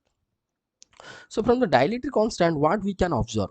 We can observe that the dielectric constant value is approximately constant up to this frequency. What is the meaning of that? Here you can see, if we are going to apply a particular frequency, suppose you just consider the frequency range from here to here, this much frequency range. In this frequency range, you just consider a particular frequency. This one, suppose this is your particular frequency. So if we are going to apply AC field for this particular frequency, then this dipole perfectly obey the frequency. That means for half cycle it will be polarized like this, with perfectly polarized. Then another half cycle, again it will perfectly polarized.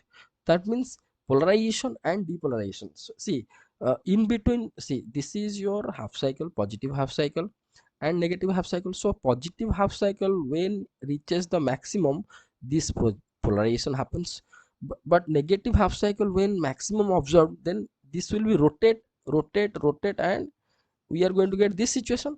So and in between, in the middle, when the AC field will be zero value, then this dipole moment will be like this, minus and plus, minus and plus. That means for applied maximum AC field fully polarized, minimum AC field also polarized in other direction. That means for this frequency, if we are going to apply, then this dipole perfectly obey the polarization and depolarization. Polarization, again depolarization, again polarization. That means there is no mismatch of polarization and depolarization with AC. So if it is so, that means this dipole moment will be always in the stretching mode. Yes or no? This dipole moment is always going to be stretching mode if the polarization and depolarization is going to be successfully happen from 0 to another 0. So from here, if I am going to increase the voltage of AC field, the polarization of this dipole moment is increases and reaches the maximum, then minimum, then maximum, then minimum. That means this polarization, again depolarization, again polarization to this side, plus minus, perfectly is going to happen for this particular frequency. Or if you are going to consider this much range, perfect polarization happens. That means the dipole obey the applied AC field. Only for that we got a plateau region, or we got a constant dielectric value of the material up to this much frequency. But after this frequency, what happens? After this frequency, when AC frequency is increased, after this frequency particularly, the polarization, depolarization and this AC field not matched perfectly. Yes, before that I am going to say to one thing, that when the dipole obey the AC field, that means perfectly polarization, depolarization and polarization, then we can say in another language perfectly stretched, then again it is distressed, again it is stressed in another direction. That means it is perfectly stressed. So if a rubber, suppose spring or rubber you are going to consider, you are going to perfectly stretch and contract, stretch, contract, then maximum loss we can expect. So at the time of polarization, perfectly depolarization, or the dipole is going to obey the applied electric field, the dielectric constant nearly will be found as constant, or the so-called plateau region we are going to found. And in this region, as it will be perfectly stretch and contract, again stretch, again contract with the applied AC field frequency, the loss also increases. So in between that, loss also increases and reaches at the maximum value. So it can be found that at a particular frequency of applied AC, this loss is maximum. That is called as your relaxation, sorry, your resonance frequency. But here, when we are going to increase the applied AC field beyond this frequency, this dipole is not going to obey the applied AC field. So hence the polarization, depolarization through that AC field above this frequency not to be happen perfectly. So hence the dielectric polarization, see, as much as the polarization, the stretching is going to be happen inside the dielectric material, we can say that the dielectric material is perfectly polarized. So if the stretching is not going to be happen inside the dielectric material perfectly, we cannot say that the dielectric material is going to be polarized. So after that, this frequency, if the atom or molecule is not going to perfectly obey the applied AC field, then atom and molecule is not going to be polarized or stretched well. So only for that, the dielectric constant of the material decreases in the graph you can see. So in short, I have been discussed what is about so-called dielectric reaction. And here you can see, if the stretching and contraction of the dielectric material or a dipole is not going to happen easily, then dielectric constant is going to be decreased, or the real part is going to be decreased. In the meantime, loss is also is going to be decreased. Okay, so if there is no stretching, there is no loss.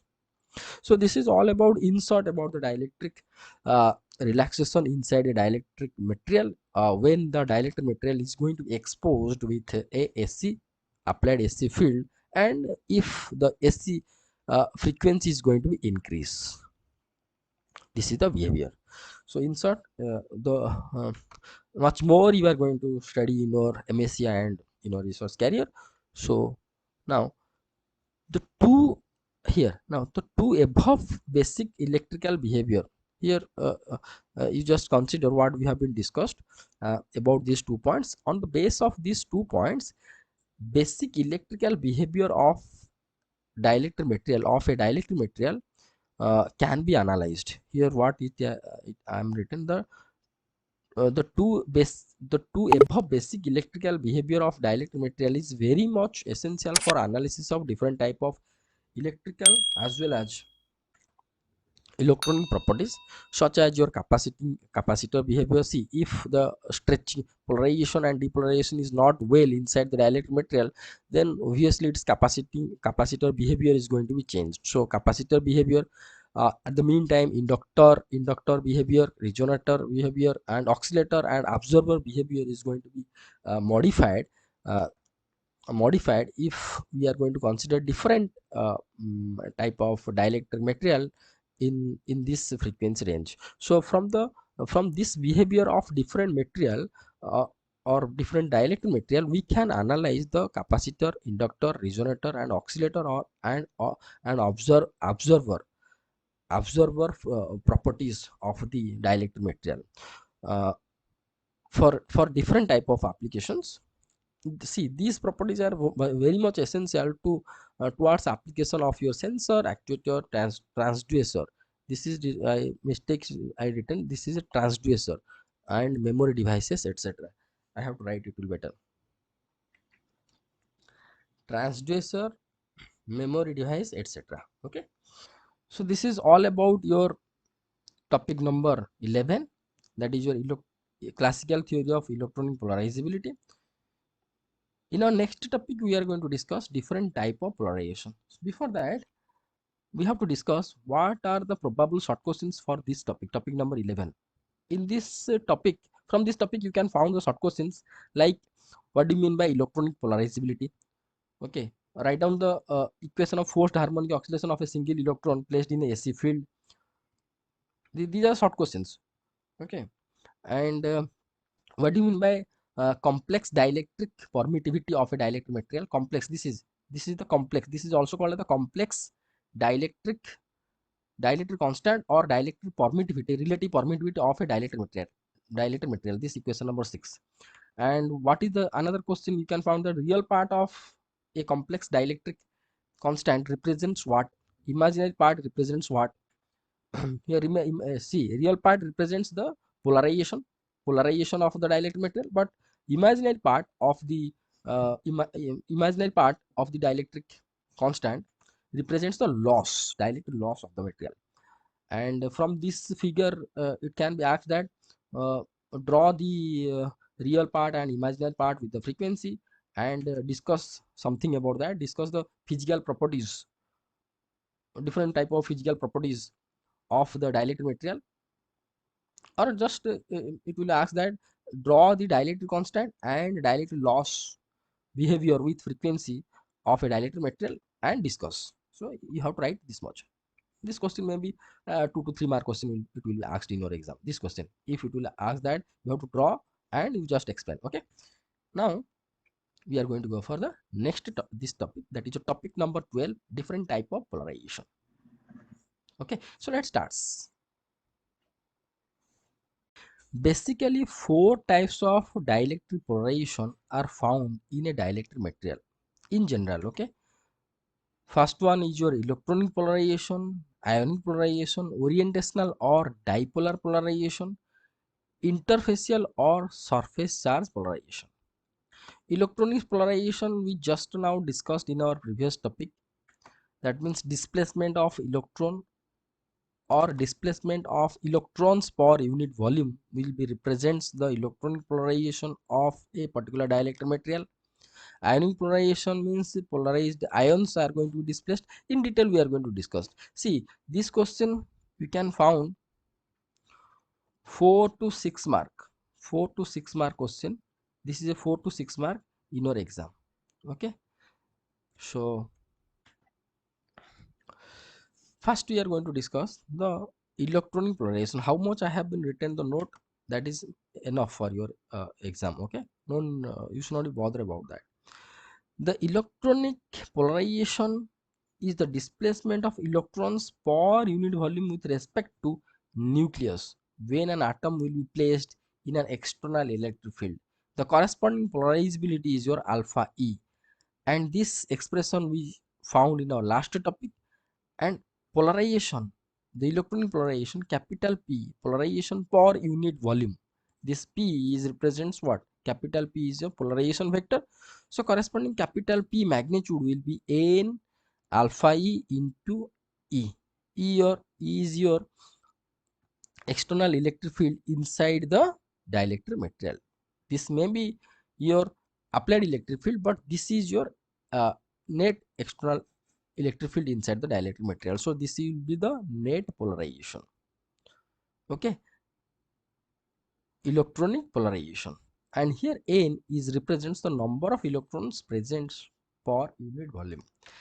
So here you can see how this expression you found. We know that the so-called polarization, capital P, as I told before that this capital P concept is most important. Capital P is nothing but your N into small p. Okay, so here N is what? N is your number of atoms or molecules in general. I am telling per unit volume, per unit volume, whatever we have been discussed in our last topics, unit volume. And this small p is your single dipole moment, single dipole moment. Okay, so suppose inside this unit volume we have three dipoles. Here you can see that three dipoles are there. So suppose for each dipole moment is your small p, and we know that the dipole moment small p and polarizability and applied electric field. What is the relation? The relation is your dipole moment is equal to alpha polarizability into applied electric field, or polarizability is nothing but your p by e. So here polarizability of a single atom is nothing but dipole moment by e, right? If I'm going to multiply this alpha value, that is your p by e, p by e, see alpha into e, then what I can found? I can found small p, small p, sorry, small p, and then whenever I'm going to multiply with capital N, see, wait 1 second, small p, because alpha is nothing but your p by e, so e got cancelled, so it will be, we are going to get dipole moment of single atom. Then if we are going to multiply n into p, that is your number of atoms or molecules per unit volume, into p, what we can found? We can found capital P, right? Same thing it has been written. Capital P is your here in case of your electronic polarizability, capital N represents the number of electrons, and we know that capital N, here number of electrons is directly proportional to the Ne. Ne means your number of atoms and molecules present inside the volume, inside the unit volume. So number of atoms or molecules is going to be increased, means this capital N is going to be increased. But in general, capital N we have to write atomic, sorry, electronic polarizability into E. Here you can see we are going to get the capital P value. So capital P E, that means electronic polarization, is nothing but your N is number of electrons per unit volume, electronic polarizability into E. Now we are going to go for the ionic polarization and ionic polarization, that is your Pi. Pi. So this type of polarization is found in the material which have ionic bonds. This is the one of the short question, that in which type of atoms and molecules, in which type of materials we can found the ionic polarization. The materials have the ionic bonds, have the ionic polarization, that you have to write short question. Between the atoms, ionic bonds between the atoms, such as NaCl is a simple example. In this case of the material, when external field is going to be applied, external field will be applied, the cation, that is your Na plus, and anion is your Cl minus, is going to be displaced in the opposite direction as shown in the figure. You can see by some distance and induced a dipole moment here. Na plus, this is your Na plus, and Cl minus, initially the distance is your this much. So whenever we are going to apply this direction electric field, so this positive charge is going to be displaced and negative charge is going to be displaced along opposite direction, and we found that this is the net displacement between the your cation and anion. So hence a dipole moment has been formed, dipole moment has been formed, and dipole moment will be how much? Either charge into this del x, this del x, then what will be the ionic polarization, polarizability? Ionic polarizability means dipole moment divided by unit applied electric field, this one. Okay, so this is your atomic sorry, ionic polarizability, ionic polarizability alpha I.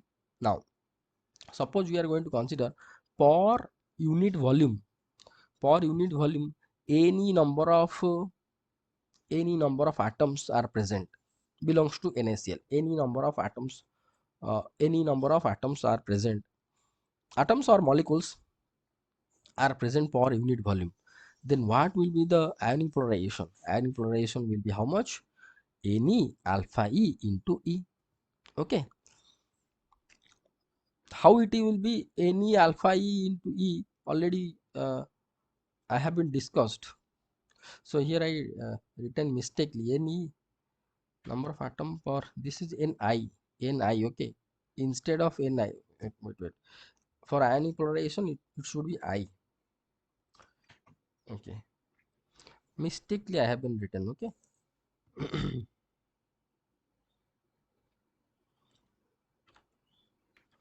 Okay, the polarization will be how much? Ni alpha I into E.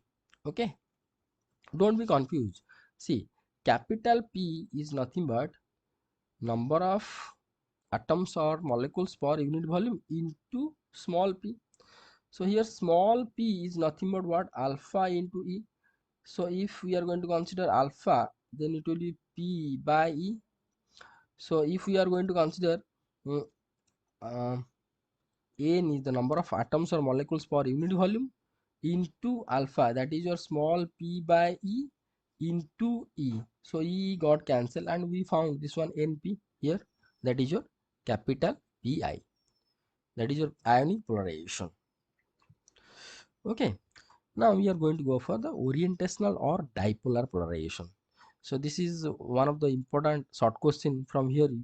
Always you can found in your exam that in which type of material you can get the orientational or dipolar polarization. This type of polarization found in a polar dielectric material. So polar dielectric, in the polar dielectric material you can found orientational and dipolar polarization. See here, one thing I am going to discuss with you. Suppose you have polar dielectric material. So in the polar dielectric material you can found the orientational polarization, dipolar polarization, because in the polar dielectric material we have the permanent dipole moment. Whenever we are going to apply the electric field, then they are going to be orient. So here you just imagine this is a dipole. Dipole means this is your negative charge, means electron clouds, center of charge, center of gravity, that means electrons, and this is the nucleus separated by a distance. Or we are going to say, we are going to consider, suppose some barium titanate. Okay, BaTiO3 is a ferroelectric material, and this is a also has also permanent dipoles. That means barium titanate, if you are going to consider, then along the titanium atom is shifted somewhat. See, if we are going to consider the barium titanate, typical barium titanate structure, I'm going to show you. Wait. So here you can see that uh, this is figure. So in this figure, this is the barium titanium structure. So titanium is at center and oxygen is surrounded by the by it. Okay, so here in this barium titanium structure, titanium atom, this one, the middle one, titanium atom has been shifted somewhat, due to which we can get the permanent dipole moment, and we can get the ferroelectricity inside this material. Detail I am not going to go, this is not in your syllabus, but due to the displacement of the titanium atom we can get the dipole moment in the material. Likewise, other ferroelectric material have the different cause of the uh, induced permanent induced dipole moment. So if a material have a permanent dipole moment, then inside that material we can get the orientational polarization. Okay, so same thing, it has been written that this type of polarization is found in the polar dielectric material. In this type of material, molecular dipole moments are present, as I told that barium, titanium and oxygen. Here again I am going to show you that this one, suppose you are going to consider this here. Wait 1 second.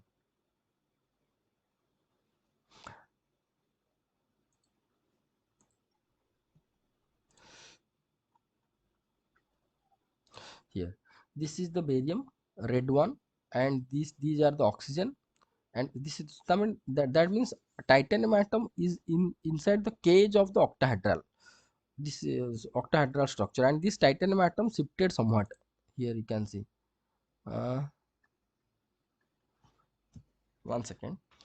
Here you can see this titanium atom not will be at the center below the TC critical temperature, that is your 120 degree centigrade. Below 120 degree centigrade, this titanium atom is shifted somewhat, due to which we can get the dipole moment, permanent dipole moment, and the so-called ferroelectricity will be found in the barium titanate. Lead titanate also same type of cause we can found.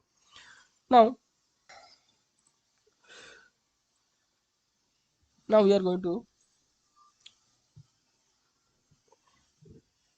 write the same for our node, that in this type of material, molecular dipole moments, because barium titanate titanium atom is surrounded by the oxygen, so only for that it will be a barium titanate molecule. Okay, barium barium titanate molecule. So only for that we are going to consider dipole moment. Material dipole moment are present even in the absence of electron field, but in the absence of external electric field, these dipoles, see, material molecular dipoles moments are present even in the absence of external electric field. But in the absence of external electric field, these dipoles are randomly oriented, like this one, randomly oriented, and net polarization inside the dielectric material is to be found to be zero. So when external electric field is going to be applied on these type of material, the permanent dipoles will be oriented or rotated along the direction of the external applied electric field. Hence, the dielectric material shows its polarization. This much you have to write. No need to write the extra. This is enough. Okay. So this is the scenario of without applied electric field. When we are going to apply the electric field, the dipoles or the permanent dipoles are going to orient along the applied electric field, and the orientational or dipolar polarization is also temperature dependent, and the corresponding polarizability, if it is written as alpha o for orientational polarization, this can be found as your p square by 3 kt. Here we are not going to go for the derivation of the polarizability of a orientational or dipolar material. So it can be found as alpha alpha o, that means polarizability of a polar dielectric material will be p square by 3 kt, and here p is the dipole moment of each dipole, and k is the Boltzmann constant, and t is the absolute temperature. So here you can see the polarizability of the dielectric material is going to be decreased if we are going to increase the temperature. So here we written that this is temperature dependent. So this polarization temperature dependent. So one short question may you can get in your exam, that which polarization is temperature dependent. You have to write that orientational or dipolar polarization in which permanent dipoles are present or polar dielectric materials. Okay. So if it is polarizability, if we are going to consider uh, alpha O, then polarization will be NO alpha O into E. Here NO is the number of atoms present per unit volume. So net polarization, that means dipole moments per unit volume will be how much? NO alpha O E. Okay. So here alpha O you can substitute this value also. Some books has been substituted and the written in that format. Okay. And here one thing I want to discuss with you, that see, this is a dipole, permanent dipole. Whenever we are going to apply, it is oriented towards the electric field, applied electric field. Okay. So if it is a molecule, suppose we are going to consider BaTiO3 is a molecule, uh, have the permanent dipole, and it is oriented towards the applied electric field. When we are going to apply the electric field, it will be oriented. This is so called your orientational dipolar polarization. But at the meantime, barium, titanium, oxygen, each and every atoms have also the electrons. Those electrons can be displaced a small distance. That means suppose we are going to consider particularly barium atom. So barium atom, nucleus and electrons are to be coincided. the center of gravity will be coincided without applied electric field. Whenever we are going to apply the electric field, barium titanate molecule is going to be go for your dipolar polarization, but this electron center of gravity and nucleus center of gravity also for the barium atom is going to be displaced. Yes or no? It will be displaced. That means electronic polarization is going to happen. That means electronic polarization is going to happen in this material, in the polar dielectric material. That means in the polar dielectric material we can found both dipolar polarization and also electronic polarization. Similarly, in case of ionic polarization also we can found ionic as well as electronic polarization. That means each and every material that may be polar, that may be not non-polar, ionic polarization is the most. Sorry, electronic polarization is the most. So hence in the ionic polarization or the ionic polarization, only the ionic polarization we are not going to we are not going to be expect. Ionic polarization will be there as well as electronic polarization also will be there. In case of dipolar polarization also, in case of polar dielectric material we can found dipolar polarization, also we can found electronic polarization. Okay, now we are going to go for another uh, type of polarization, that is your interfacial or surface charge polarization.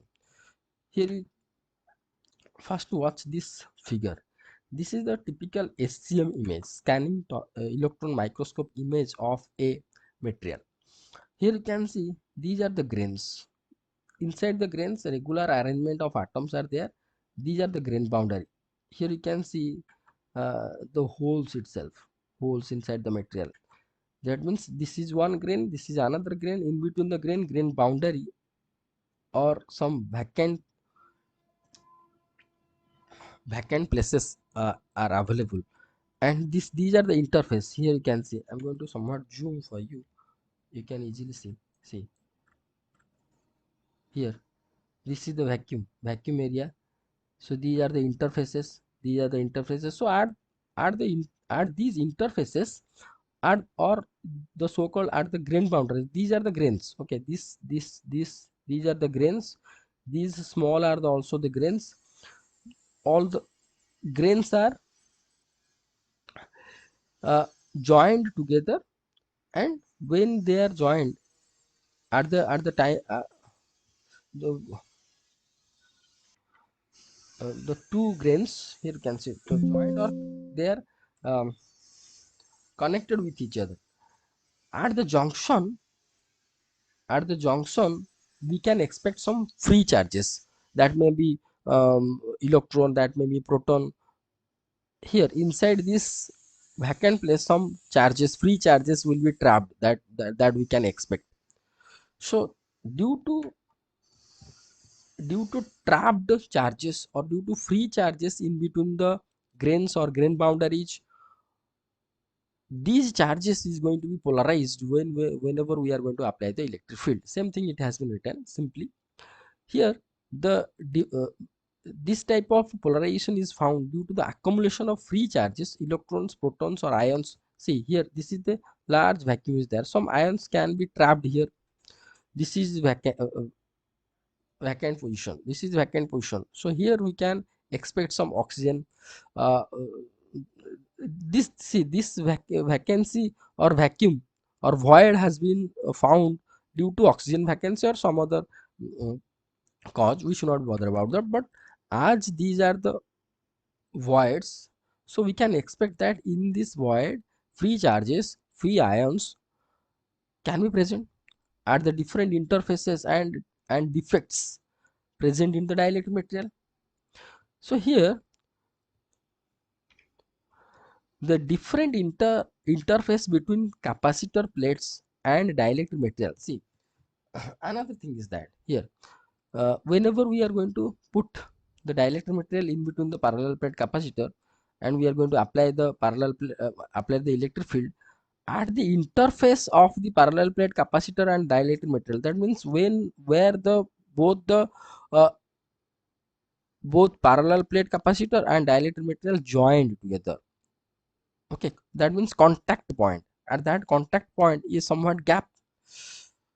So in that gap some free charges can be found. Okay, those charges will be cause the surface charge polarization or interfacial polarization. Simply at the interfaces, the trapped charges or free charges will be cause the interfacial polarization. So interface means, here the interface means capacitor plates and dielectric material. Capacitor plates and dielectric material, this is the interface. Okay, interface between the two grains, this is one grain, this is another grain. In between the two grains, this is the called as the interface. Then means joint point. Joining of the two grains is called as your grain that is your interface or the so-called grain boundary. You just hear, you just listen these two words, it will help you for your higher study. Okay, so this is one grain and this is another grain, this is be called as the interface or the so-called grain boundary. This is the grain and this is called the grain boundary. Okay, here another picture is there. This is the grain, this is the grain, and this is so-called grain boundary. So in this grain boundary we can found some free charges which causes the interfacial polarization. So this point also you have to write the interface between the two or more phases present in the dielectric material.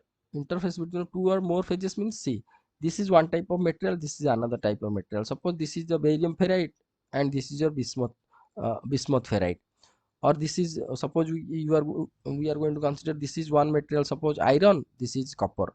So both the phases, if we are going to consider um, uh, in a material, then at the interface between the two phases also we are going to find the uh, free charges or ions.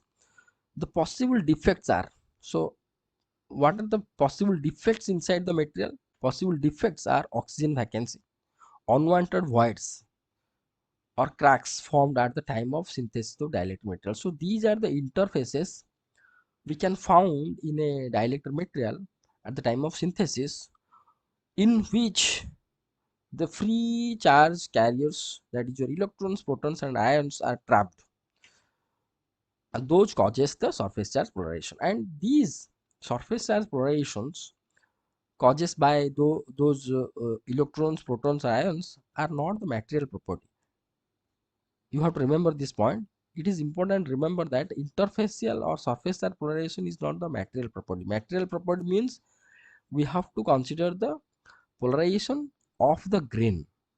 Okay, outside the grain some charges has been trapped inside this void or at the defect. This is suppose the defect in the defect, some charges are trapped. Due to that polarization happens in the material, that is not the uh, uh, uh, so-called pure material property.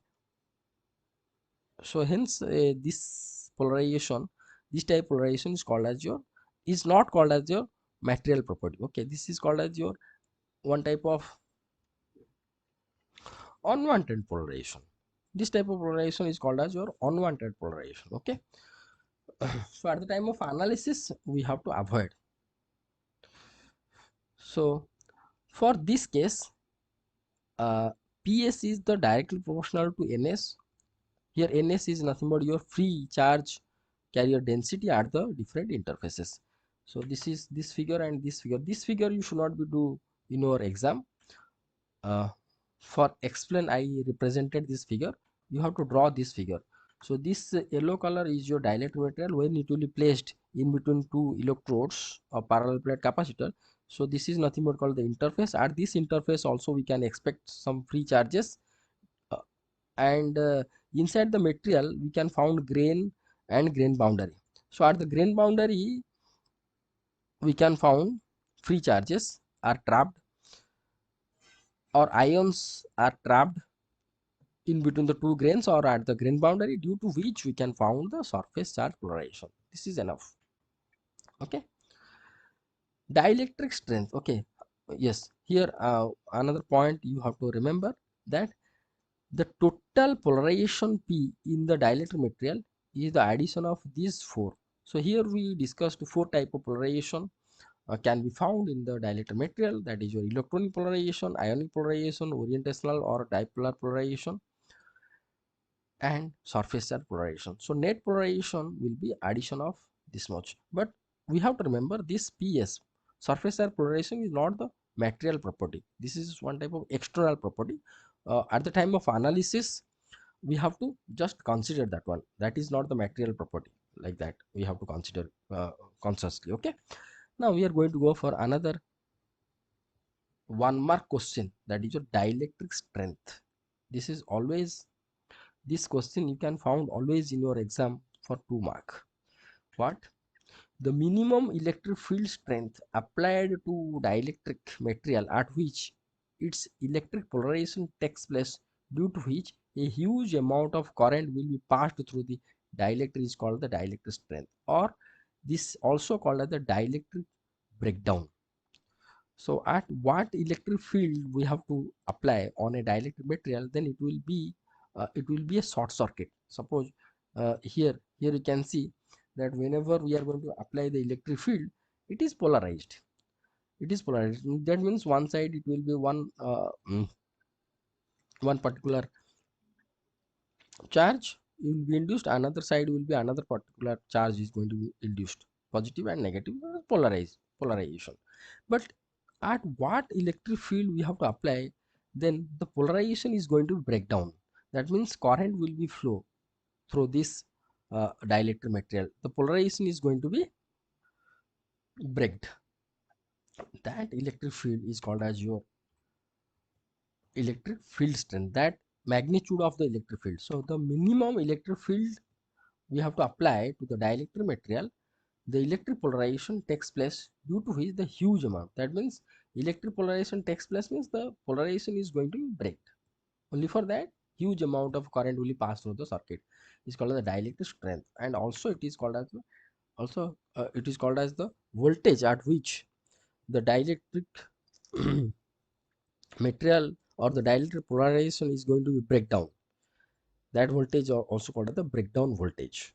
Okay, so here dielectric strength means minimum electric field we have to apply to break the polarization of a dielectric, particular dielectric material. So now we are going to go for the response of different type of polarization in different frequency range.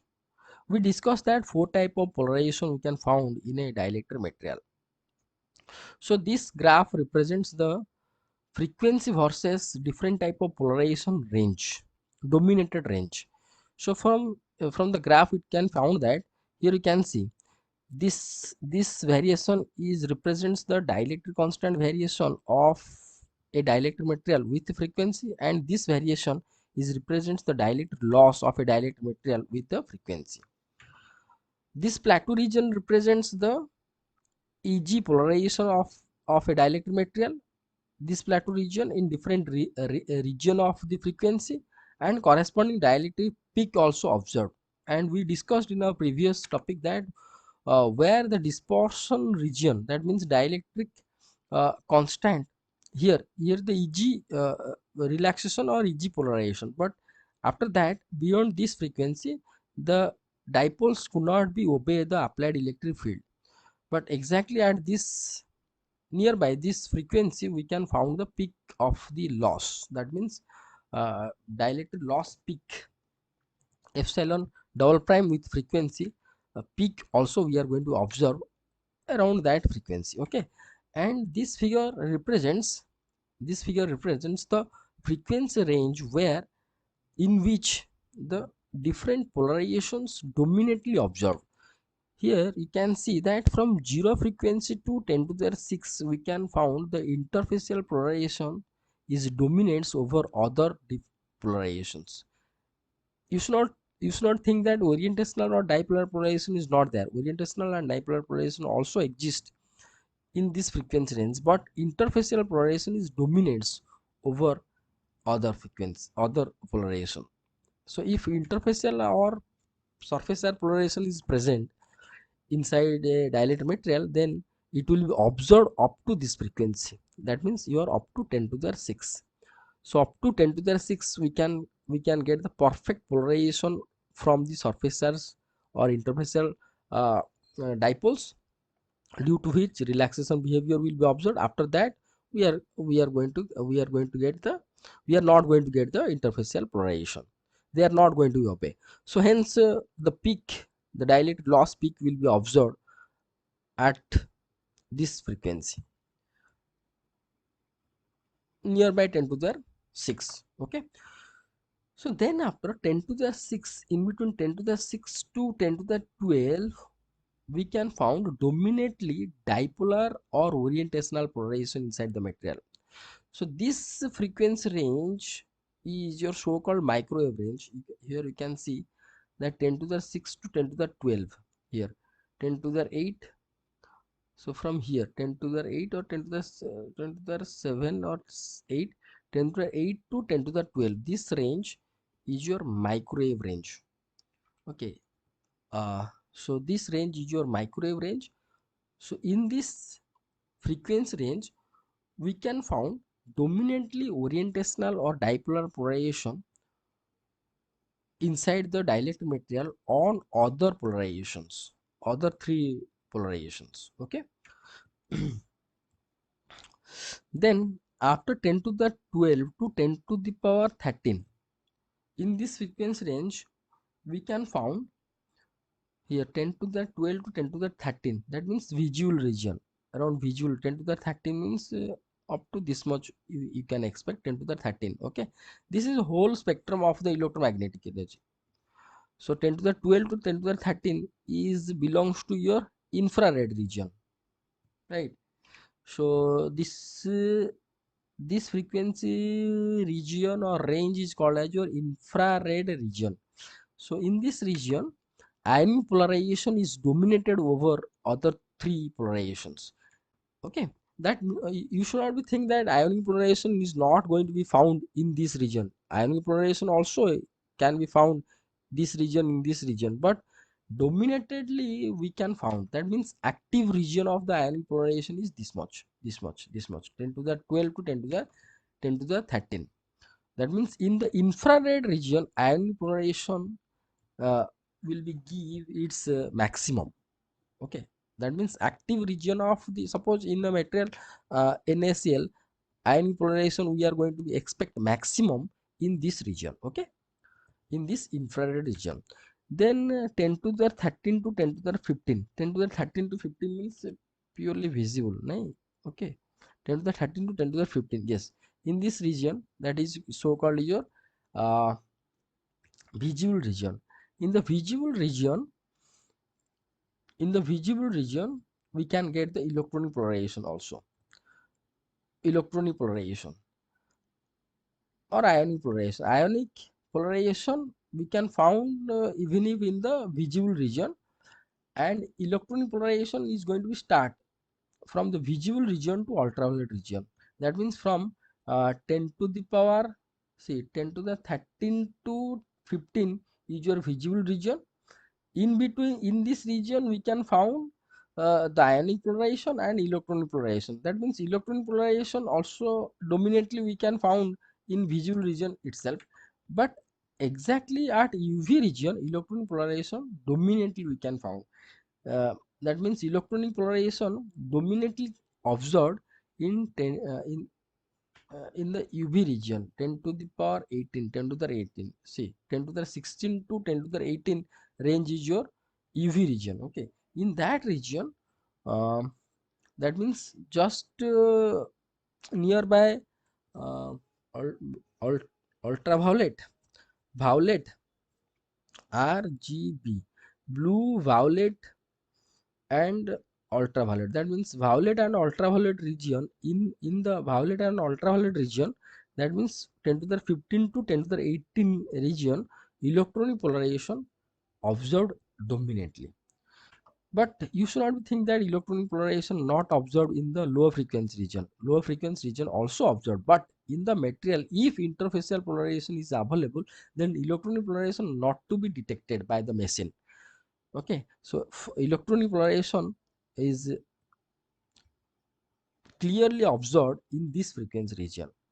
Okay, okay, so this is the graph which represents the frequency range of the different polarizations and their corresponding active range. That means orientational polarization, active range in between this to this frequency range. Okay.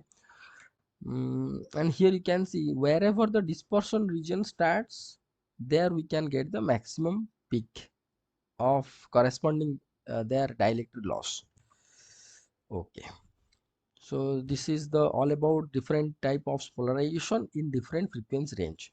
Now you just think, suppose this is a material in which all type of polarization are present: interfacial, orientational, ionic and electronic. Then total polarization will be this much: electronic, ionic, orientational or surfacial polarization. For this material in which all type of polarization are present, corresponding this material, what will be the Clausius-Mosotti equation? The Clausius-Mosotti equation for the dielectric material, for the dielectric material in which four type of polarization is present, will be written as epsilon r minus epsilon 1, epsilon r plus epsilon 2, or mu square minus 1 by mu square plus 2. I'm going to show you. We have been discussed these things in our previous topic.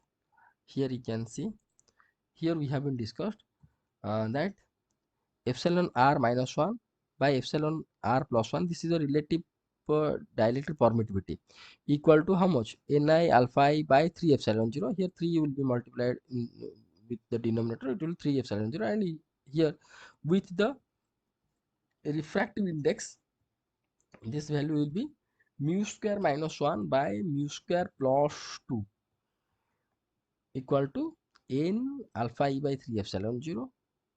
And here this will be how much? Here 3 will be multiplied over here, and Ni alpha I. So for the material in which if four types of polarization are to be found, then Clausius-Mosotti equation will be this one. Okay, so here Ni alpha I is the summation of all type of polarization. So for electronic polarization, it will be written as Ni alpha I. Sir, Ne alpha E electronic, ionic for ionic Ni alpha I, and orbital or dipolar No alpha O. Here I not included Ns alpha S because we consider that this is surface charge polarization or interface charge polarization is not the material property. Only for that it has been excluded from the Clausius-Mosotti equation. Okay, and here you can see that Ne, Ni, No represents what? Here Ne represents the electrons per unit volume strictly for electronic polarization. Ni and No represents number of atoms or molecules, you have just right, I forgot, per unit volume undergoes electronic, ionic and dipolar polarization. See, NiNO is represents the ionic and dipolar polarization. Why it has written the electronic polarization? See, if suppose a molecule, this one, undergoes dipolar polarization, this molecule also it will be undergo the electronic polarization, because electron polarization starts from the zero frequency itself. So if one molecule have its dipolar polarization, that also have the electron polarization. So per unit volume, if we have two molecule, suppose two triatom molecule, and it both have dipolar polarization, that means it has also electronic polarization. So in this unit volume, suppose two molecules are there, they have dipolar polarization, and each atom, suppose this atom have the electrons, also these atoms or molecules in this unit volume undergo the electronic polarization. Okay, okay. So with the help of this single video, we have been discussed all of these 12 topics in detail with note. Along with, we have been discussed the related probable questions and numerical for your examination. In the description of this video, you can find timeline of each topic, which will help you to watch a particular topic easily. a link from which you can download the probable questions. Another link I will give from which you can download the exam note. I'm going to show you the exam note here. This will be the exam note. That means in one page you can found 3 slides. Okay, 3 slides, topic wise 3 slides you can found, and right hand side of your exam note you can found the probable short questions, and the space will be there. In this space you can write the answer of these questions. So here I'm going to suggest to all of you that you just download and print out this note and watch the video with this note, and then you are try to do these questions. Okay, it will be better for you and for your exam also. In the description also I given another link for your self test. If you are going to click this self test link, you can found 20 to 30 MCQ questions for your self test. Okay, so at last, if you felt this video is useful for your exam and you have been knowledged somewhat from this video, please be like, share and subscribe, and press the bell icon, that you will get yearly notification for your new uploads, for the new uploads. Okay, so thank you so much for watching this video. Thank you.